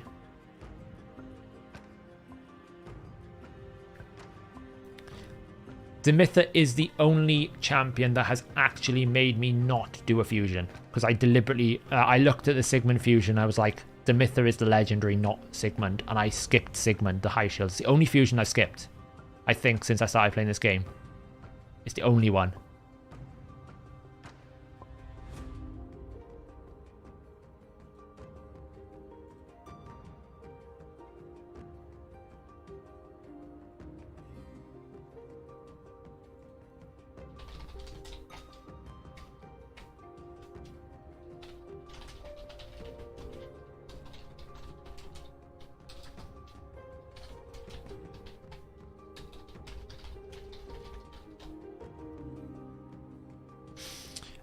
Right, where were we? I don't want ancient swords. I have enough of this ancient I want to build. Yeah, you might get something tomorrow, knows. There've been a few like mixed ones for shards and stuff, right? Obviously shards are more like desirable, I guess. But you'll probably find there might be an energy pack that drops tomorrow potentially. They normally do one when there's a dungeon divers on, I guess. There wasn't a dedicated one, yeah. To be honest, they weren't offering an awful lot of gems. Mostly shards and books. I actually was after a duplicate Demitha Kessel for so long, because obviously I put it straight into my clan boss team, right? And you can't really run a clan boss champion in lots of areas of the game because they're either too squishy or they're not optimized. So it's the one champion that I was really looking for a dupe for. I haven't actually built her yet proper, but I do want to see what she can do in the arena in the right setup. She can catch people off guard, I think, just because her raw healing potential is really high.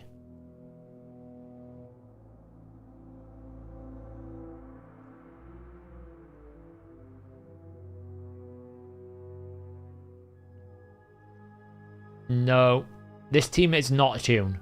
This team is basically, I have a Mithrala built for Arena, I have a Duchess built for Arena, I have a Geo built for Hydra, and I have a Demitha that's built for Clan Boss. Aox is put in there to just... Aox is the only one I built for this team. He's level 50, he's about 120 speed. And his job is there to be an extend bot, and that's about it. And obviously throw a heal out. Aox's heal is actually quite strong here. When he gets it, it's a pretty decent heal. It's like, you know, 10k to everyone. So far, we're 5 out of 5. Let's see if we can, like, get a 6 out of 6. Hey, Biohack. How you going? How's it going? How you going? How's it going? God, it's getting late.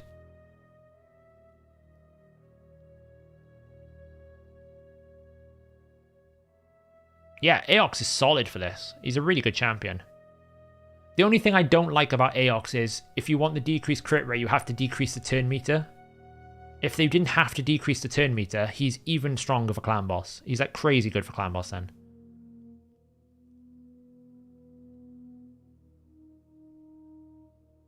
I don't know what you're talking about, Renesh.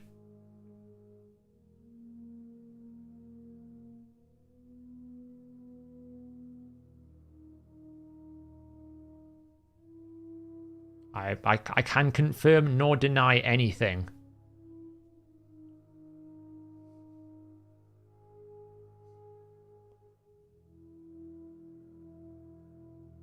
Is there diminishing returns on attack? For example, I have a +4 Trunder with about 8,400 attack and 300% crit damage. Should I dump some attack?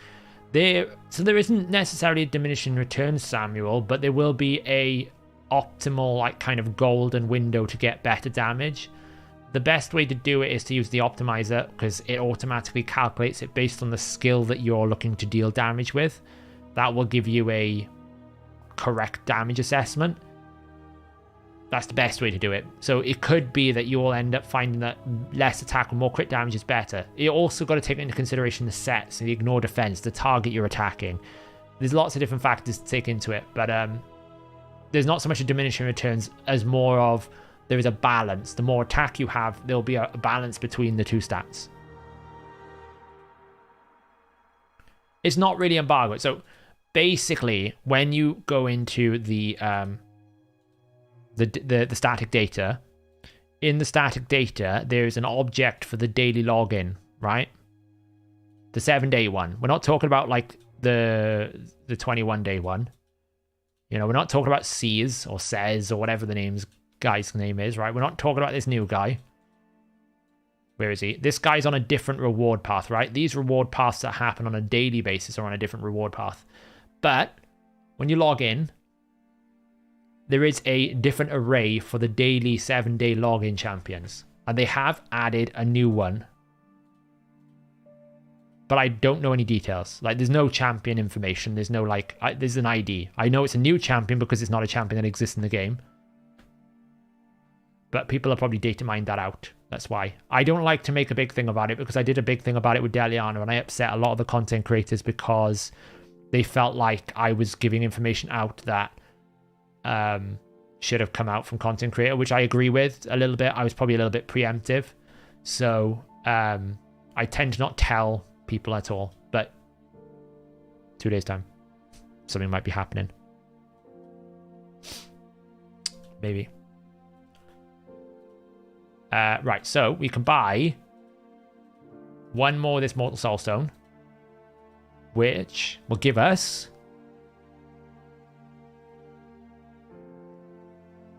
nobody wants a Vildrax.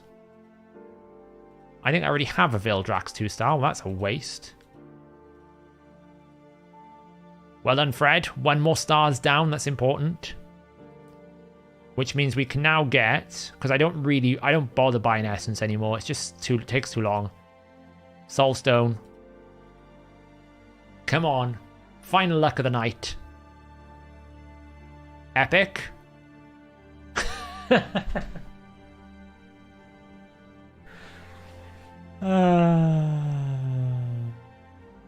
I got another Ruella. Shame it's a 3-star, right? I guess to sell that one. That's a bit sad, actually. I guess to sell it, right? I don't really need another dupe Ruella. I suppose, actually, I'll keep it because I might make another Ruella if I need to speed tune Fire Knight. So it's actually not terrible to keep it. So I'll keep hold of that. Never know when you do it. Exactly, yeah. Build 2 Ruellas. I've got like 4 of them now, so... might as well keep hold of it. I was so pained when I got a 6-star perfect Soul Seeker in here. But it was... needed 100 of that tier 3 and I didn't have enough. Painful.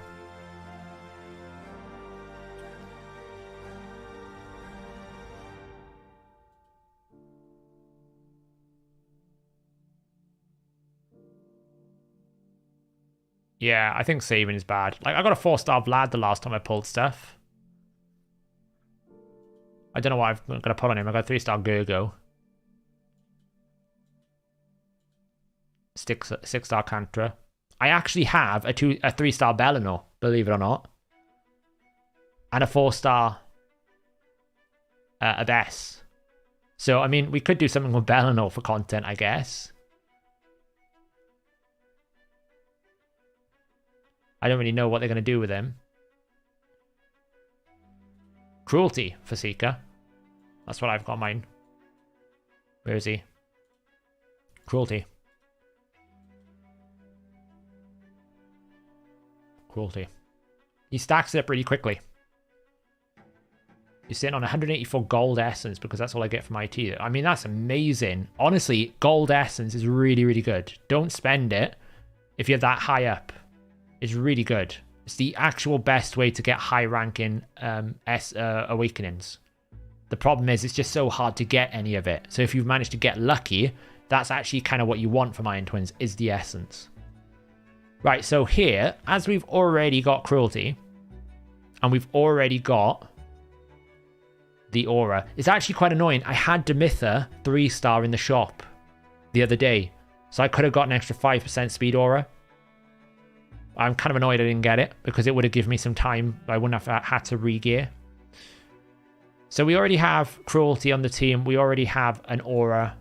In terms of Era, she's going to be dropped out for Elva, I guess. So we lose her Aura. And then the last one is going to be Turvold, who hasn't got an Aura. So I think just goes that, right?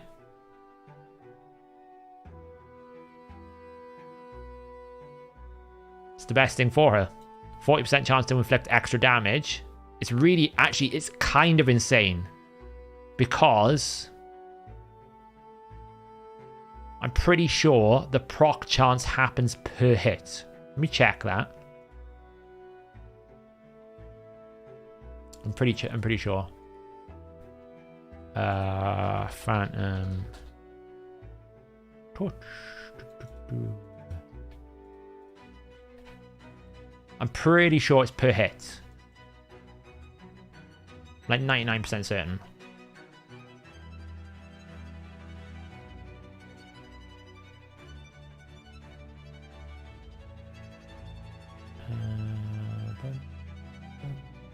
Yeah, it's per hit. I think phases, let me just check.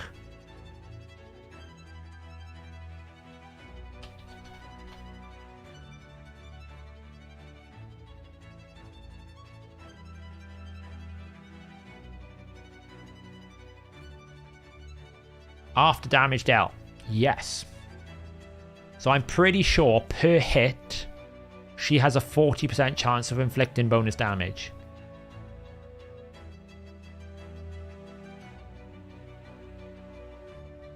Pretty strong. So we're going to go with Phantom Touch.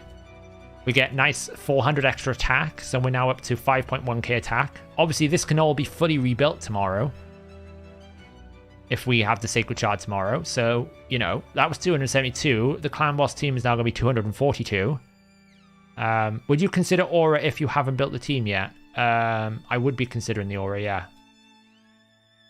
I had it before because I had Jintoro in the lead, so I was getting attack percentage, so if I rebuild this champion now,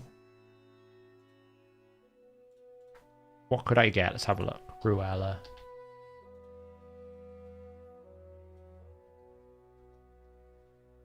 We wouldn't need to go as fast anymore.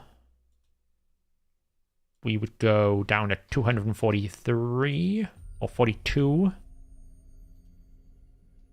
Like 234 minimaxi. The question is, do I stick with Toxic with her? I probably do, I guess. I don't think I have any better artifacts. I'm still lacking an attack banner. We've got this, but I don't think it's going to be enough. The ring is pretty good. It's the best I can probably get. The amulet is also pretty good. So it's just we just need a better attack banner, really. But we can go that. We're going to have a speed aura, which is great. A continuous heal buff here. 242. Apparently I centralized my tabs at some point.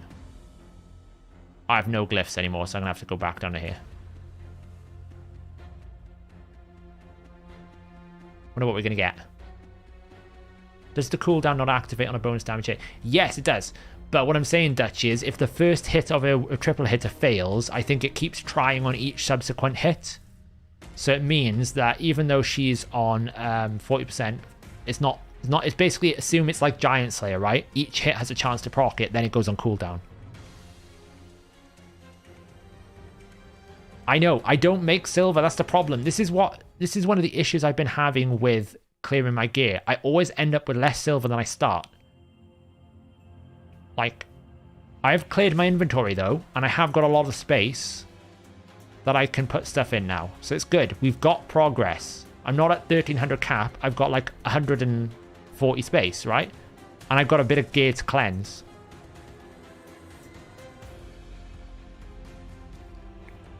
So we can get an extra 12,000 damage there. So what's this? We're trading... Oh, we need to live refresh here. We're on the wrong thing. Got a blessing now, haven't we? There we go. Blessings in. Clear. Go again.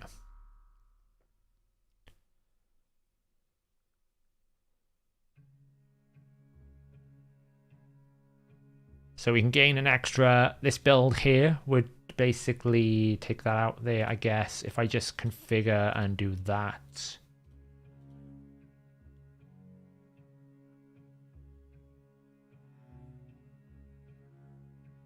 Bit better. What I need to do actually is go into here and I need to find all of my priority 1 champions that are not priority 1 anymore. Because obviously we made a lot of DPS champions last stream, which we don't need. Like, he doesn't need to be locked anymore. Who else have we got in here that I can probably get rid of? Val doesn't need to be locked anymore. I'll keep a leaker locked because, you know, we like a leaker.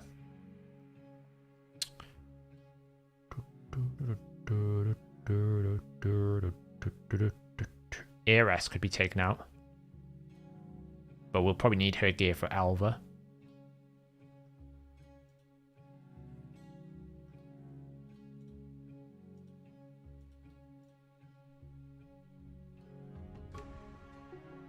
Speed is wrong. 242. We need around 242. This base. Minimum 242. To make it work.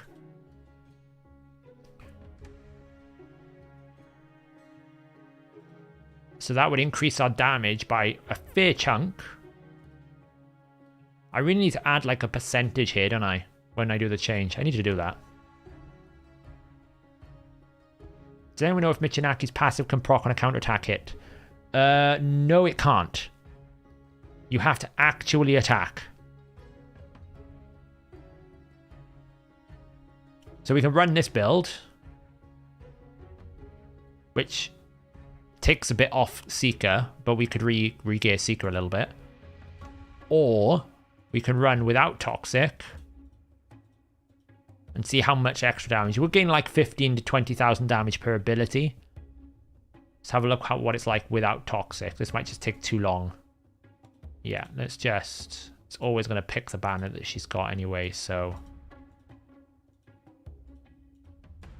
That should speed it up a bit. Yeah, I keep meaning to add it, but I keep forgetting and overlooking, so I'll definitely add that. We got around 1 billion. Like, perfectly 1 billion. So assuming an ally attack also wouldn't proc it, assuming he hasn't already... Yes, exactly, biohack. In order for you to proc Michinaki's passive, you have to physically attack the boss. So you have to use one of your abilities, then it activates his passive at the same time. You can't do it through secondary means like ally attack, counter attack, or joint attacks, or anything else of that nature. I'm just curious to see how much damage difference it would be if I didn't run Toxic with her. Toxic adds around about 5 to 6 million damage total. So obviously if she's going to do an extra 5 to 6 million more, then it's better to run less Toxic. For a better word.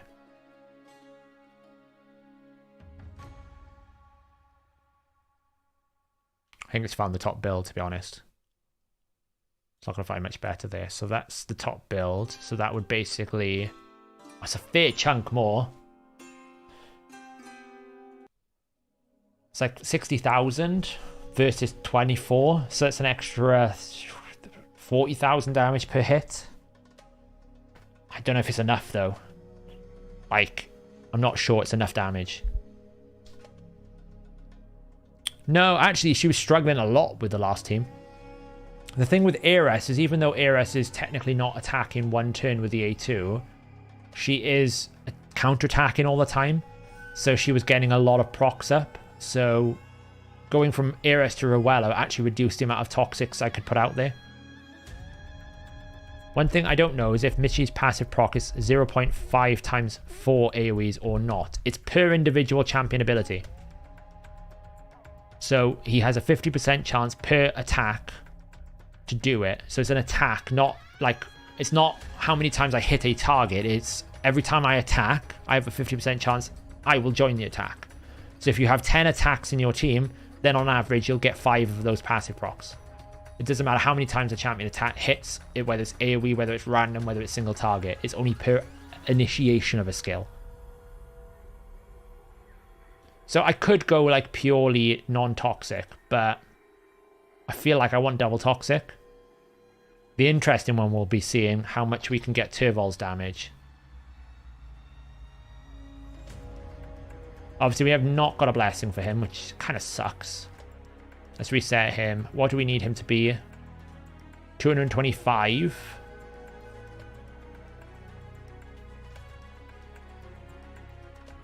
He needs to be steadfast. Crit rate, crit damage.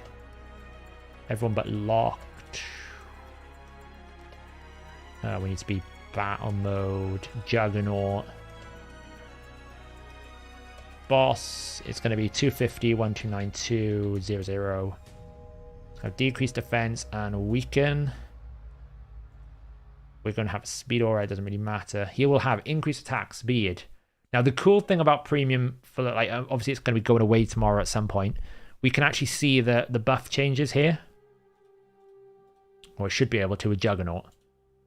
If it's working correctly. Or have I broken it? Probably have broken it. We need 225 speed. 235 accuracy. glyphs, probably like 5%, 3, because we don't have a lot of that, plus 8. So what we should be able to see is this number changes, but it's apparently not doing what it's meant to be doing. So I need to check that, because clearly I broke something. Earlier you said, I think he's insane for Nether Spider, fastest Nether Spider. Who are you thinking of? Stultus Dragonbane, not a potato.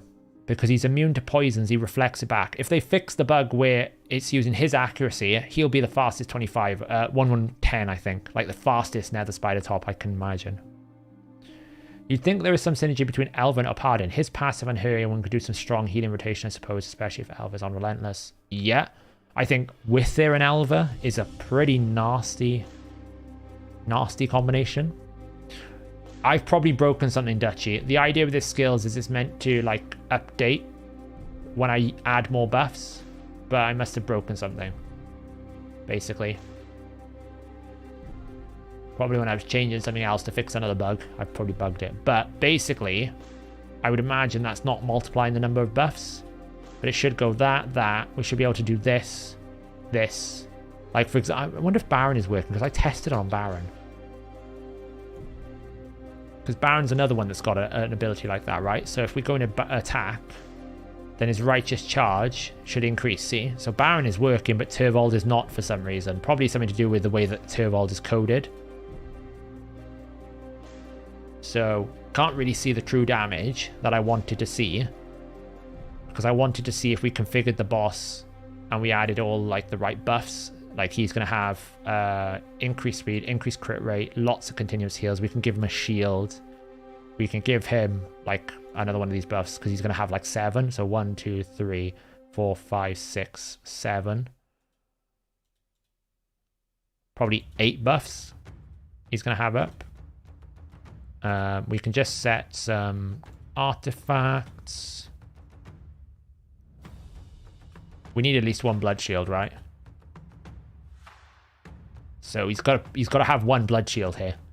This is probably going to have to be, unless that ring that he's got there is going to quad roll the attack percentage, it's probably going to have to be that attack ring. Unless this quad rolls attack percentage, yeah, it's going to be the attack ring.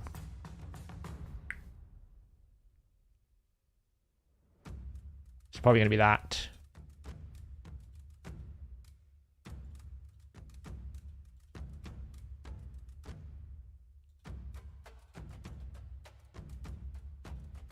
The one he's already wearing is gross.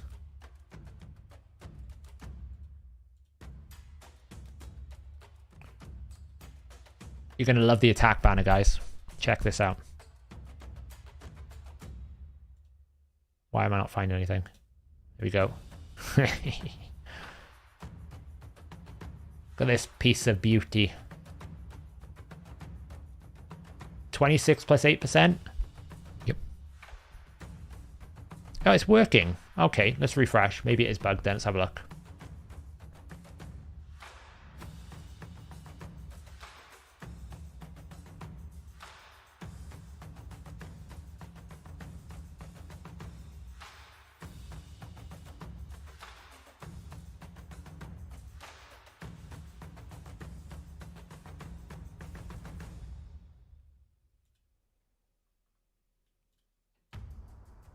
It's not increasing, Giannis. If you look, it should be increasing the damage every time you add an extra buff, because every time you add a buff, it should increase. That's not what it's doing. Is it increasing the damage when you add more buffs? Increase attack will work, because that's working. That's just a standard one, but the additional buffs should be increasing his damage. Which is not, for some reason. I've probably broken something. Yeah, I've probably broken something in the code. It's fine. I can reverse engineer the calculation anyway. I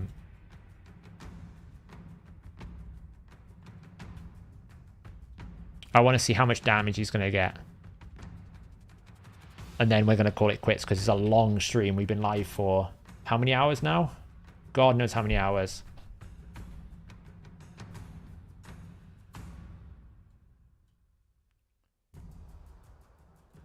We can just configure this quickly. If if I put a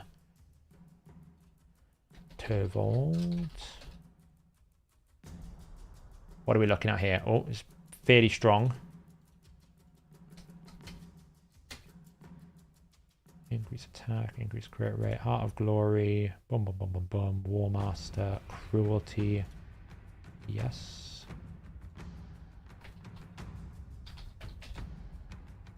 5-star.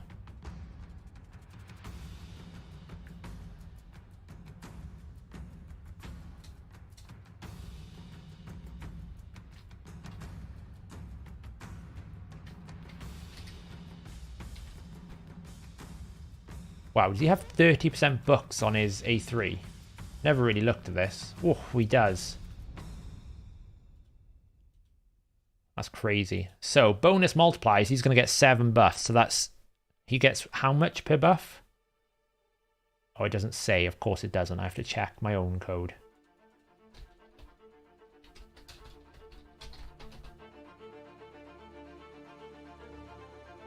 %20 per buff.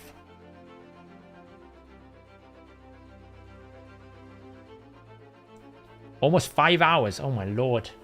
It's a long one. Just shows you how long it takes to do a gear cleanse, right?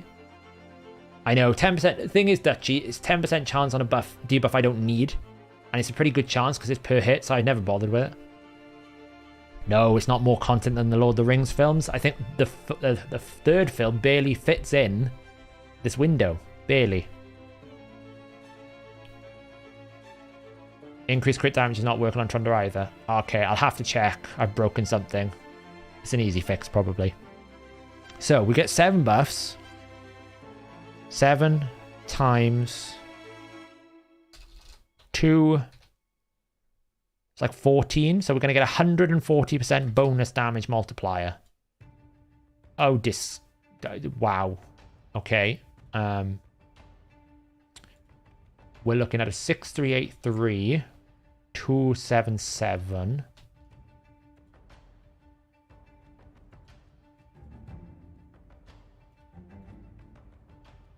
No cruel. Okay. Interesting.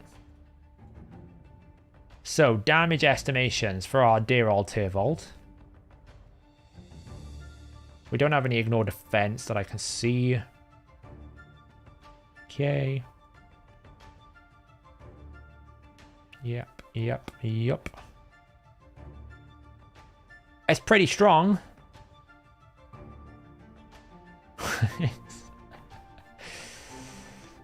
It's coming in at a cool 800,000.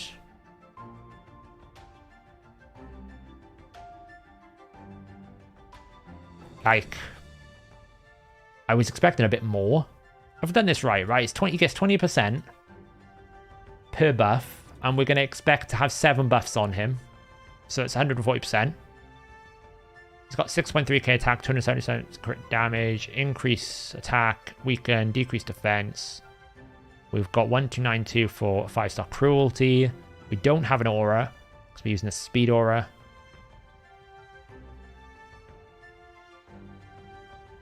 That's pretty heavy.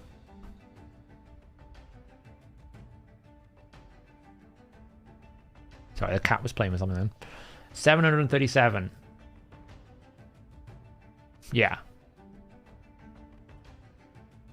So the question really is the one, like, is it worth Blood Shield? Like, is Blood Shield worth it for a loss in potentially an extra 225 attack? So with that math, we can come in here and we can go, well, that's if I had the Blood Shield. If I didn't have the Blood Shield, it would drop down to 120. But I would add another, what did we say it was? 225 attack. So that would be...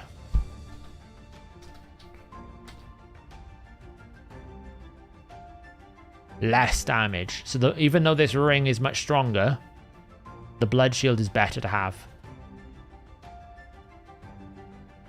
Probably. I think if I did like the best possible gear that I could possibly get. That should be his combined hits as well, mind that. 724,000. Oops. Let me just check the multipliers are all correct. I should check that. 3 times multiplier. Yeah. Hits twice. Well, good. You're just going to always have to check these things.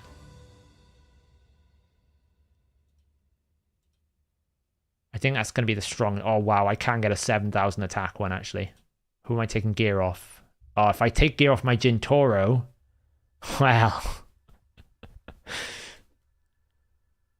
That's tempting to take gear off Gintoro to hit 6,916. We'll see what it comes back with, and then we'll call it a night. We'll call it a night at a cool 1 in the morning here. I need to eat still, which is pretty bad.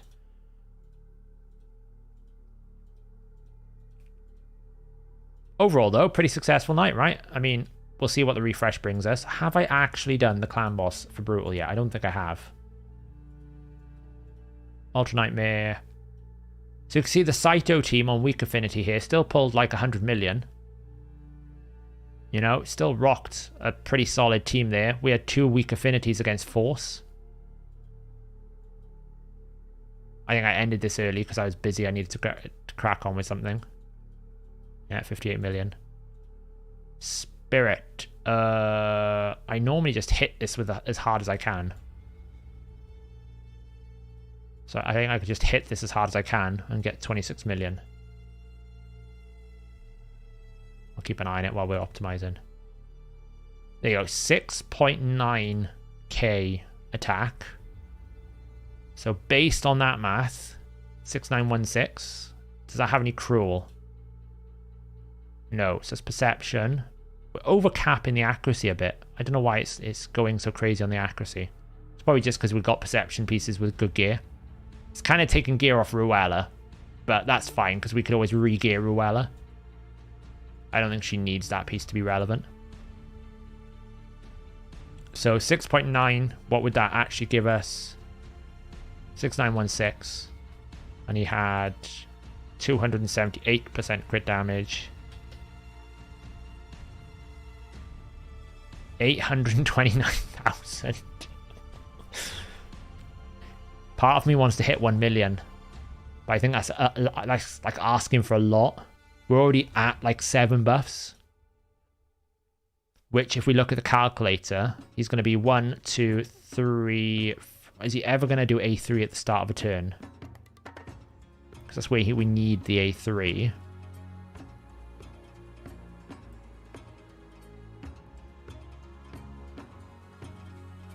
So he's got 1, 2, 3, 4, 5, 6, 7, 8 debuff. 8 buffs. Please fight for a cold counter like 20 rounds without action on block damage on NPCs and just noticed it. Sorry, please fight for a cold counter like 20 rounds without action or block damage on NPCs and just notice 832 rounds in.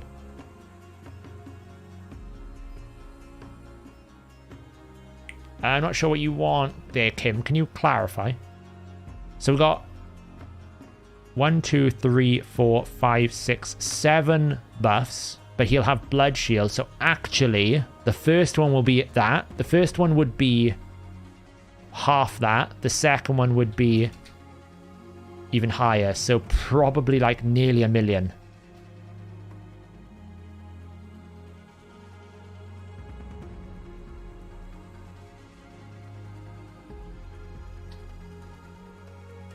Oh, I probably need to actually let me resave that. Let me remove that.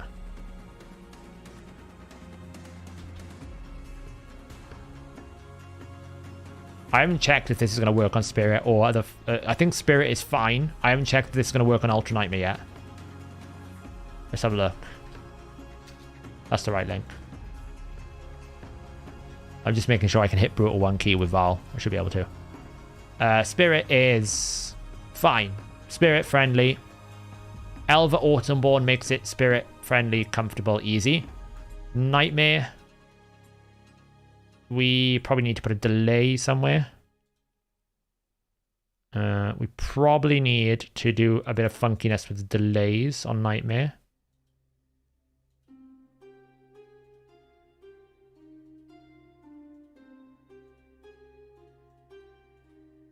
Nightmare's a bit funky. I think the way I fixed this before was I had to increase the speed with a delay.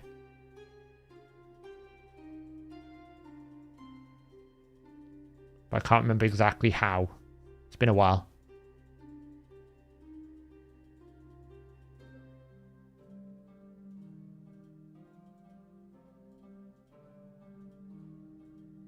Yeah, so Nightmare's a bit funky. But to be honest, even if you did it on Nightmare, I think it can one key Nightmare without needing to be in tune.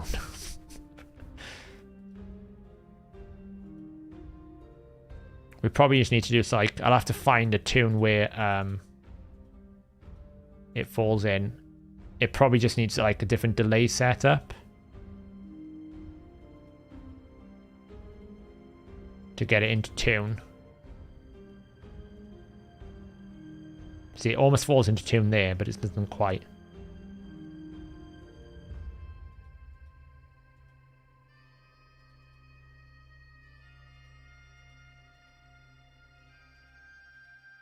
Welcome to the world of clan boss speed tuning. See, it falls in there, roughly. Doesn't quite do it how I want.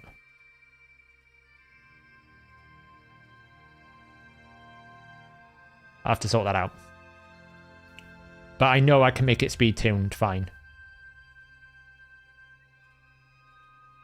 Brutal is probably easier to do than Nightmare. Could be Turvol's extra turns is causing problems as well. But hey. Yeah, I mean, if I look at the game now, you'll see I'm just randomly put a team against Brutal. And, does it change view? Yeah, you can see I'm already at like 1 key Brutal. Now, obviously, Brutal isn't as hard as Nightmare in terms of damage, but I just threw this in. It's not in any tune at all, see? It's just, we're just hitting it for some damage. So this will probably 1 key Nightmare even if it's not in tune, I think. Yeah, so tomorrow I'll probably do a shard summon video tomorrow, just to go through what I get. Hopefully I get something interesting along the way to Elva. I would hope I'd get another legendary on the way to Elva Autumnborn, at least one. I'd love a Hall's Ring, maybe Michinaki. I don't know what other champions I'd want. Probably Kaimar or Rotus, I guess. But I'm pretty sure with a bit of tweaking I can get to like 1 million Turvold A3s. And keep in mind, we're going to be doing like... Why have we got a delay here? Can we fall in back in tune, please? There we go. We're going to be doing... we need 2 turn delay on that. 1, 2, 3, 4, 5 A3s. Now, not all of these A3s are going to be that strong because obviously the second A3s here only got like 5 buffs. Like, he's going to be doing a lot of A3s.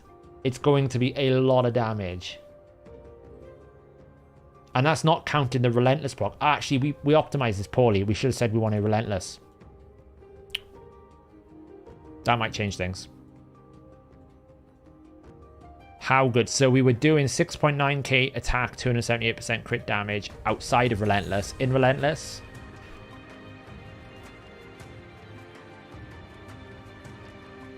it's quite a lot worse.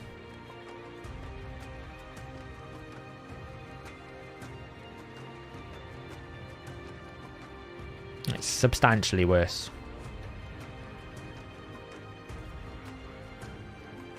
6.3, 248. What does that actually do?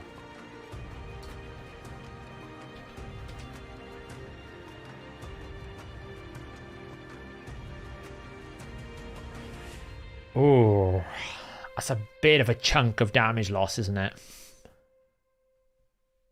What do we go for? Like 754 to 898. So we lose 144,000. Now keep in mind, Relentless over how many turns is he taking? So on a 3-1 ratio, Relentless is going to be absolutely insane because he's got more opportunities to activate it. On a 2-1, it's not so much, right? So he's going to be taking 1, 2, 3 turns every turn, right? From about turn 6. So turn 6 all the way to turn 50 is basically, what, 46 turns? So 46 divided by 3. So he's going to get 15 times 3, 4, 9. So 135 actions divided by, what is 18%, right? Relentless is 18% chance to proc. Am I right in saying that?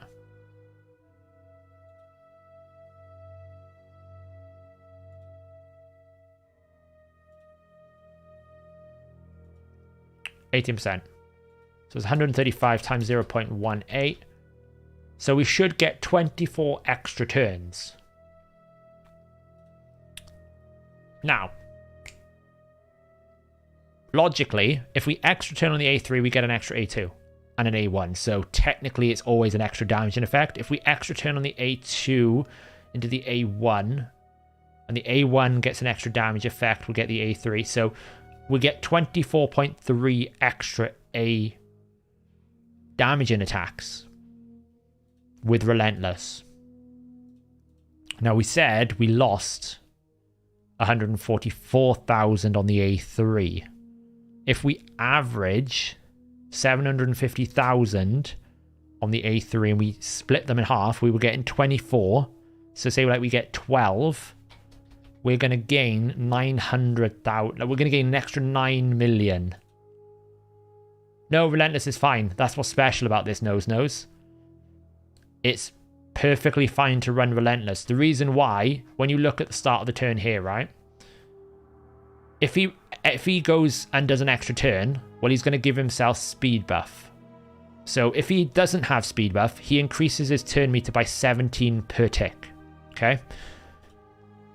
If he does have speed buff, which he gets here. So Elva provides the speed buff here, right?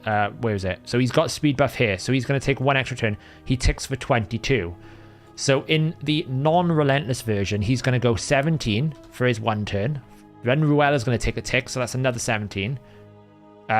He's going to tick to Ruella, that's 17. Then Ruella's going to go to Elva, that's 17. Then he gets the speed buff, so the Seeker turn is a 22 turn. Then Demitha is a 22. Then he takes a turn. So all we got to make sure is that he doesn't gain enough extra turn meter in this window for Relentless to be a problem. So that's 22 instead of the 17s, right? Which means he's going to gain an extra 10 turn meter. So as long as none of these champions are with 10 turn meter of Turvold, which they're not, at any point in time, he can't jump ahead of the queue. Which means we can take as many extra turns as we want here, because as long as he keeps reapplying the speed buff, we can't break it. We couldn't run Relentless on any other DPS apart from Elder Skarg, because he does an increased speed on his A1. Because if I take the extra turn here, I don't reapply my speed buff. Because if I take an extra turn here, it's cool. A3 goes, right? I'll reapply the speed buff. He's always going to be in speed buff. So as long as he's always in speed buff, he's fine. But if he was to run out of speed buff, say at this turn, then he's going to take a bunch of actions without speed buff. That would be bad. I'm pretty sure that's the way it's going to work. Because he's got 2 turns here. If he takes an extra turn in the A3s, he's still got it for 1 turn. So it's still active at this point. Because he's reapplied it for 2 turns, right? How many times does he apply it for?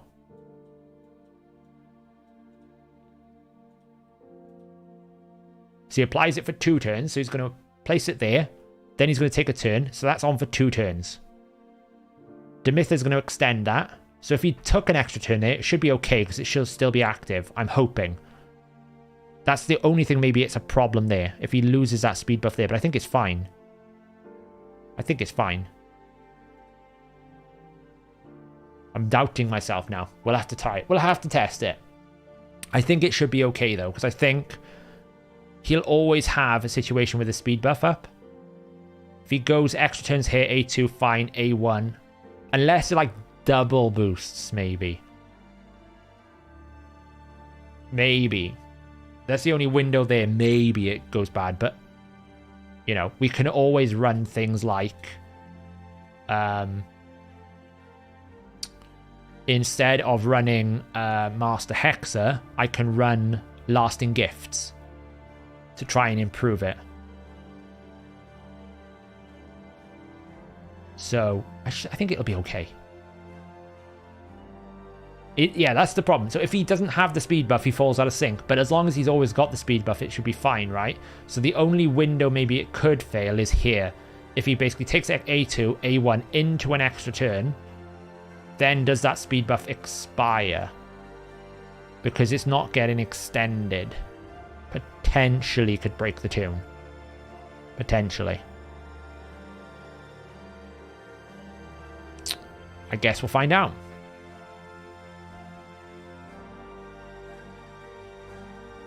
Obviously, I can put Lasting Gifts to it to try and improve it, some of the risk. Basically, reduce the risk. Same with Elva. I could put Lasting Gifts on Elva.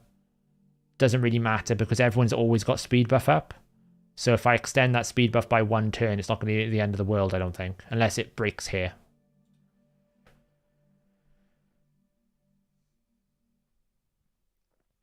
Well, it will matter, the nose, right? So, for example, if he hasn't got speed buff at this point here, right? Will it break? Because if he loses speed buff here, he doesn't reacquire speed buff until the next turn, which means he's basically taking lots of turns without speed buff. That will probably break the speed tune. But he has to double proc. I don't know if he has to double proc or not. Like, if he procs the extra turn here, he's going to A3, but he probably is going to run out of A2, so maybe Relentless is going to break it. Maybe it will break it. Because he applies it for 2 turns. It's on for 1 turn. Demitha would extend it, which is why it's still on for 2 turns here. But if he took an extra turn here, he loses the speed buff. And maybe that's going to break the speed tune. Because he's not going to apply the extra turn until he takes another A2, which will be down here. So it depends whether or not having no speed buff on this action, this action, this action, this action, or this action will break it. So, good night, Yanis. I am going to be going very soon as well, once I've finished getting distracted by this. Thanks for hanging out, and I appreciate the congrats. I know, I'm quite shocked myself. So let's just assume we can do a rough calculation here, because we know Ruela's going to take a turn. He's ticking 22. So if he ticked there, he would tick 17, right? So if we just, on another tab here, go 17... then Elva is always going to take another turn here because she's instantly out of it. So he's going to, like, Ruela is going to take a turn. Then Elva's going to take a turn. Ruela's going to fill 22 or 20. And he's going to gain another 17. So he'd be at 54 instead of 64 here. Demitha's then going to extend buff. So he'd be at 71 instead of 86. Seeker's then going to take a turn. He's going to boost everyone. So he'd be at 101.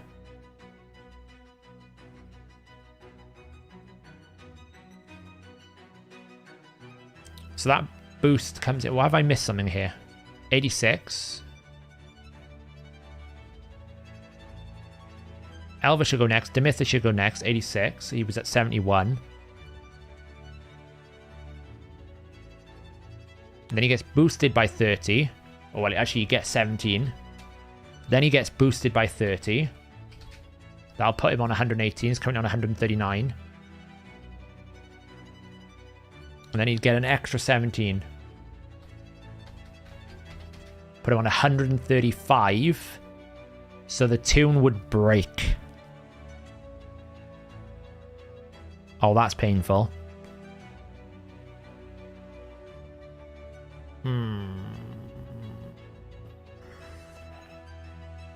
Yeah, it's like 1 a.m. here.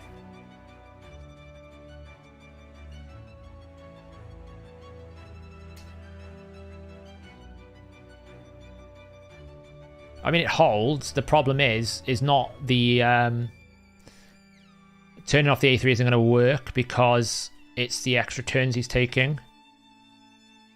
Because he's not going to extra turn into the A2, that's what I'm saying. Like, he's going to extra turn here. The extension is what's keeping his speed buff on. If he extra turns again after this turn, he's not going to have the speed buff anymore. That's the risk, I think.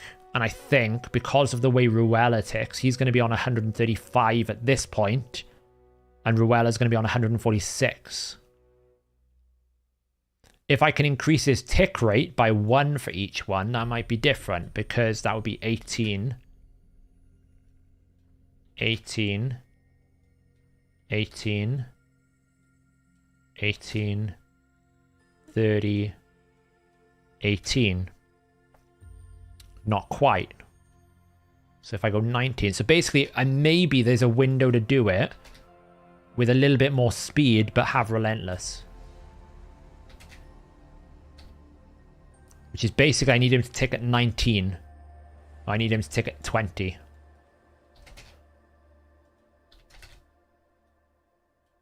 Because he can tick at 22. 22 is fine. He just can't tick slower than 20 by the looks of it. Because then he will get back into turn. And he'll rebuff himself. Right? So if he took a turn at A2, A1 here. And he went an A2 and A3'd. He would then A2 here. Which would reapply the speed buff. And then we're back into a rotation. Because essentially it resets him back to 22. So as long as he's ticking more than 20, that should be fine. To do that,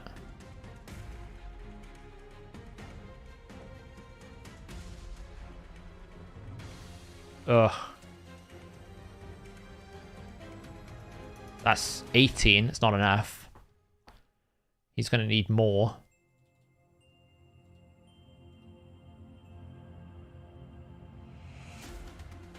Okay, that's interesting.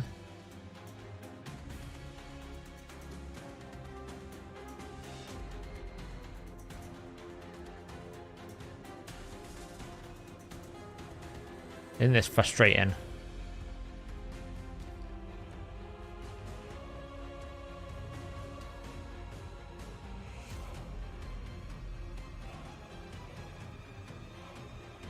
We had a speed turn where...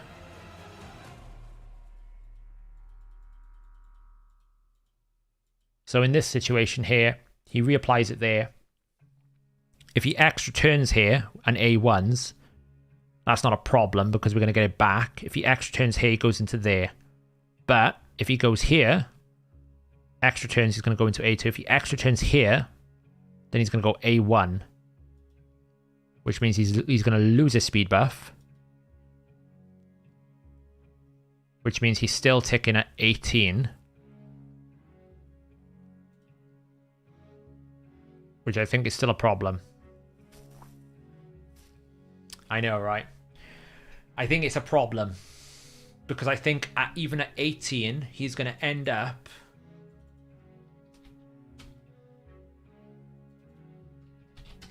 I think he's going to end up too short.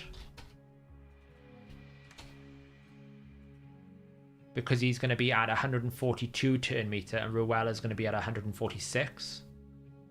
Now, it could be that they swap places and it doesn't really matter, but it could also be a problem because it might mean that he doesn't swap himself back here because he's going to have to extra turn. I think I'll have to just try it and see if it works, basically, or see if it falls out of tune. Yeah, probably. It's only 241 speed. We didn't increase it by much at this speed. But I don't think it's enough. He needs an extra 2 ticks to be able to be safe. So if he has increased speed, he ticks at 22. That's fine. If he doesn't have increased speed, he ticks at 18, but he needs to be a minimum of 20 for him to be able to support the extra turns, which is a problem. So either we can reduce Ruella's speed, which can't really do because she's a right at the base.